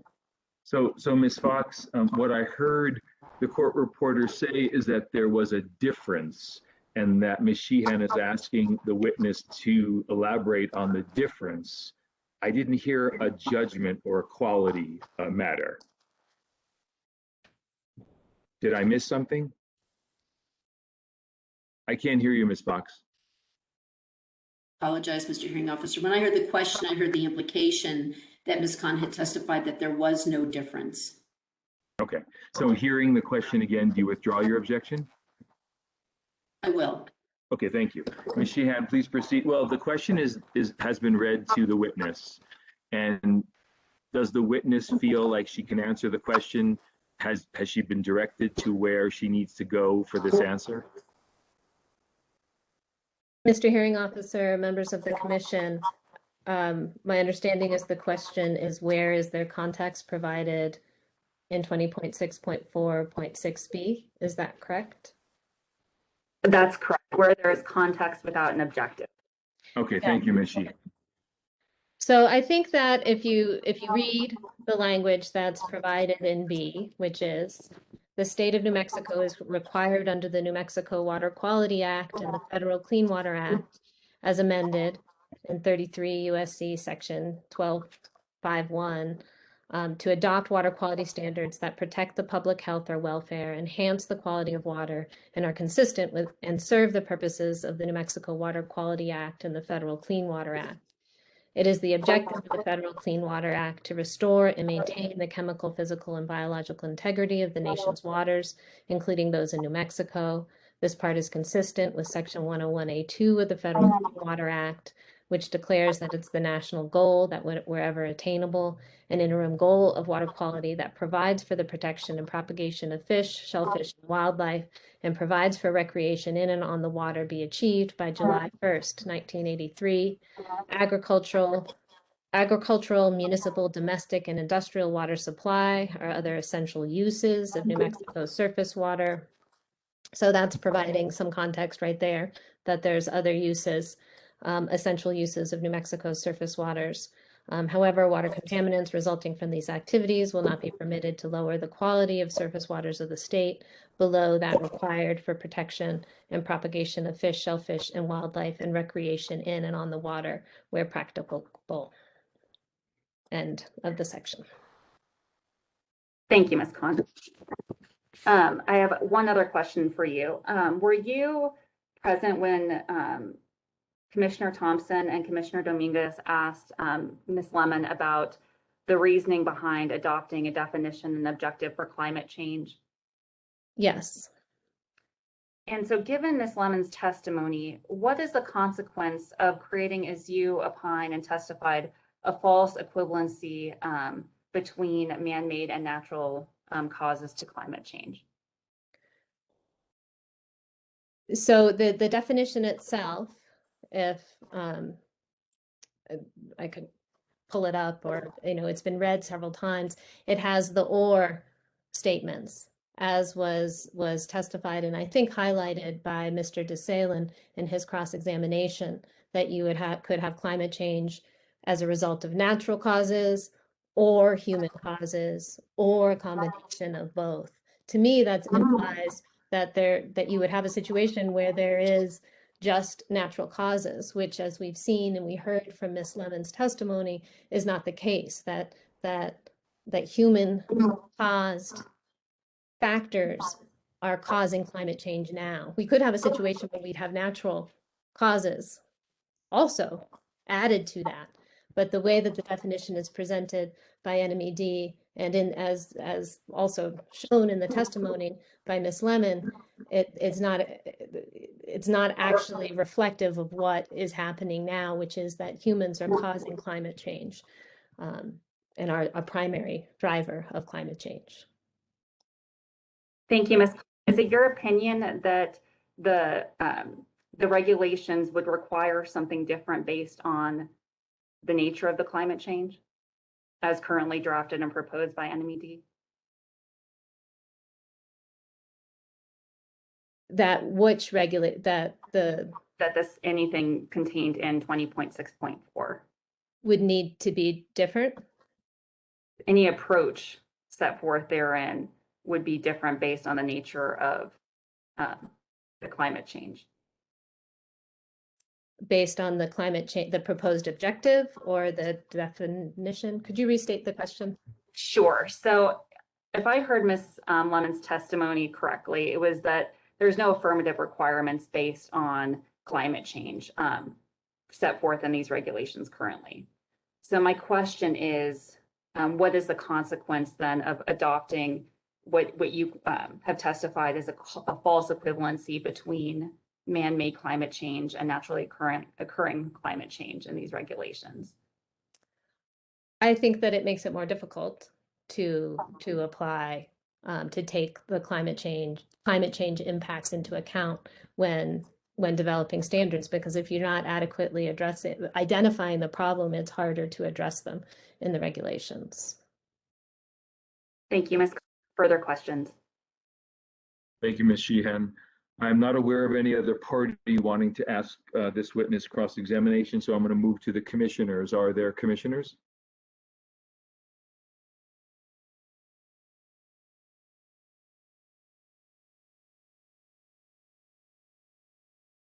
I'm not hearing any commissioners. Are there any members of the public?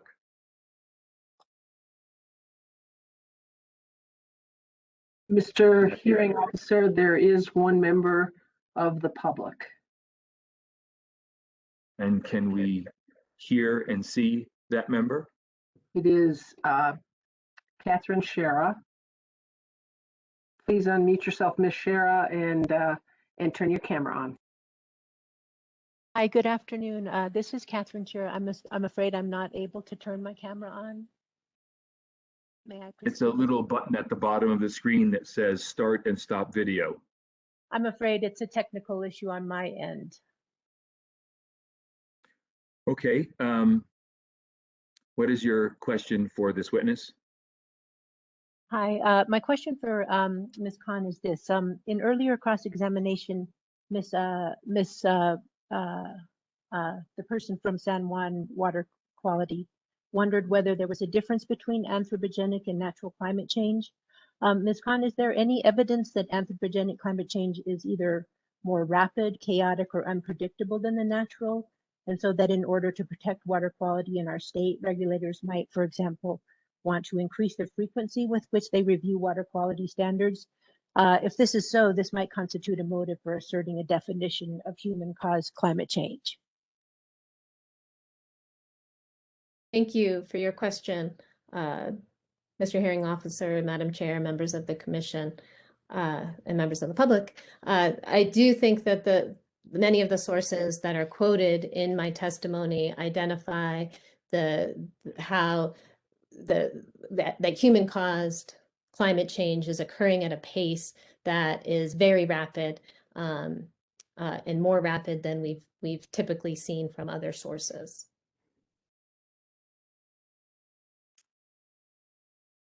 Okay, Ms. Fox, are there any questions that you have based on the cross-examination questions and within that scope that you have for Sir rebuttal? Thank you, Mr. Hearing Officer. Just one point of clarification, and that is this, Ms. Khan. In the, as I understand your testimony, the definition of climate change proposed by NMED comes from language from EPA, is that correct? That's correct. And then Amigos Bravos propose additional language which would clarify that, quote, humans are largely responsible for recent climate change, also comes from EPA, and in fact on that same webpage where NMED's proposed definition comes from. Is that correct? That's correct. And Ms. Mayfield asked you about the definition of recent, or what you intended to mean by recent. And do you have any clarification on what is intended to mean by recent in our proposed definition? Yes, I do. Thank you. If you do go to that same website that we've been discussing, EPA qualifies that over the past century, human activities have released large amounts of carbon dioxide. And so it is clear that what EPA is referring to in terms of recent is over the past century. So post-industrial time period. Correct. That's all I have, Mr. Hearing Officer. Thank you, Ms. Khan. Thank you. So we're going to move on to the San Juan Water Commission's direct witness, Bamman.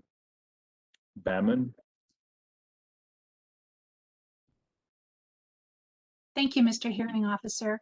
Might I request that we take a quick break, or perhaps do so after we get through the preliminary matters and before Ms. DeRose Bamman launches into her direct testimony? And what preliminary matters are there? Well, to have her introduce herself, give her educational and work background, and also you had requested that we have her walk through the objections that are being withdrawn. I don't know that we need to have her walk through them. You've submitted an email to all the parties.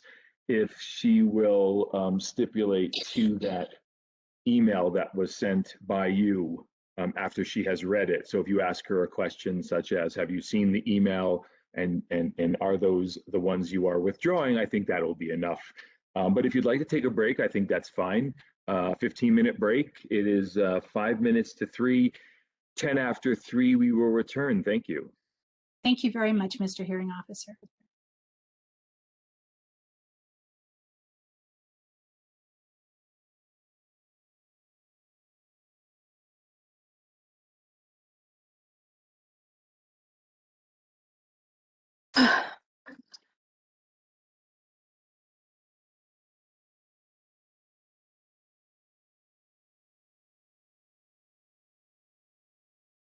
It is 3:10 p.m.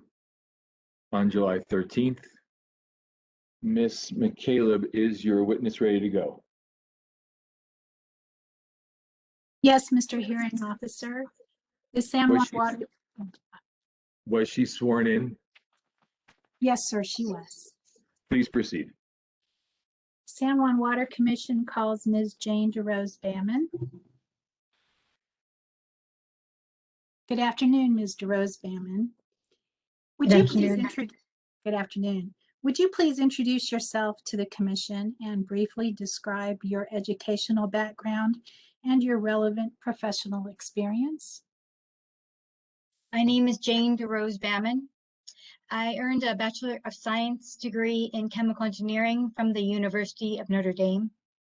I have more than 30 years experience in the environmental compliance area, and I've worked for the federal government and state governments covering the groundwater, drinking water, and surface water quality programs, protection programs.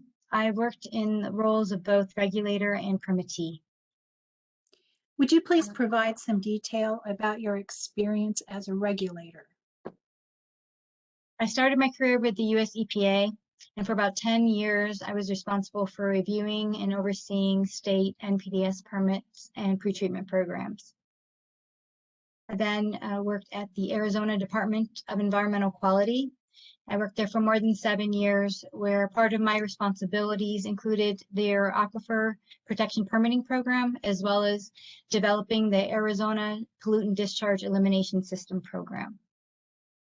I then spent almost 5 years at the New Mexico Environment Department, where I was the Water Quality Standards Coordinator and then the Monitoring and Assessment Program Manager. And these positions involved monitoring and assessing the state's surface waters, preparing the Clean Water Act Section 303D, 305B integrated report, preparing total maximum daily load strategy documents, and reviewing and developing surface water quality standards consistent with the Clean Water Act requirements, and working with EPA concerning approval of changes to the state surface water quality standards. And what experience do you have working on behalf of permittees? I left the New Mexico Environment Department in November of 2008, and then I spent 9 years with the Albuquerque-Bernalillo County Water Utility Authority. And during that time, I worked as the Water Quality Program Manager, the NPDES Program Manager, and the Regulatory Policy Manager position. So I basically was responsible for compliance, monitoring, and reporting for the drinking water programs, the NPDES program, and the groundwater discharge permit programs. I then left in 2018, January 2018, I left the Water Authority and I became an environmental consultant. And in that role, I assist clients with permit renewals under the NPDES and the groundwater discharge permit, and then also monitor and advise proposed changes to federal regulations and state rules on those programs, the groundwater, drinking water, and surface water quality programs. And are you a past member of the Water Quality Control Commission? Yes, I am. For about over 5 years, from January of 2014 to March of 2019, I had the privilege of serving as the municipal county representative on the Water Quality Control Commission. During that time, I had participated in numerous permit compliance and rulemaking hearings, including the 2014 Triennial Review and the adoption of the Water Quality Control Commission rulemaking rule, and the update of the ground and surface water protection rule. And did you pre-file your resume? Yes, it's exhibit SJWC-1. Do you have any changes you would like to make to your resume? No.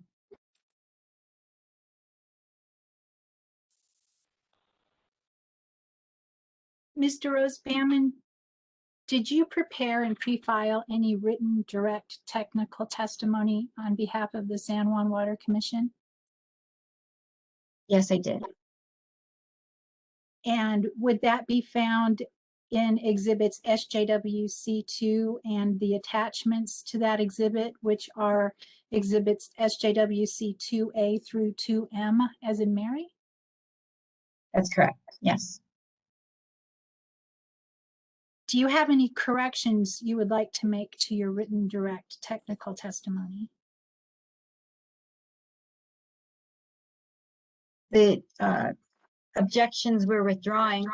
Is this the right time to mention that? You know what, in just a moment, we'll just walk through that real quick. Let me just ask you one more question first, or maybe two questions. Have you also prepared written rebuttal testimony for this hearing?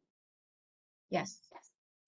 And is that found in exhibit SJWC3 and its attachments, which are exhibits SJWC3A through 3J?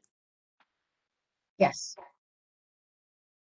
And do you adopt your pre-filed written direct and rebuttal technical testimony as your sworn testimony for the record in this triennial review hearing? Yes, I do. Great. And now let's walk through the objections that the San Juan Water Commission is withdrawing. Do you have a copy of the email that I sent to Hearing Officer Chikalian, Ms. Jones, and Council earlier today? I do. And is the decision to withdraw these objections, at least in part, based on the Environment Department's rebuttal testimony and their agreement to make modifications to some of their proposals as shown in their rebuttal exhibit 110? That's correct. Mr. Hearing Officer, would you like us to identify on the record the sections we're referring to, or to make this email an exhibit? How would you like us to proceed? I'm sorry, sir, I can't hear you. Let's make the email an exhibit. Thank you, Mr. Hearing Officer. Then I would like to tender this July 13th, 2021 email as an exhibit, which would be San Juan Water Commission exhibit SJWC 3K, I believe. And are there any objections from any party to the admission of this email as an exhibit? Hearing none, the administrator will accept it into the record, and so will the court reporter make a note that there is an additional exhibit for San Juan. And why don't you proceed with your testimony? Thank you very much. Ms. DeRose Bammon, the first substantive topic we'll be addressing with you concerns climate change. And I'd like to ask that you please provide the commission with a brief summary of your testimony concerning the department's proposal to add a climate change objective and a climate change definition. The San Juan Water Commission questioned the need for and the purpose of NMED's proposal to add an objective relating to in the definition for climate change. The San Juan Water Commission the objection is not because we are refuting the concept of climate change, but it's as a matter of fact, as Councilor Michaela mentioned earlier, it's a concern for the commission, the San Juan Water Commission, about the future because of impacts of climate change, especially from the impacts of worsening drought. However, NMED, through the original testimony and then the rebuttal, had not, or at least in the original one, had not provided adequate explanation for why these new provisions were needed. So in my opinion, since they haven't provided an adequate explanation of why climate change should be singled out and elevated above all the other sources of impairment that are addressed by the standards, then that's my main point, is that it shouldn't be an objective, should not be added. I want to also clarify that in the opening statement, the attorney for CCW GRIP, I think, misstated my testimony concerning climate change, and I wasn't saying that the commission has no authority to address climate change, but it's that they don't have the authority to address climate change in terms of regulating greenhouse gases.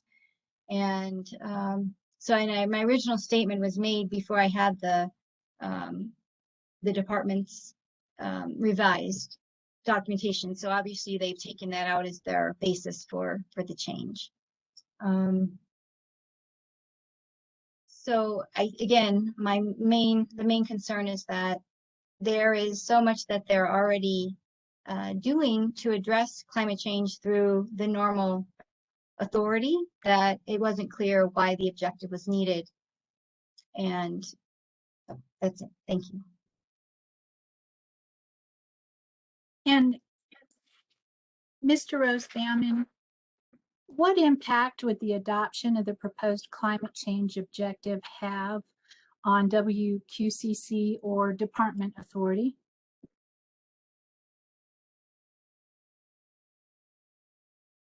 Based on even Ms. Lemon's testimony, the impact should be minimal because their authority is already in the basic language of the standards.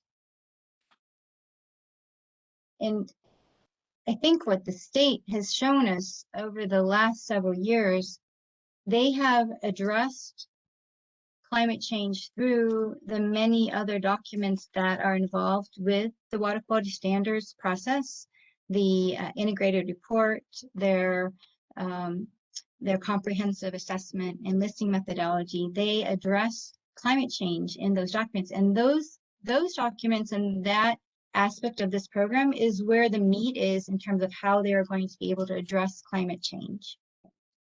So I think that the objective is not clear, and I think that beefing up those documents will be really the trick to addressing climate change or reducing the impacts of climate change through the water quality standards program.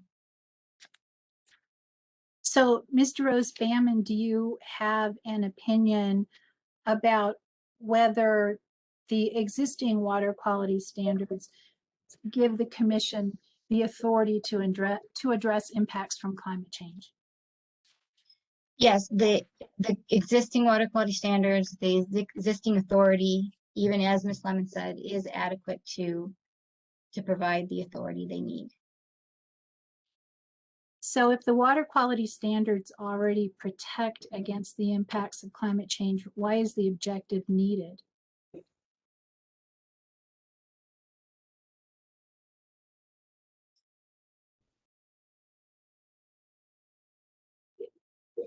I don't know. I think that the objective is, I mean, the climate change is not a discharge of a pollutant.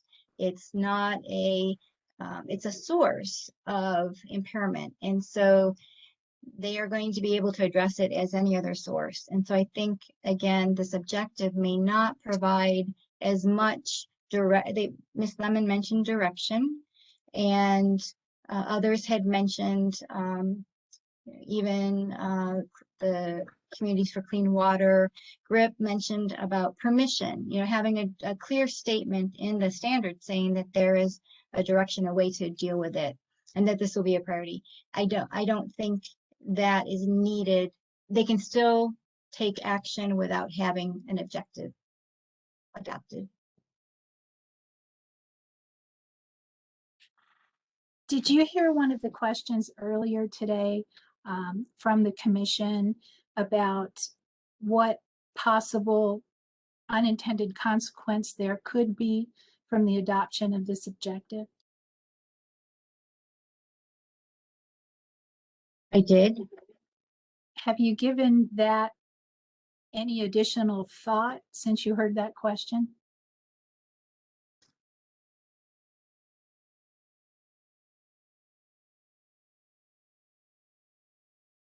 To be honest, no. I think the unintended consequences, I think there's so much that we don't know in terms of the application of the language. I think that the definition itself has, although we would like to say that it's been adopted, or the Environment Department mentioned that it was adopted or it's being drafted in the context of the water quality standards themselves, the language of the actual definition doesn't necessarily really have any water quality components to it. It's still a very general definition. And so I can't really come up with other potential unintended consequences from it. And I think because it's not necessarily clear on how it will be applied, I think that's a challenge in really understanding how or why this should be adopted. And today you've heard testimony from both the Environment Department and Amigos Bravos concerning conflicting definitions of climate change, and each party has a different proposal. In your opinion, is there any reason why a definition of climate change would be focused solely on water quality issues?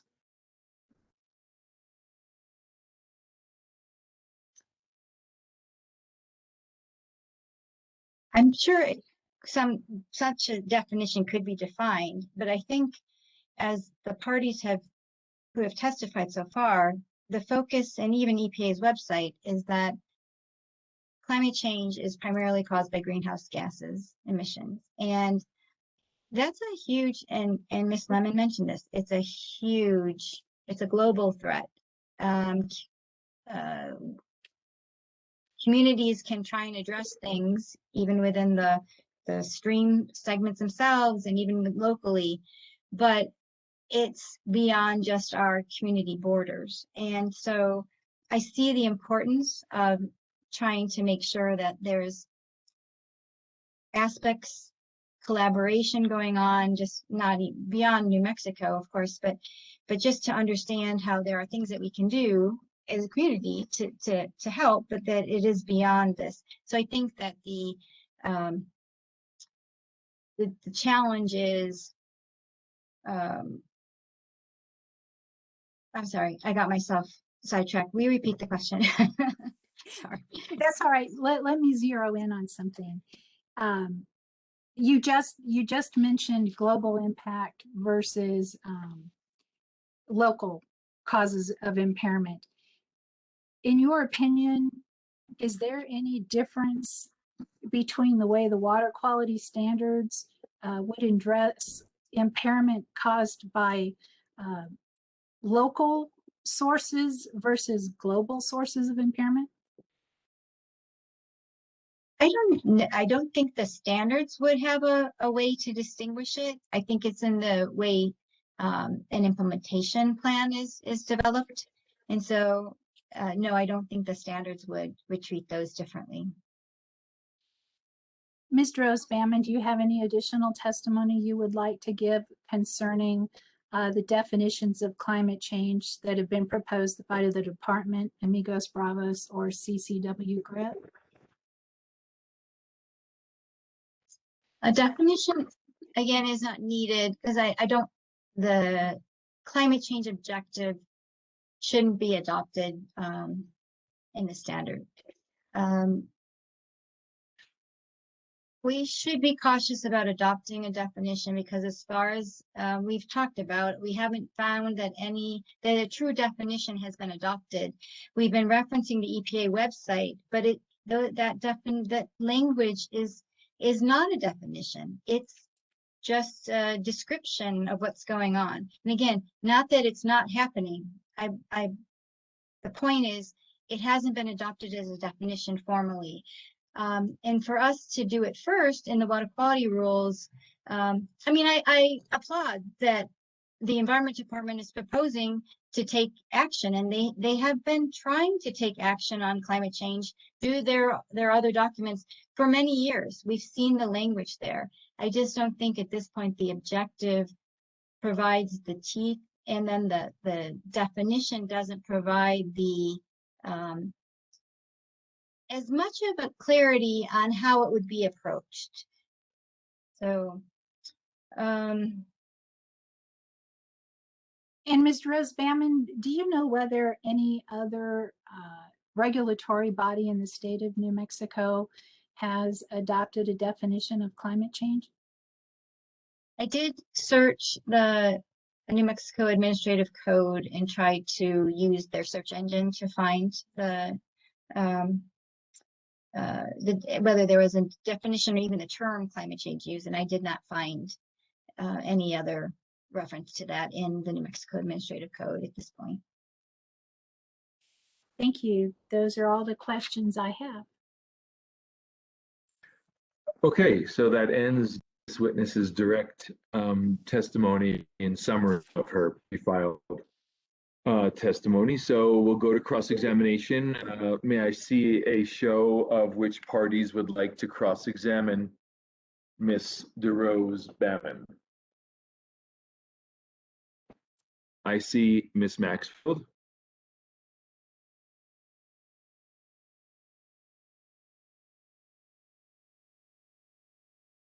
I see Ms. Maxfield. Okay, Ms. Maxfield, please continue.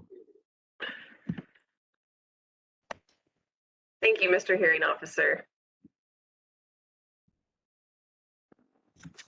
Mr. Osbaman, I know that you have, based on your pre-filed written testimony and your resume, you've been involved in these topics with a number of these players for a number of years here. In your resume filed in this proceeding, did you document all of your professional experience? The majority of experience related to water quality protection programs. And just to get on the record, does that experience include having worked for the New Mexico Environment Department in the Surface Water Quality Bureau? Yes, it does. Have you testified previously in a triennial review on behalf of the New Mexico Environment Department? I have not testified, no. And in your pre-filed written testimony, did you describe the specific matters you worked on while employed by the department? Only in my resume did I mention that the specific topics, the general topics, excuse me. And just to be even a little bit more specific here, are any of the matters that you're testifying about in this triennial review the same matters that you participated personally and substantially in while you were employed by the department?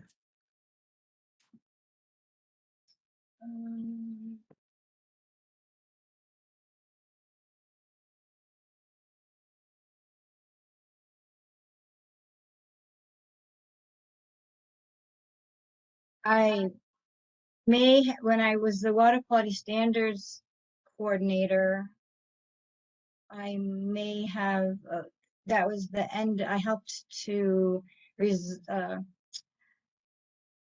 finalize the 2005 training review effort. And so there was the discussion on the primary contact then as it applied to the three unclassified segments for 97, 98, 99.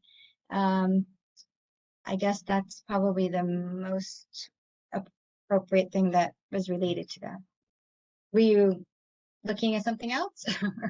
or No, I was just asking the general question about the similarities between these matters that you're testifying about here and previous matters that you may have personally and substantially worked on with NMED. In terms of the application of the standards, they're related, but in terms of being an advocate for changing the language in the standards, there was an opportunity to work on those types of things at that point.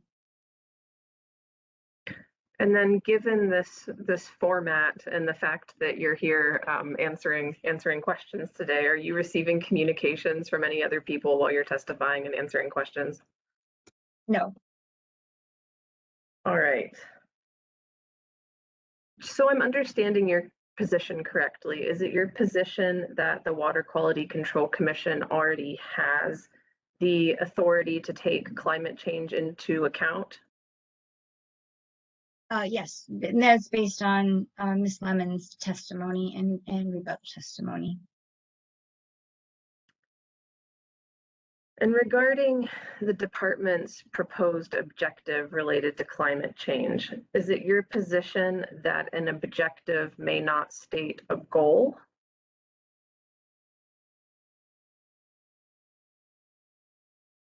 No.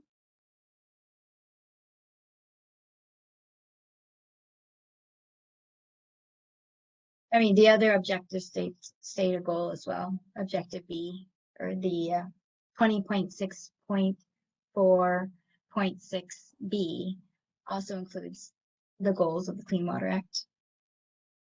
Is it your position then that the goal that NMED is proposing in the climate change objective is not an appropriate goal?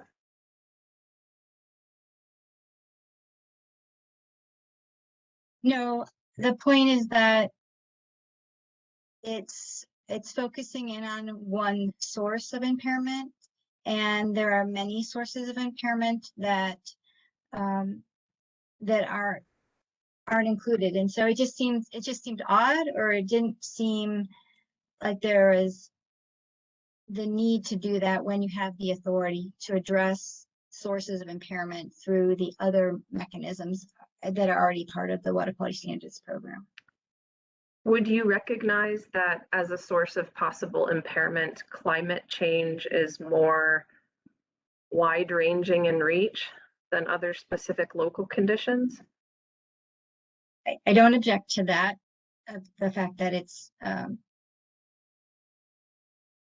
the jurisdictions involved are beyond sometimes just what the Environment Department has the ability to control or has the authority for. Like, so that I'm understanding your answer there correctly, are you stating that it is beyond the jurisdiction of the department or the Water Quality Control Commission to have climate change in mind as a goal? No, I thought that your question was, well, can you repeat your previous question? You're thinking then that maybe I'll remember my previous question or exactly the way I asked it here. Sorry, of course. Ms. Can you Maxfield, just do we rewrite have a the court recording, reporter please? to do this? Court reporter, would you repeat the last question Ms. Maxfield asked for the witness? I believe it was the second to the last question you want. Yes, that's correct.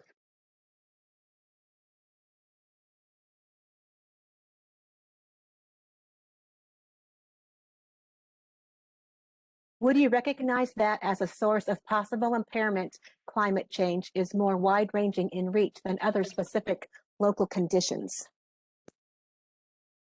Thank you. Thank you. So based on that question, Counselor, I was saying that, yes, I understand that sometimes that would be beyond the Water Authority's jurisdiction, or, I mean, I'm sorry, the Environment Department's jurisdiction. So that's why I brought that into it. The fact that there may be sources of that cause that are beyond the state borders, so. Okay, thank you. I understand your answer. To ask a more open-ended question, what is your idea of the purpose of an objective section? To understand generally what this whole set of rules is about. And then shifting gears a bit to the definition section of the proposed regulations, do you oppose any language proposed by the New Mexico Environment Department in the definition of climate change?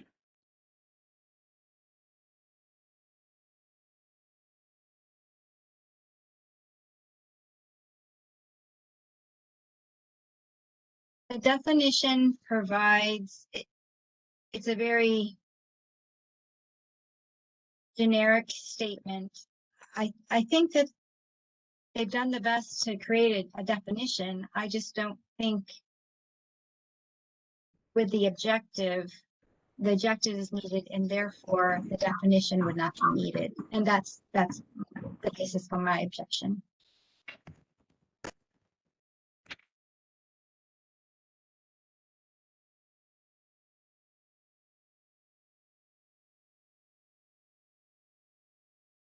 All right, thank you, Mr. Hearing Officer. I have no further questions for this witness. Okay, I did not see any other parties that wish to cross-examine this witness. So are there any commissioners that would like to cross-examine this witness?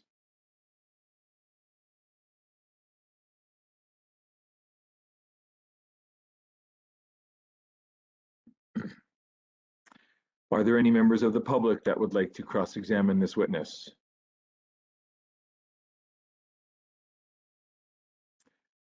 Ms. Michaela, based on the questions asked on cross, is there any redirect or surrebuttal testimony that you have? Yes, Mr. Hearing Officer, just a couple of questions. Thank you. Mr. Rose Bamman, I'd like to follow up on the last question that was asked by Ms. Maxfield. And she asked you concerning the purpose of the objective section in the water quality standards. Do you recall that question? I do. And are you familiar with the existing objectives in the water quality standards? I don't have that memorized, but yes. And I believe you were able to recall the section, which is 20.6.4.6b, if I got that right. Is that correct? Yes. And the existing objectives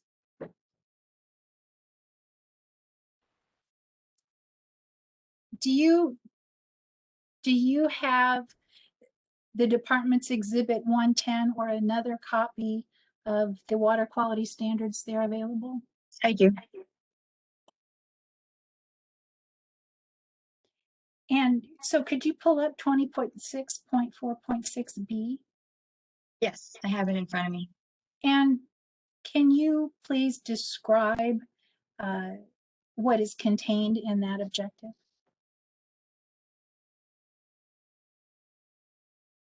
It starts out with a requirement from the Water Quality Act and the Clean Water Act to adopt standards that, with certain restrictions. It also provides the objective of the Clean Water Act, the basic one that we all know, to restore and maintain the chemical, physical, and biological integrity of the nation's waters. It references Section 101A2 of the Clean Water Act, describing the national goal. And it describes other aspects about other uses that may also be essential uses for New Mexico. And with respect to the national goal, what is that national goal as set out in this section?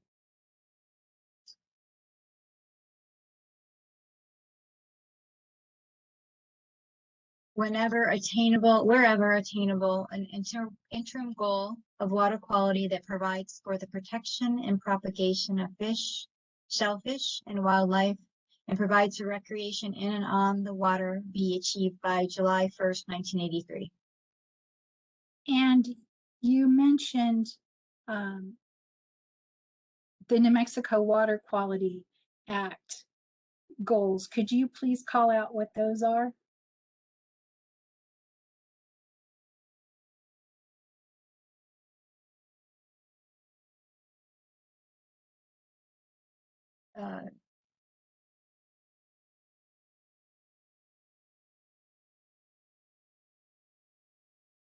Are you referring to the last sentence? It doesn't really. At the beginning of Section 5, where you referred to the New Mexico Water Quality Act. And what does it essentially say a goal of the New Mexico Water Quality Act is there?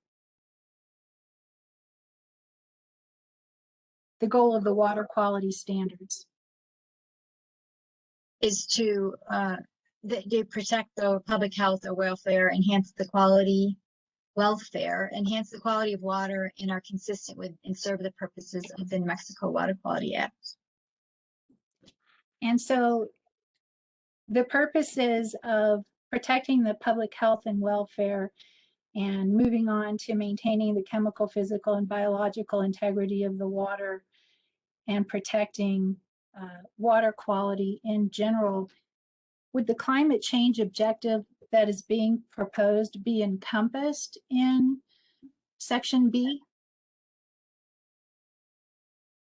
Yes. Through the protecting public health or welfare, enhancing the quality of water,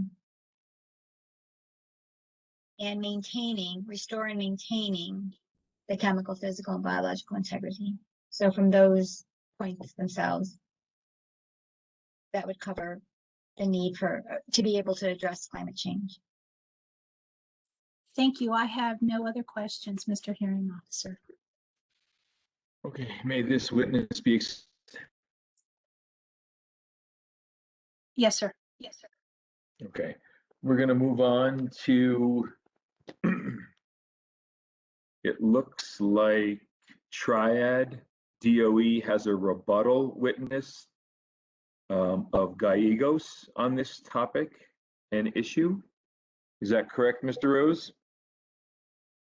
Yes, Mr. Hearing Officer, it's going to be Carolyn McIntosh. Wonderful. Please proceed, Ms. McIntosh. Is it Mr. or Mrs. Gallegos? Mr. Gallegos, and he has been sworn in. Perfect. Thank you. Please proceed. Thank you. Mr. Gallegos, will you please state your full name for the record and spell your last name? It's Robert M. Gallegos, Gallegos. And where are you currently employed, Mr. Gallegos? I'm employed at Los Alamos National Laboratory and I work for Triad National Security. Mr. Gallegos, did you provide pre-filed written direct and rebuttal testimony in LANL exhibits number 3 and number 59, respectively? Yes, I did. And was that pre-filed direct and rebuttal written testimony drafted by you or under your supervision? Yes, it was. And today you're testifying about the topic climate change. Do you have any corrections to your testimony regarding climate change? No, I do not. Both the direct and rebuttal written testimony was presented in a question and answer format. If you were asked the same questions today, would you give these same answers as in your written testimony under oath? Yes, I would. Is the information contained in LANL exhibits number 3 and number 59 true and accurate to the best of your knowledge and belief? Yes. Did you also file as LANL exhibit number 10 your curriculum vitae? Yes, I did. Could you please summarize for the commission your educational background? I have a Bachelor of Science and a Master of Science in Biology from New Mexico State University. I completed my studies in 1984.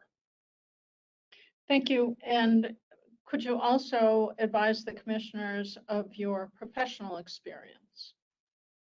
I have approximately 37 years of experience in water quality field, primarily in regulatory matters. I worked 17 years for the New Mexico Environment Department in the drinking water program and it served in both technical and managerial positions. I worked for the city of Santa Fe for approximately 9 years, where I assisted them with implementation of the Safe Drinking Water Act and the Clean Water Act. And for the last 10 years, I've worked for Triad National Security, dealing with Clean Water Act issues, working on reporting issues under MPDES issues. For the past 5 years, I've been working with others at the laboratory to implement the joint stipulated agreement that was reached during the last triennial review, and have spent time in the field conducting field assessments and hydrology protocols, collecting data in pursuit of reaching consensus on with other parties on the joint stipulated agreement. Thank you, Mr. Gallegos. Have you previously testified in state regulatory proceedings on water quality related issues?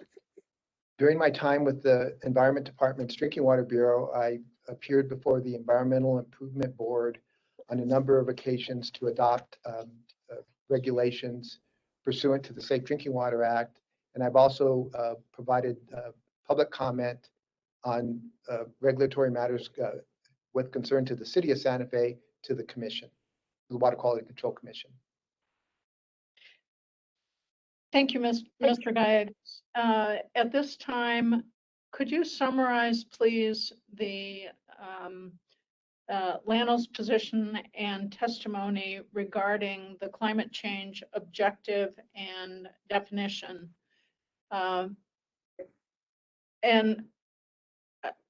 Mr. Hearing Officer, we have a PowerPoint, so we need permission to share that. You can share it, but Pam, do they need permission? No, everyone can share. Yeah. Did you see there you go.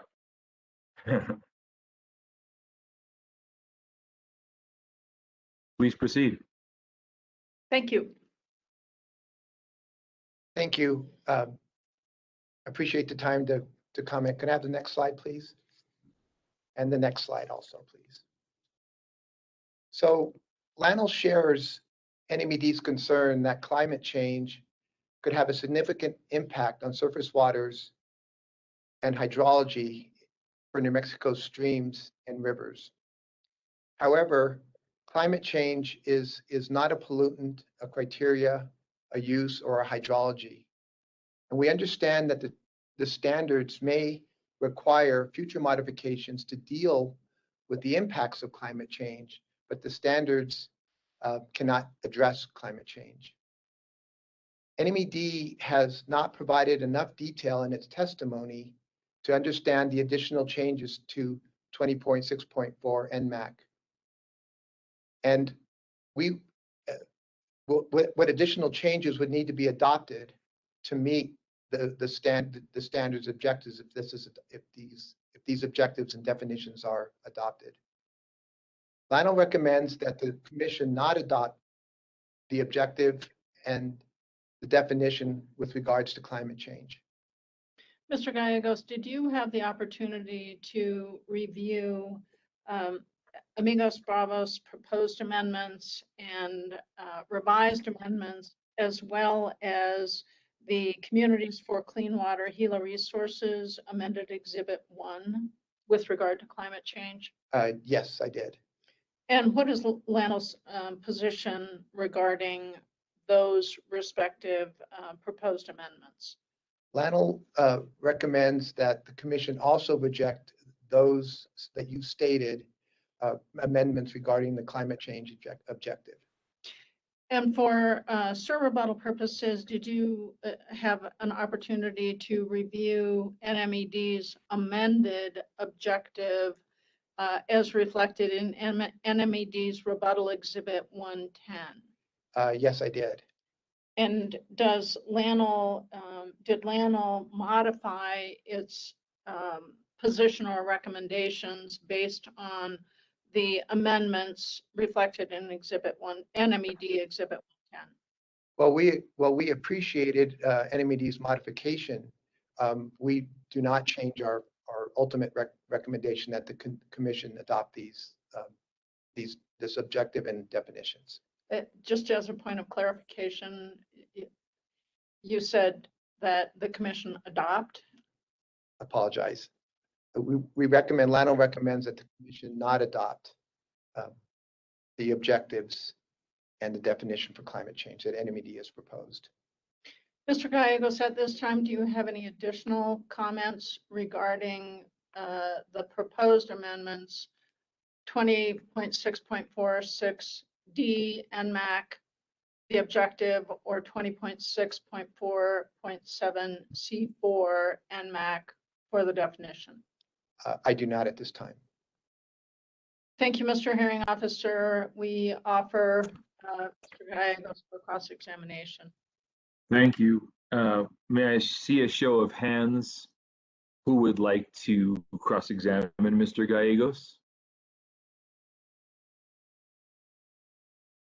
I see Ms. Fox. I see Ms. Maxfield. So I'm just writing this down as I see it. Okay, are there any other parties besides Ms. Fox and Ms. Maxfield that want to cross-examine Mr. Gallegos? Okay, Fox, your hand was first. Please proceed. Interesting. Thank you, Mr. Hearing Officer. Good afternoon, Mr. Gallegos. Good afternoon. I'm going to refer Mr. Gallegos to NMEDs. Let me ask this first. Does LANL have a position on whether climate change is occurring and is occurring?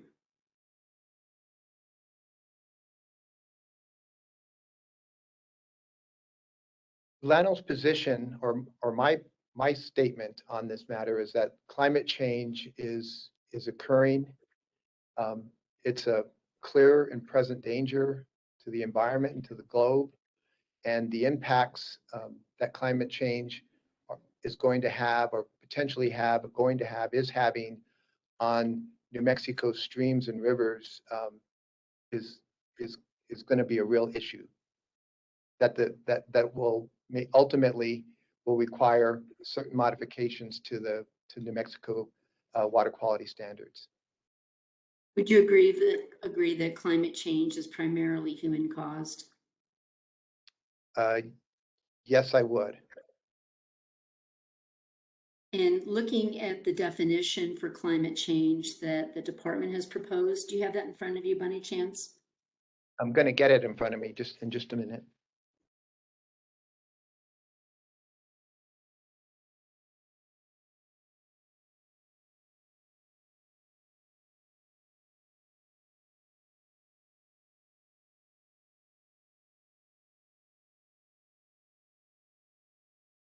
Okay, I have it in front of me. Thank you. Are there any improvements or adjustments that you would make to that definition?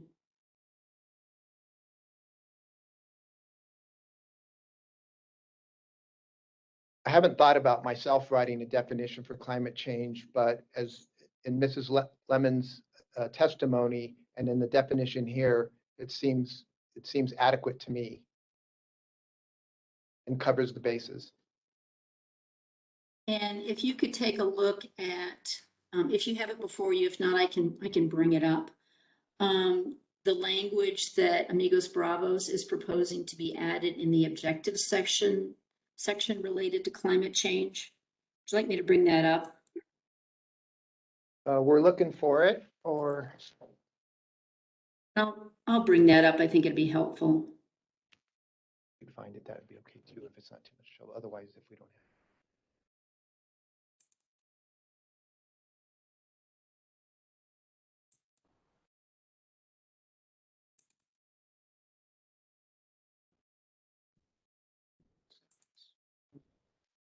Just a second here. I'm bringing it up. I'll bring it up. There it is. We've got it. Just 1 second here.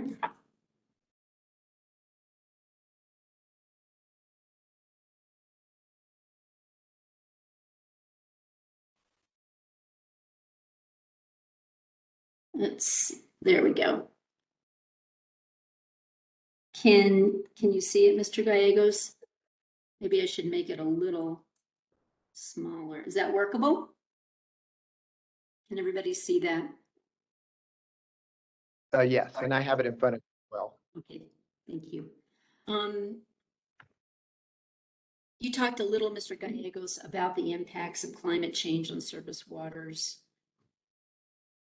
and that they're potentially, I guess, very serious, maybe to paraphrase you. Is that correct?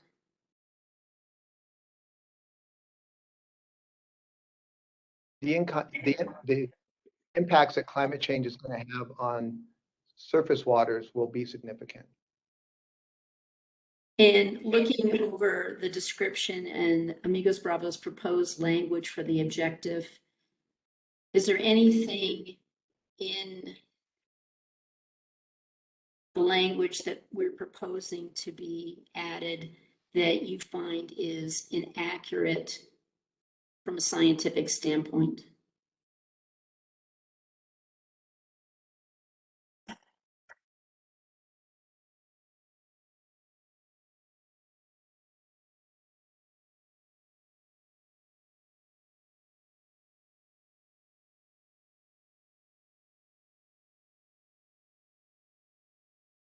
I don't find anything in this statement, in this objective language that I would think would be inaccurate. And I take it from your testimony that in Lannell's opinion, the commission and the department have authority to respond to impairments of surface waters caused by climate change. The current, as the commission's regulations are currently written, I believe that they do have the authority to address, and they do address issues involving, for example, temperature or sediment or dissolved oxygen. They have those authorities. Thank you, Mr. Gallegos. Those are all the questions I have for you. And Ms. Maxfield? Thank you, Mr. Hearing Officer.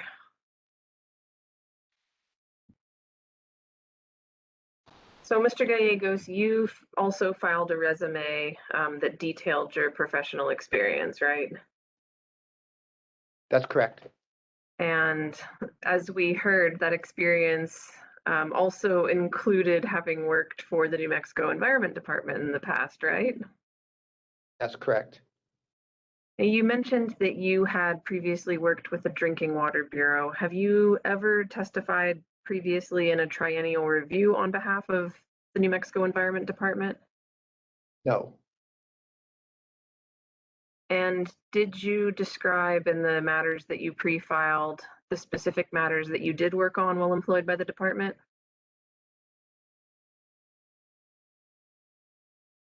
Yes, I did. And are any of the matters that you're testifying about here today the same matters that you participated in personally and substantially while you were employed by the New Mexico Environment Department?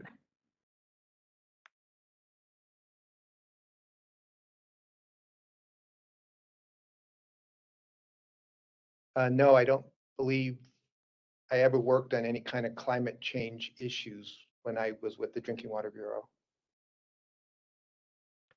And I noticed, since we're all here mostly having a virtual hearing, but you're also in the room with at least one other person, are you receiving any communications from anyone else while you're testifying?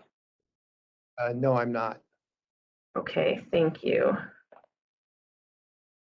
So, Mr. Gallegos, I take from your presentation and your written testimony that you oppose any objective related to climate change. Is that correct?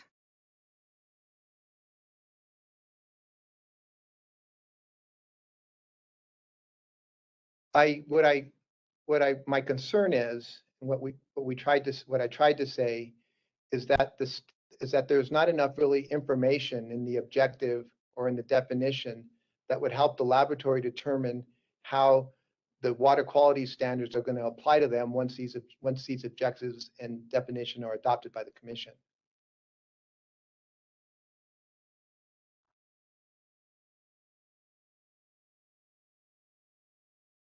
So just trying to understand your position a little bit better then. Is your position that the objective and the definition are not specific enough as they relate to the laboratory?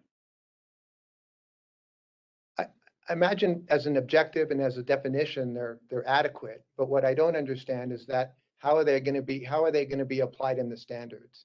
And so, without any kind of further kind of clarification from the department on this issue, we don't understand, or I don't understand how these will be, how climate change, how the rules will be impacted or written, that how they will impact the laboratory or any other permittee in the state. Is your objection then mostly based on possible future amendments that the Water Quality Control Commission may adopt? My concern is the unknown. Again, just kind of repeat again, that there's not enough detail to understand what the additional changes, should any be needed, would have to be adopted to meet the objectives of both the definition and to meet the objectives of both the objective and the definitions. Do you oppose elements of Shelley Lemon's testimony where she indicates that this will be a goal for the commission to take into account when deciding to adopt new regulations? Again, I don't object to her statement about it being a goal. I just, like I indicated already, I'm just concerned about how the unknown about how these will be applied.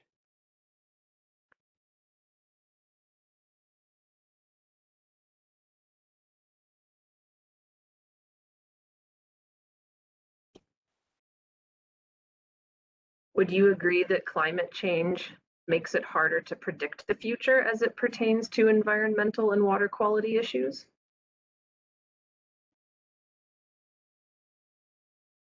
I don't know if predictions are required at this point. I think that there's a lot of information, scientific information and evidence, which others have already mentioned, including Ms. Lemon, that we're going to deal with low flow issues. We're going to deal with dissolved oxygen issues. We're going to deal with rising temperatures in our streams.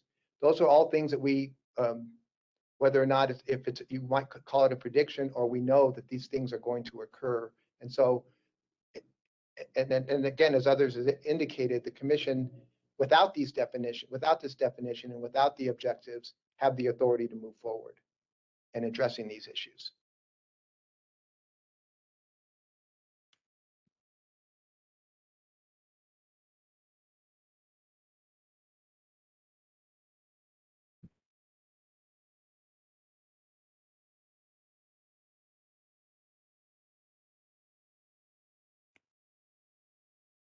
Thank you, Mr. Hearing Officer. I have no further questions for this witness. I don't believe there were any other parties that had cross-examination questions. So Mr. Gallegos is available for any commissioner who would like to cross-examine.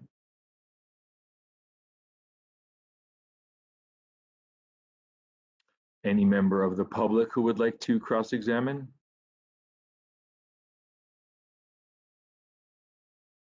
As I have no cross-examination questions myself, Ms. McIntosh. Thank you. I have one. Would you like to redirect? Yes, thank you, Mr. Hearing Officer. I have one question on redirect.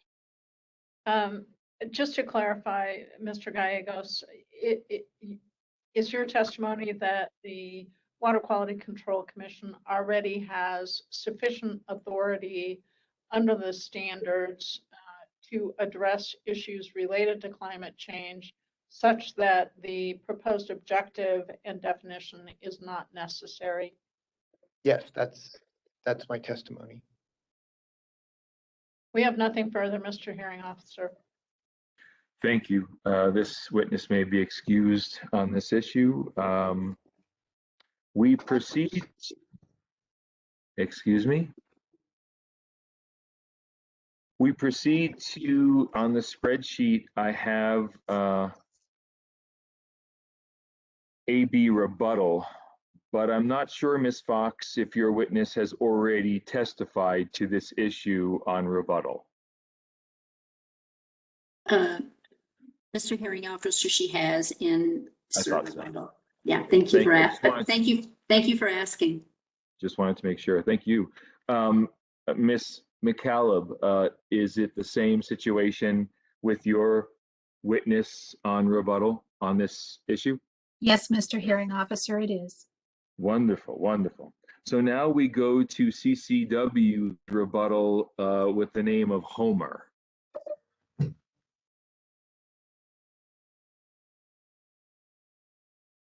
You're muted, sir.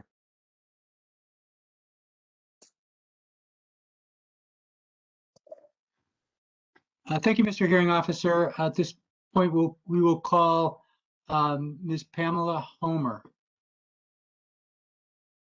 Has she been sworn in? She has, Mr. Hearing Officer. Please proceed with your rebuttal testimony. Thank you. Could you state your name for the record, please? You're muted, ma'am. Pam Homer is my name. And you have been sworn in? Yes, I have. Okay, could you briefly describe your background, please? I'm an environmental scientist in Santa Fe, New Mexico. I hold a BS in Earth Science from the University of Notre Dame and an MS in Resource Geography from Oregon State University. I worked at the New Mexico Environment Department for 18 years until 2020 in various technical and management positions in the Groundwater Quality Bureau and in the Surface Water Quality Bureau. My position in the Surface Water Quality Bureau was as the Water Quality Standards Coordinator, a position I held for 5 years. My primary task during my tenure was to initiate and coordinate the 2009 Triennial Review. I was the Bureau's primary technical witness in that rulemaking. Okay, and I refer you to CCW GRIP exhibit number 6. Is that your resume? Yes, it is. And is it accurate and up to date? Yes, it is, except for the fact that I am now employed recently with an environmental consulting firm. But today I am testifying as a private individual and not as an employee of anyone. Thank you. Now I would like to refer you to CCW GRIP exhibit number 5. Is that your written testimony? It is. And are there any changes that you would like to make to it? I would only like to soften my statement that I had reviewed all the NOIs and direct testimony of all parties. While I looked through all the direct testimony, I focused my detailed review on the specific topics for which I prepared rebuttal testimony. Okay, and with that caveat, do you adopt your testimony in exhibit number 5 as your sworn testimony today? Yes. Okay, now I'd like to go over the focus of your testimony. What topics that you will be testifying about in rebuttal during the course of this proceeding? Through the course of this hearing, my rebuttal testimony will focus on comments and proposals by Triad National Security and the U.S. Department of Energy National Nuclear Security Administration, collectively, for simplicity's sake, DOE, the New Mexico Mining Association, and the San Juan Water Commission. In particular, I address the following areas. The San Juan Water Commission's contention that addressing climate change is inappropriate and is as an objective of the standards. However, I have comment on that, given their clarification of their testimony. Changes to the definition of toxic pollutants proposed by DOE and the New Mexico Mining Association. DOE's position on the general criterion for toxic pollutants. DOE's criticism of the proposals relating to contaminants of emerging concern. DOE's proposal to disallow analytical methods that are not included in 40 CFR Part 136. And DOE's proposal to limit the application of human health organism-only criteria to waters with a fish consumption designated use. And thank you. Now, could you please proceed with your rebuttal testimony or summary of your rebuttal testimony on the climate change issues? Yes. On climate change, in my rebuttal testimony, I took issue with Ms. DeRose Bamman's statement regarding the Commission's authority to address climate change under the Water Quality Act and the Clean Water Act. Ms. DeRose Bamman has since clarified her statements, so I don't need to offer that rebuttal at this time. However, I would like to state that the Communities for Clean Water, the Gila Resources Information Project, support the inclusion, as do I, of an objective into the standards that calls out the importance of considering, slowing, and mitigating the impacts of climate change on surface water quality and aquatic ecosystems. Climate change is, after all, the overarching environmental issue facing our planet, and changes in climate are intimately connected with the quantity, distribution, and quality of water. Having an objective statement in the standards provides permission, even direction, to investigate how and whether the standards could mitigate the impacts of climate change. Adding this objective would invite the department and other parties to consider this question and to develop proposals that could better shield our aquatic ecosystems, our drinking water sources, traditional, ceremonial traditions, water-dependent industries, and favorite recreational pastimes from the adverse effects of climate change. We support adding the following sentence at the end of section 20.6.4.6D as follows. A further purpose of these surface water quality standards is to address the inherent threats to water quality due to climate change. Thank you, Ms. Homer. I have no further questions, at least on the climate change issue. Thank you. Are there any cross-examination questions for this witness from any party?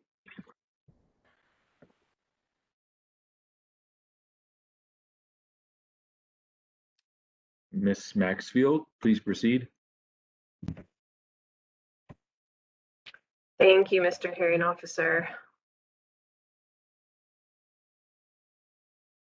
Ms. Homer, you mentioned that, and we've seen that you filed a resume in this proceeding that documents your professional experience, correct?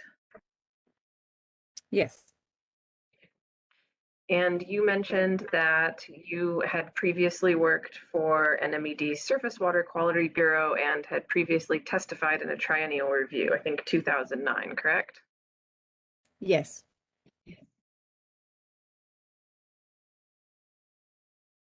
Are any of the matters that you're testifying about in this triennial review the same matter on which you participated personally and substantially while you were employed by the department?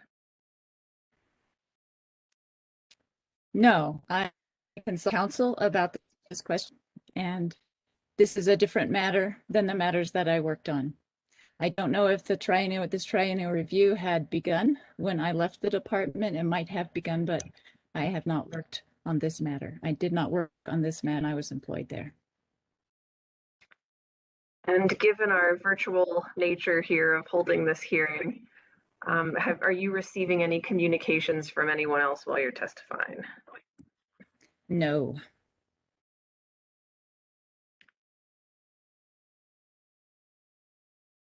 All right, so you had mentioned earlier, and I just want to make sure that I'm catching this correctly, who you were testifying on behalf of today. Are you testifying on behalf of both CCW and GRIP? Yes. Okay. And your testimony is that you support the addition of an objective dealing with climate change in the proposed amendments to 20.6.4 NMAC? That's correct. And you also support the definition of climate change as drafted. Is that correct? I don't believe my rebuttal testimony. Just a moment.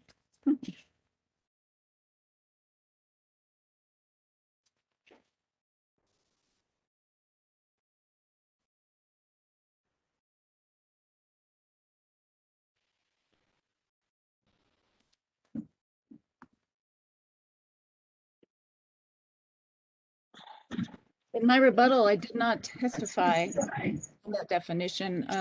CCW and GRIP have proposed alternate wording for a climate change definition. So just so I'm understanding then correctly, you support a definition of climate change, correct? Yes. And the parties for whom you're testifying have proposed an alternate definition, is that correct? That's correct.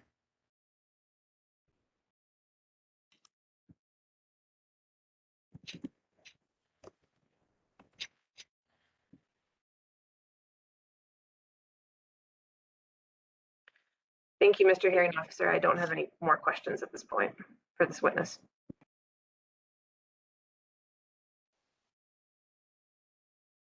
I don't believe there were any other parties who had cross-examination questions for the witness. So do the commissioners have any questions for this witness? Mr. Hearing Officer, Yes. Larry Dominguez. Yes, Commissioner Dominguez, please proceed. Thank you, sir. Good afternoon, Ms. Homer. Thank you for your testimony today. Good afternoon. Thank you. Kind of a quick follow-up. During your earlier verbal testimony, you had talked about the objective and the definition would assist the department or parties to be able to better pursue either changes to the standards or better address climate change issues. Is that correct? Yes, yes, that's correct. Okay. So for a standard to be changed for whatever reason, a UAA would have to be conducted. Is that correct? Commissioner Dominguez, Madam Chair, that is correct, especially if the proposal is to downgrade protections. Okay. So in that UAA will have to develop all the data necessary and the scientific credibility to bring before the commission to propose a change, whatever direction that would be, either up or down. Is that correct? Yes. And that would be what the commission would be utilizing to base a decision on is that scientific information that's been developed. Commissioner Dominguez, Madam Chair, if the commission is considering a change to a designated use, that's correct. Okay, thank you. So how does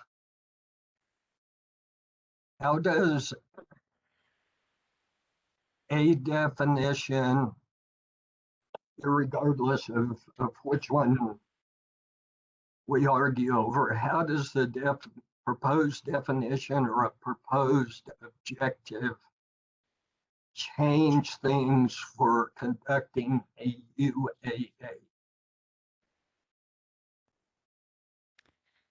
Commissioner Dominguez, Madam Chair, in my view, having an objective statement like this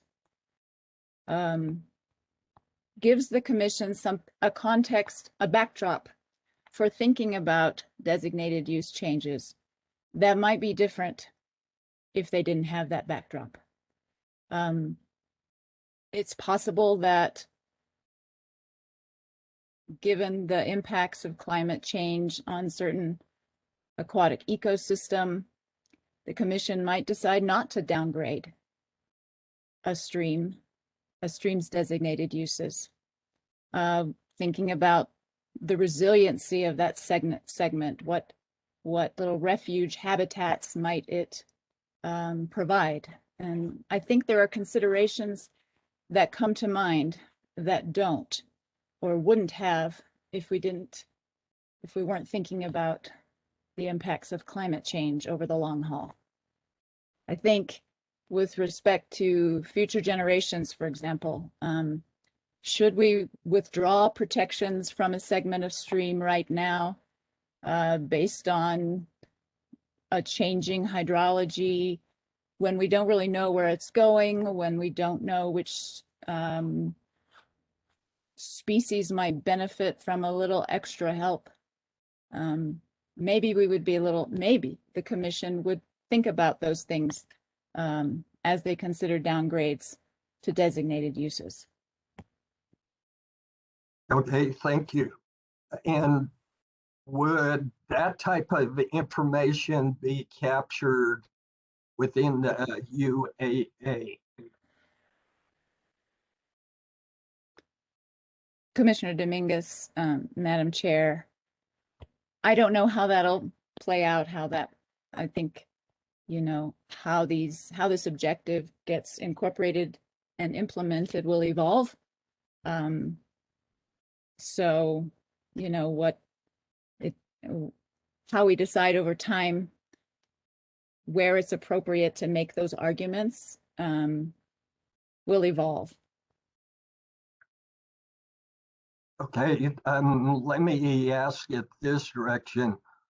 When the commission is reviewing a proposal for any type of a standard change, are they going to, they being the commission, look specifically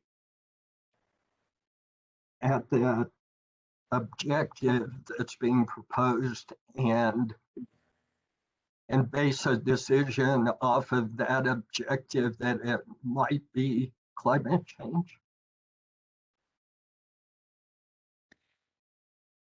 I'm sorry, Commissioner Dominguez, could you repeat the question? Okay, let me rephrase the question, because thank you. I may have confused myself with that question. So if the commission, if a party brings the UAA or a proposal to change a standard before the commission will be utilizing the information that that party brings to the commission. They being the commission's not going to just look at one line objective that indicates there's threats due to climate change and base a decision off of that. Is that a fair assessment? Commissioner Dominguez, if I understood your question correctly, the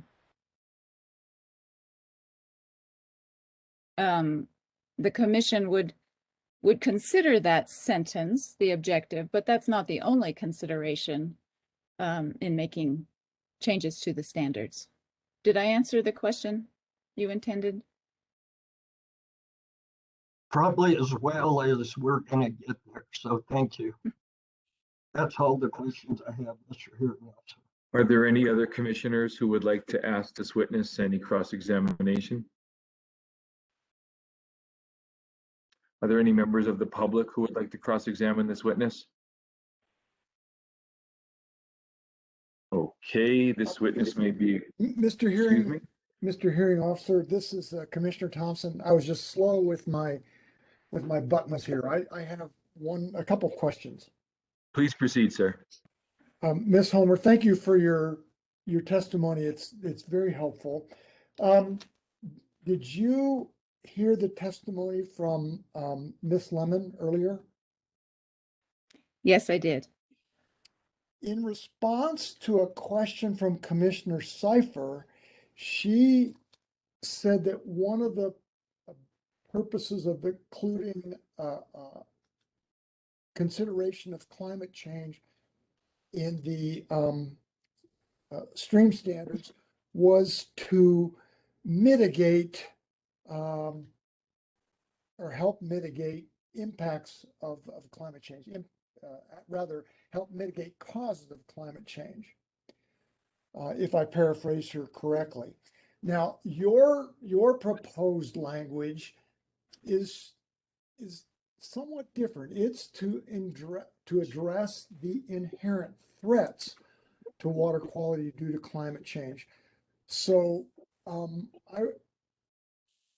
my question is, do you see the objective stated by Ms. Lemon as being inconsistent with the objective that your proposed language would include? Commissioner Thompson, Madam Chair, I believe the most important difference between our proposal and the department's current proposal for this objective statement is the beginning where it says a further purpose of these surface water quality changes, because that is different than to say that the water quality standards serve to do these things. It's establishing it as a purpose is indeed an objective. It's what we're trying to accomplish with this statement. That's what an objective is. What are we trying to accomplish with these standards? Well, one of the things we're trying to accomplish is to respond to the threat of climate change and the problems that it's causing. Thank you. I appreciate that. That concludes my questions.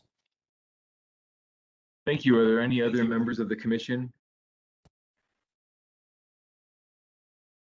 Are there any members of the public?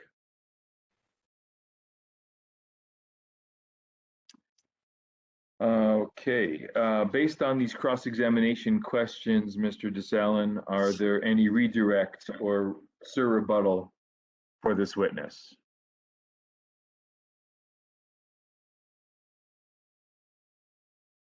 I believe you're muted.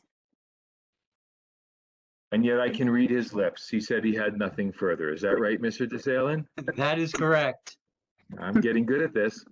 All right, then I think, if I'm not mistaken, and the parties please correct me, I think we're done with issue 1. Okay, I don't hear any objections to that assessment I've just made. And just to be clear, we were scheduled to go till 6 o'clock today, and 5 to 6 o'clock today was reserved for public comment. However, there is no public comment.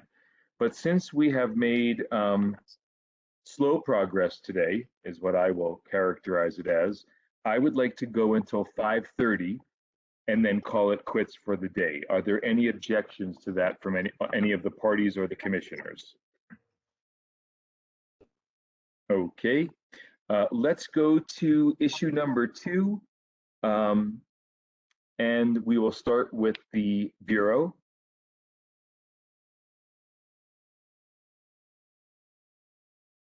Ms. Maxfield? Yes, thank you, Mr. Hearing Officer. It was taking my video a moment to turn back on there again. Yes, the department is ready to proceed with topic number 2. And I will just note that topic number 2 contains a lot of subtopics that maybe don't necessarily all fit together very well. Most of this topic is definitions, and then also under this umbrella is some testimony about the applicability of water quality standards and also use attainability analyses. And so for that reason, all 4 of the department's witnesses do have some information to present on these topics. And so we're going to plan, just to let everyone know where we're going with this, that Shelley Lemon will testify first, and then Jennifer Fulham, and then Chris Barrios, and then Diana Aranda.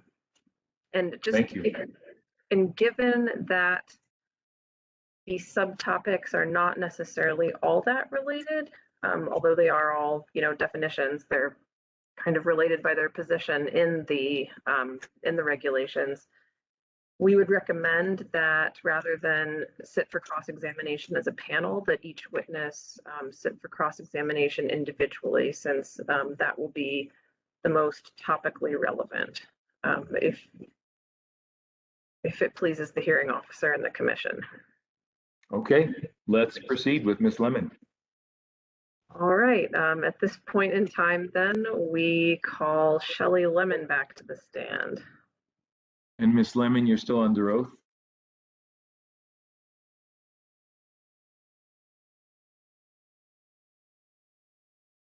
All right, Ms. Lemon, can you briefly describe the department's proposed amendments to 20.6.4.7a regarding the definition for 4Q3?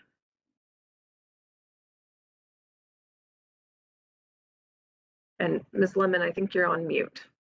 I can't hear you.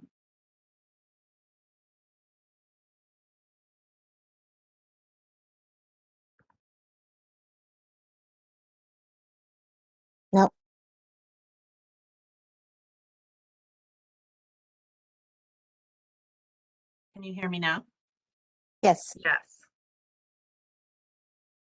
Okay. Taking off my headphones because my phone was not unmuting. So, okay. Sorry about that.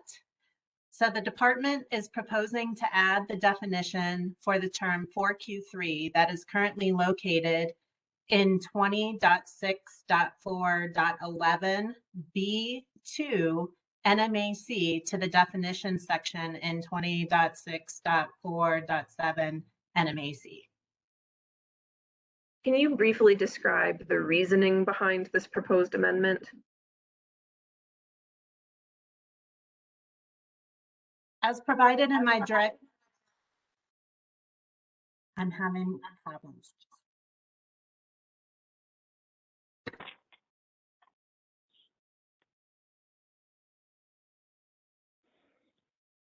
Okay, can you hear me now? All All right.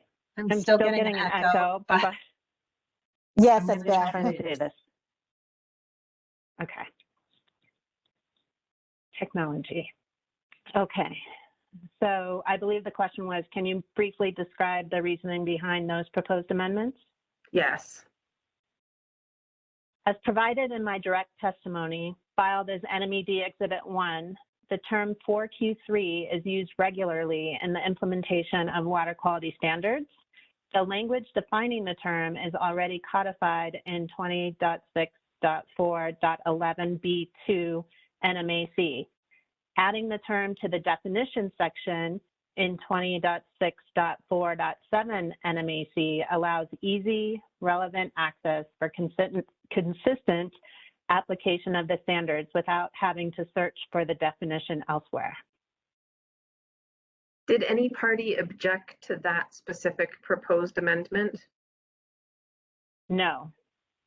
Does the department have any revisions to that proposed amendment in NMED Exhibit 110 at this time? No.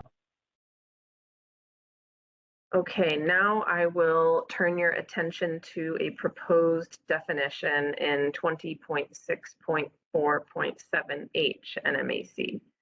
Could you briefly describe the department's proposed amendments to 20.6.4.7H NMAC regarding the definition for harmonic mean flow? The department is proposing to move the definition for the term harmonic mean flow from its current location in 20.6.4.11 B1 Nmac or NMAC to the definition section. Did any party object to that proposed amendment? No. And is there anything that the department wishes to revise about that proposed amendment in NMED Exhibit 110 at this time? No. Okay, I will now turn your attention to yet another definition. Can you briefly describe the department's proposed amendment to 4. NMAC regarding the definition for base flow? The department proposed to add a new definition for base flow, which is not currently defined in the water quality standards, but is often evaluated when implementing the standards. Can you briefly describe the reasoning behind this proposed amendment? The department proposed to add a definition for base flow to assist with implementation of the water quality standards and to provide clarity and value to the proposed definition for effluent dominated. Although the term base flow is not referenced directly in the water quality standards, it is often evaluated when analyzing water quality and pollutant loading into surface waters. For example, base flow is analyzed for total maximum daily load development and National Pollutant Discharge Elimination System or NPDES permits. Base flow is also a term used in the Surface Water Quality Bureau's comprehensive assessment and listing methodology, which is the protocol the Bureau uses to determine if water quality attains its designated uses. Were there any parties who filed direct testimony that objected to this new proposed definition for base flow? Yes. Comments and objections were filed by Amigos Bravos and San Juan Water Commission as Amigos Bravos Exhibit 3 and SJWC2, respectively. Could you describe the basis for those objections? Amigos Bravos and San Juan Water Commission object to the inclusion of base flow in the definitions because it is not directly referenced in the regulations. However, if the definition is adopted, Amigos Bravos provides an alternative definition for base flow that removes the reference to effluent dominated. Does the department concur with those objections you just listed? No. Although the term base flow is not directly referenced in the water quality standards, it is often evaluated when implementing the water quality standards. For example, base flow is evaluated when analyzing water quality and pollutant loading into surface waters for total maximum daily load development and reasonable potential analyses for NPDES permits. Base flow is also evaluated for turbidity and sedimentation assessments, which are described in the Surface Water Quality Bureau's Comprehensive Assessment and Listing Methodology, a protocol that the Bureau uses to determine if water quality attains its designated uses. For these reasons, a definition for base flow is valid beyond the regulations, provides for consistent application of the water quality standards, and is therefore relevant. Does the department agree with the alternative definition for base flow that Amigos Bravos proposed in their Exhibit 3? No. As described in my rebuttal testimony filed as NMED Exhibit 106, base flow may have one or more sources, including anthropogenic sources. In support of this concept, 40 CFR 131.10G acknowledges that alternate sources of base flow, such as effluent discharges, can help support designated uses in a surface water. Therefore, the reference to effluent dominated in the department's definition should be preserved. Okay, so you just covered direct testimony on the proposed addition of a definition for base flow. Were there any parties who filed rebuttal testimony that objected to the new proposed definition for base flow? Yes, objections were filed by Triad and DOE in LANL Exhibit 58 and 59. What was the basis for Triad and DOE's objections? Triad and DOE object to the inclusion of base flow in the definitions because they claim it's not needed. And does the department concur with that thought that it's not needed? No. Triad and DOE misinterpret my direct technical testimony filed as NMED Exhibit 1. In rebuttal testimony filed as LANL Exhibit 58, Dr. Meyerhoff states, in other words, base flow is only needed because the term is used in the proposed effluent dominated definition. However, that is only one half of the sentence referenced from my direct technical testimony. The other half of my testimony stated that the definition of base flow is needed to provide reference for flow condition. Base flow is often evaluated when implementing the standards. For example, base flow is evaluated when analyzing water quality and pollutant loading into surface waters for total maximum daily load development, reasonable potential analyses, and base flow is also evaluated for turbidity and sedimentation assessments, which are described in the Surface Water Quality Bureau's Comprehensive Assessment and Listing Methodology.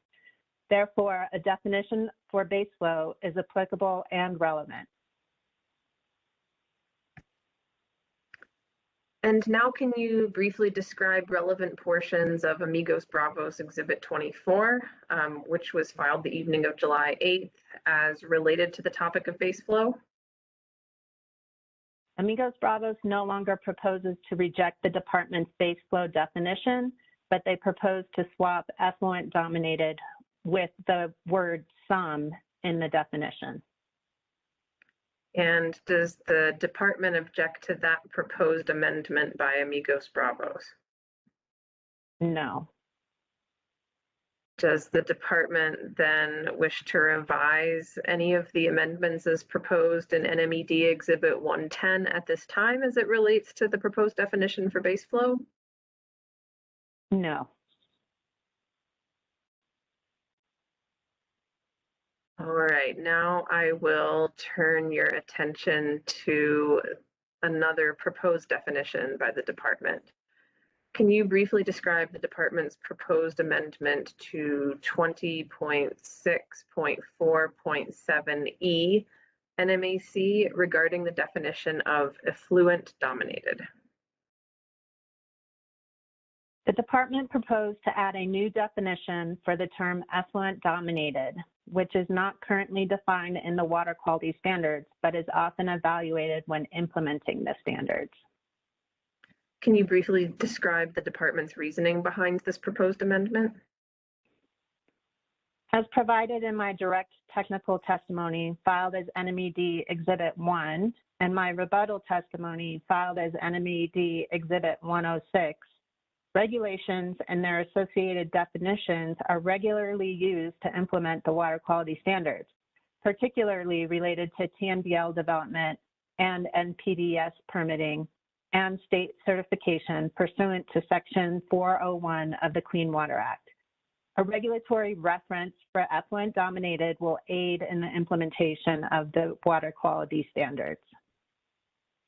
Were there any parties who filed direct testimony that objected to this new proposed definition for effluent dominated? Yes.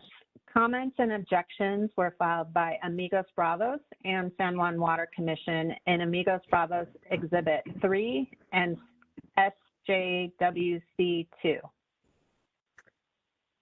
Could you please describe the basis for those objections?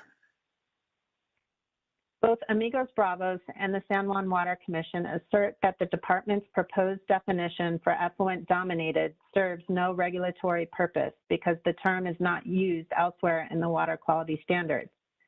Amigos Bravos is also concerned that inclusion of this definition in the water quality standards could impose lesser protections for effluent dominated waters.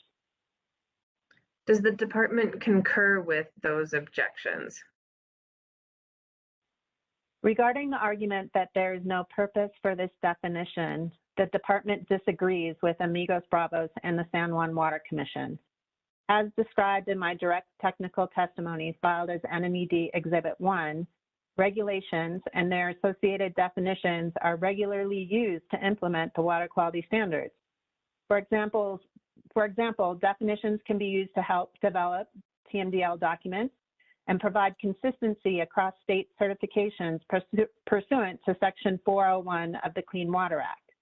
Therefore, a definition in the water quality standards is applicable beyond the regulations and is relevant. Regarding Amigos Bravos' concern about lesser protections, the department disagrees. Effluent dominated waters, whether they are explicitly defined or not, are not exempt from federal or state regulatory processes. Therefore, to lessen or remove any water quality protections, the proposed amendments would have to go through the rulemaking process, including public participation and hearing to demonstrate the changes are justified and appropriate. Did the department make any revisions to the proposed language for the effluent dominated definition based on the direct testimony received? No. Did any parties who filed rebuttal testimony object to the new proposed definition for effluent dominated? Yes, Mr. Gallegos and Dr. Meyerhoff filed rebuttal testimony on behalf of Triad and DOE as LANL Exhibits 59 and 58, respectively. Could you please describe the basis for Triad and DOE's objections? Triad and DOE have several objections regarding the new definition of effluent dominated. First, they claim that the department's proposed definition for effluent dominated is not needed because the term is not used elsewhere in the water quality standards. Second, they state that if the term is used in other procedural documents, then the appropriate place to define the term is in those documents. Third, Triad and DOE argue that the proposal to adopt a definition for effluent dominated is premature because the department is not also proposing to adopt a designated aquatic life use for effluent dominated waters in this triennial review. Fourth, Triad and DOE disagrees with the insertion of the value statement at the end of the proposed definition for effluent dominated, arguing the definition should be strictly hydrology based. And finally, Triad and DOE urges the Commission to expressly state that permitted discharges will not be required to discharge into perpetuity to protect aquatic resources if the definition is adopted. Okay, let's unpack those a little bit more here. Does the department concur with the first objection from Triad and DOE that the definition is just not needed? No. As stated previously, regulations and their associated definitions are regularly used to implement the water quality standards. Therefore, a definition in the water quality standards is applicable beyond the regulations and is relevant. Does the department concur with the second objection from Triad and DOE that states that the definition of effluent dominated should be found in other procedural documents? No. If each procedural document has its own definition for effluent dominated, it could lead to inconsistent application and implementation of the water quality standards. Providing a definition in the regulation provides certainty and clarification regarding the term as it relates to water quality in the state of New Mexico. Including a definition in the regulations also provides consistency when applied and implemented across different programmatic activities, such as total maximum daily loads or NPDES water quality certifications. Adopting a definition in the water quality standards also provides regulatory authority to implement the standards and ensure water quality is protected. In Lanel Exhibit 58, why is Dr. Meyerhoff's reasoning flawed regarding the use of the term effluent dominated in several procedural documents as well as NPDES permitting actions? Dr. Meyerhoff argues that he could only find the term effluent dominated 6 times in 2 procedural documents. Even though there were 6 references of effluent dominated in these procedural documents, this does not negate the need for a definition. In fact, this demonstrates a definition is needed to ensure clarity and consistent application of the water quality standards across various programs. Further, Dr. Meyerhoff reasons that because EPA is the NPDES permitting authority in the state of New Mexico, adding an effluent dominated definition is not needed. However, Dr. Meyerhoff neglected to state that the department issues state certifications for NPDES permits pursuant to Section 401 of the Clean Water Act. Therefore, adopting a definition in the water quality standards would help with the state's authority under Section 401 of the Clean Water Act. Does the department concur with the third objection raised by DOE and Triad related to the definition of effluent dominated being premature? No. A definition in the water quality standards is not predicated on whether a designated use has been established and formally adopted. Does the department concur with the fourth objection by DOE and Triad that argues that the definition of effluent dominated should be strictly hydrology based? No. In arid and semi-arid environments like New Mexico, effluent dominated waters provide critical wildlife and aquatic habitat and can help to recharge aquifers for future use. For arid and semi-arid states, the value also defines these waters. The value of these waters is a characteristic that should be recognized and included in their definition.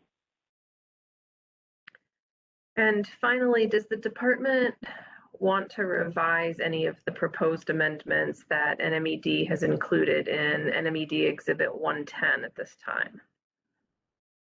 No. Okay, thank you. And Mr. Hearing Officer, that concludes my direct examination of Ms. Lemon for topic matter number 2. And as earlier mentioned, it's also our recommendation that she sit for cross-examination alone, since the other witnesses will not provide information directly related to the same subtopics as Ms. Lemon. To make sure that I'm following, the definitions that she testified to on direct are the 4Q3, base flow, and effluent dominated.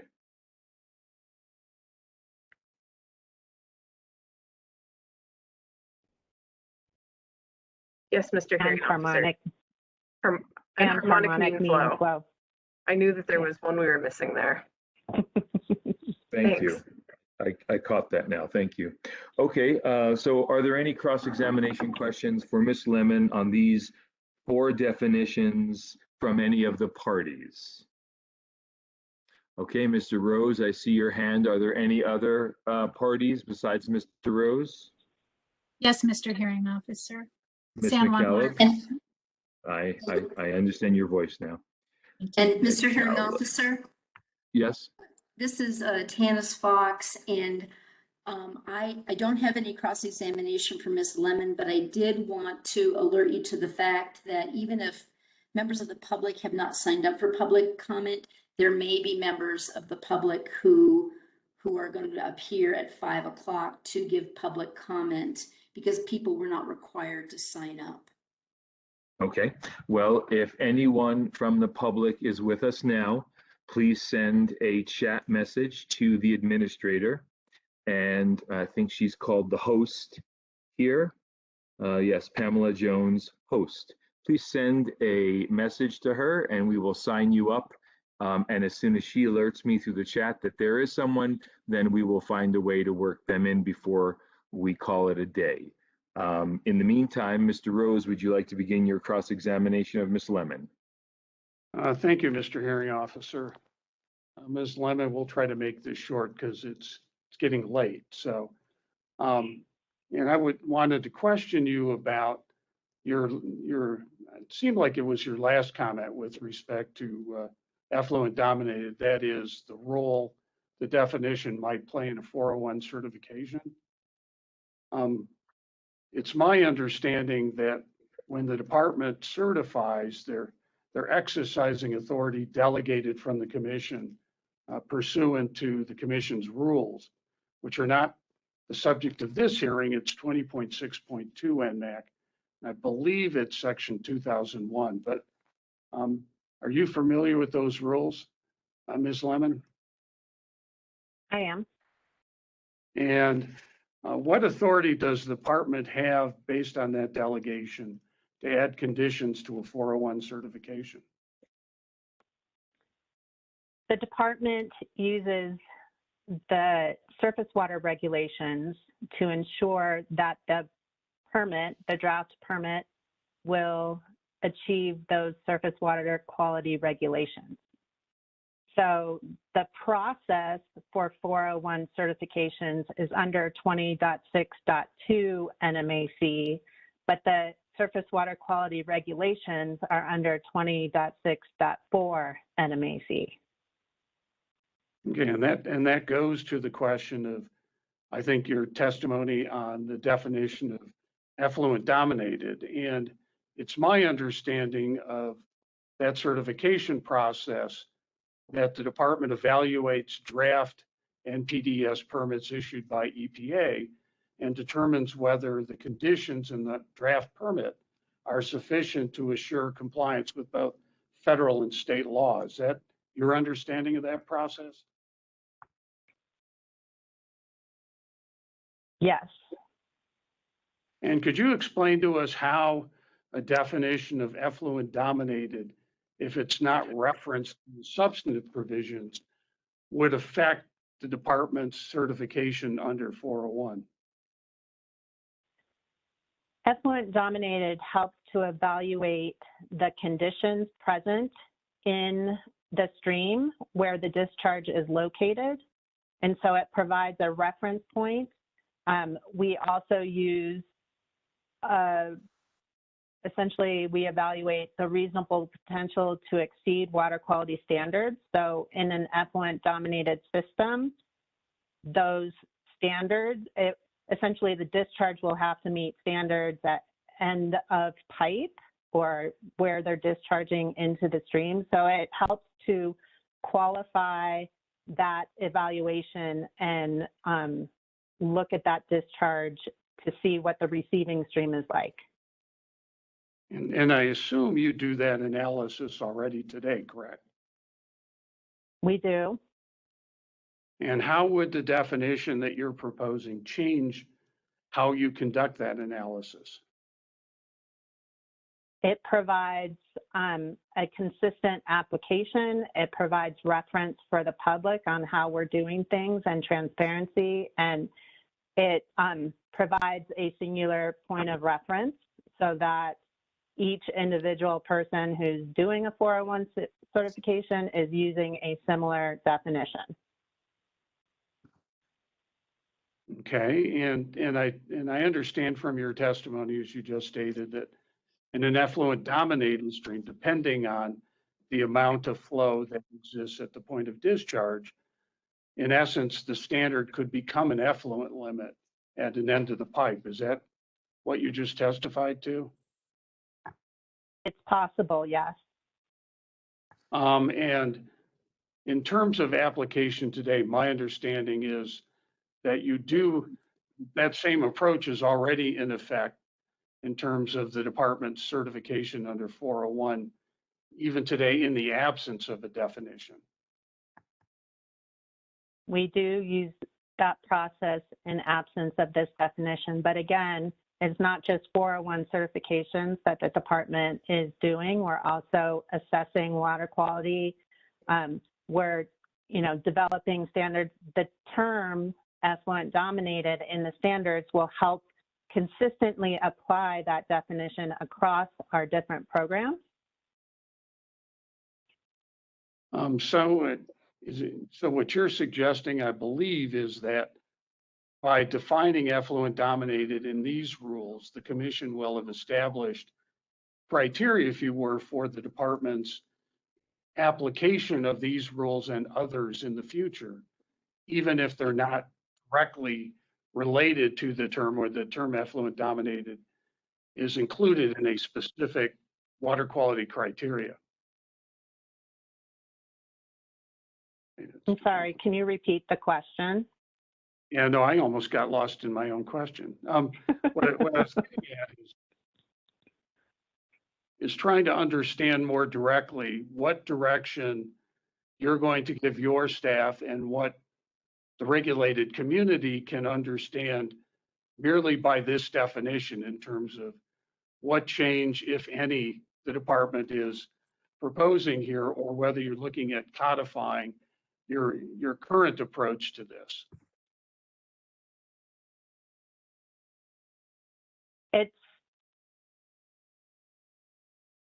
It's more of providing a definition so that our processes across different programs are consistent. If there's a definition, there's a point of reference for a TMDL writer, for a permit reviewer, for an assessment coordinator. So for the standards team, there's consistent application across those different programs, and it provides a definition for us to use for that consistent application. And does your testimony or any of the exhibits filed by the department explain to the commission how the department intends to use this definition in those other areas?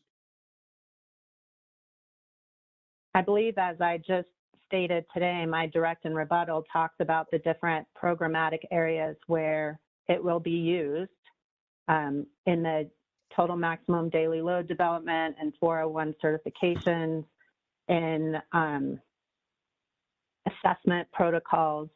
So it's used across our programs. And I And guess it's a what I was, definition. It's not like criteria. We're using it as a definition to get context for the programs that we administer. and if I understand you correctly, you could implement in essence that definition through guidance or direction to your staff now, even without a rule adopted by the commission, could you not? Yes, we could. However, having it in one location and codified in rule makes it easier to implement. If it's in several different documents across several different programs, there may be inconsistent application, and like the definitions may not be set up to equate to the same definition. Having it in rule allows us to go to the rule to find the definition. And I assume you're comfortable with the idea that in implementing the definition, if you found problems with it, you'd have to come back to this commission and justify a change, and couldn't make a change in implementation until the commission passed on it. Is that correct? That's correct. Okay. No further questions, Mr. Hearing Officer. Thank you, Mr. Rose. Ms. McCaleb? Thank you, Mr. Hearing Officer. Good afternoon, Ms. Lemon. Good afternoon. You testified that the department proposes to add definitions for both base flow and effluent dominated because they are used in several procedural documents across different programs. Is that correct? Yes. And you stated that it's important to have a consistent definition across those various programs.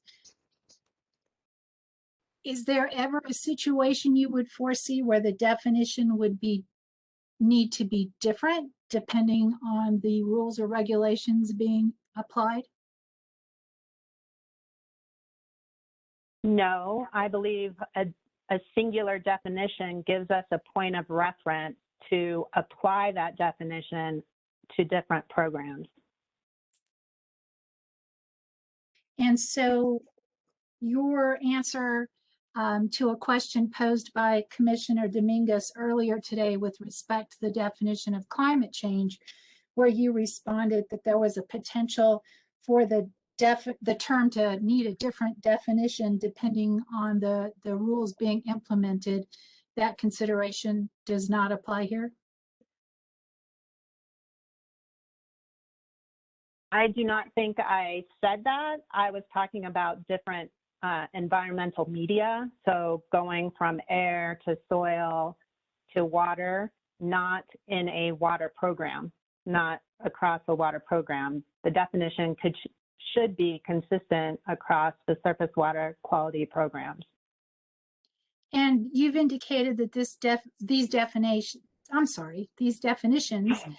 would be applied across various programs and be used in the implementation with regard to the 401 certification process, TMDL development, and other programs, correct? That's correct. And what documents from those programs that contain those terms have you provided to the commission in this triennial review? We have the comprehensive assessment and listing methodology that was provided, the water quality management plan and continuing planning process. I'm trying to think of other. We don't have a 401 certification document that is a procedural document in and of itself. And I'm sorry. Go ahead. In the testimony that you've provided, have you pointed out where those terms are used and provided any information about why your proposed definition is appropriate with respect to how the term is used in those documents? Yes, I provided testimony for those two documents that I just mentioned, the comprehensive assessment and listing methodology, and also the water quality management plan and continuing planning process. Correct me if I'm wrong, but in your testimony, I saw a reference to those documents, but I didn't see any discussion of the actual language contained in those documents. Did I miss it? I would have to look. I'm not sure. Are you talking about my written testimony? Yes, ma'am. Yeah, I would have to check to see if I specifically referenced the pages. I know I would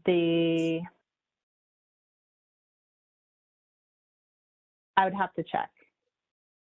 Would you agree that it's important for the WQCC to know the context in which these definitions will be used in order to determine whether the definitions are appropriate? Yes. Otherwise, they would be adopting a definition in a vacuum, right? Right, which is why we provided those documents as exhibits.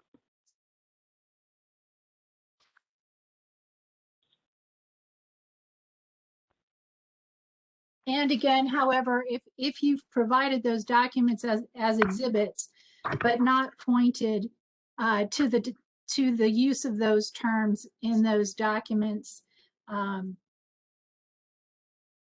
would you still contend that you've provided enough information to the commission to make a decision?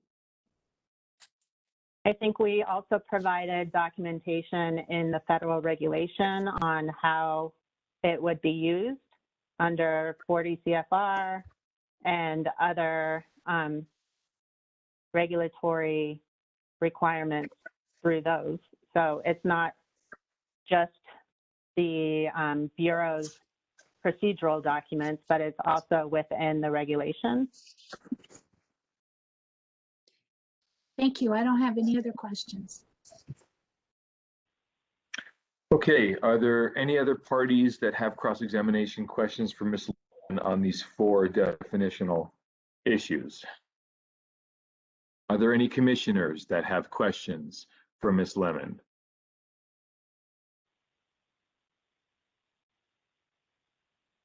Are there any members of the public that have cross-examination on these 4 definitions? Okay, Ms. Maxfield, based on the cross-examination questions, is there any redirect or rebuttal? A few brief redirect questions, Mr. Hearing Officer. Ms. Lemon, you mentioned several documents that contain, and I'm going to talk here about the effluent dominant, man, it's getting late and I can't talk anymore. The proposed amendments to include the effluent dominant, I can't even say that term. The effluent dominated definition. There we go. You mentioned a few documents that contained those terms. Could you just for clarity's sake, since I think that it got a little bit confusing earlier, could you list those documents again or those procedures that contain that term? Yes, it should. It is the comprehensive assessment and listing now I'm tongue-tied. Comprehensive assessment and listing methodology, or CALM, which is the protocols that we use to assess water quality to see if water quality is meeting the designated uses, and then the water quality management plan and continuing planning process, which is our overarching water quality management plan as it's titled. To what extent is the commission involved with approving those documents and procedures? The commission is involved with approving and adopting the water quality management plan and continuing planning process. In fact, it was just approved last year in 2020. The comprehensive assessment and listing methodology is not approved by the commission. However, the resulting report, called the integrated report and list, is approved by the Water Quality Control Commission. So the results from that assessment are what the commission approves. And the commission would be aware of that term effluent dominated from those documents and procedures? I believe they should be, yes. And these documents and procedures that you mentioned, and I'm going to use the acronyms here, CALM and WQMP, the Water Quality Management Plan. Are these available for the public online? They are. And just to be clear, did you provide these as exhibits to your written testimony when you pre-filed it? Excuse, what's the question? I'm sorry. Did you include, or could you just describe for us again what you included as exhibits to support the proposed amendment to effluent dominated in your written testimony? What exhibits did you include related to that?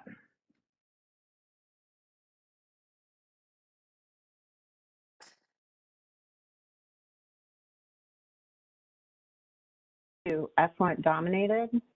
Let me see.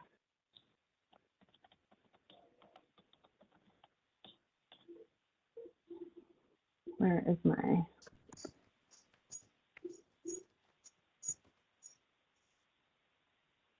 And I'm not trying to put you on the spot or offer a pop quiz here. I'm just hoping that it might be helpful to locate those and reference them for everyone. Yeah, my computer is spinning right now, so I can't get it. There we go. Oh, man. Apparently your computer can't handle the pop quiz. The pressure.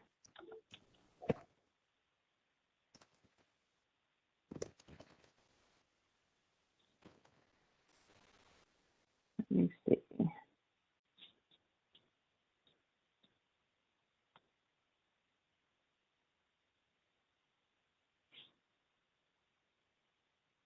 Maybe this is easier.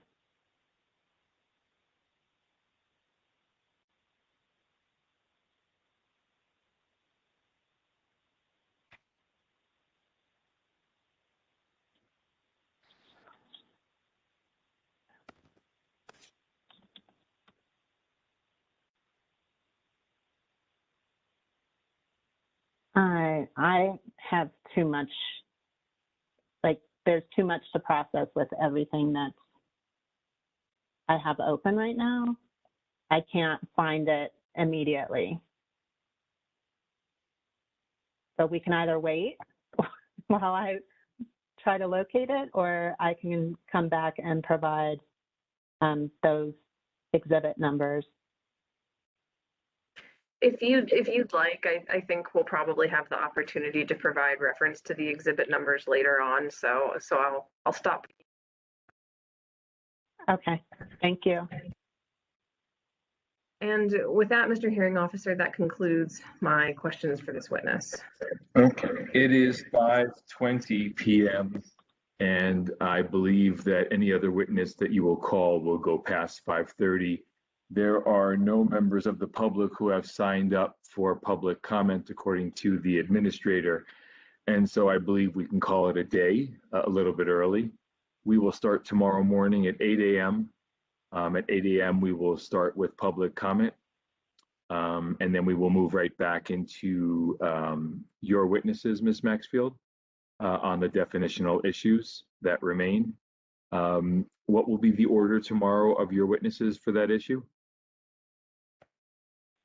The next witness that we will call for topic number 2, the definitional issues, will be Jennifer Fulham. And then?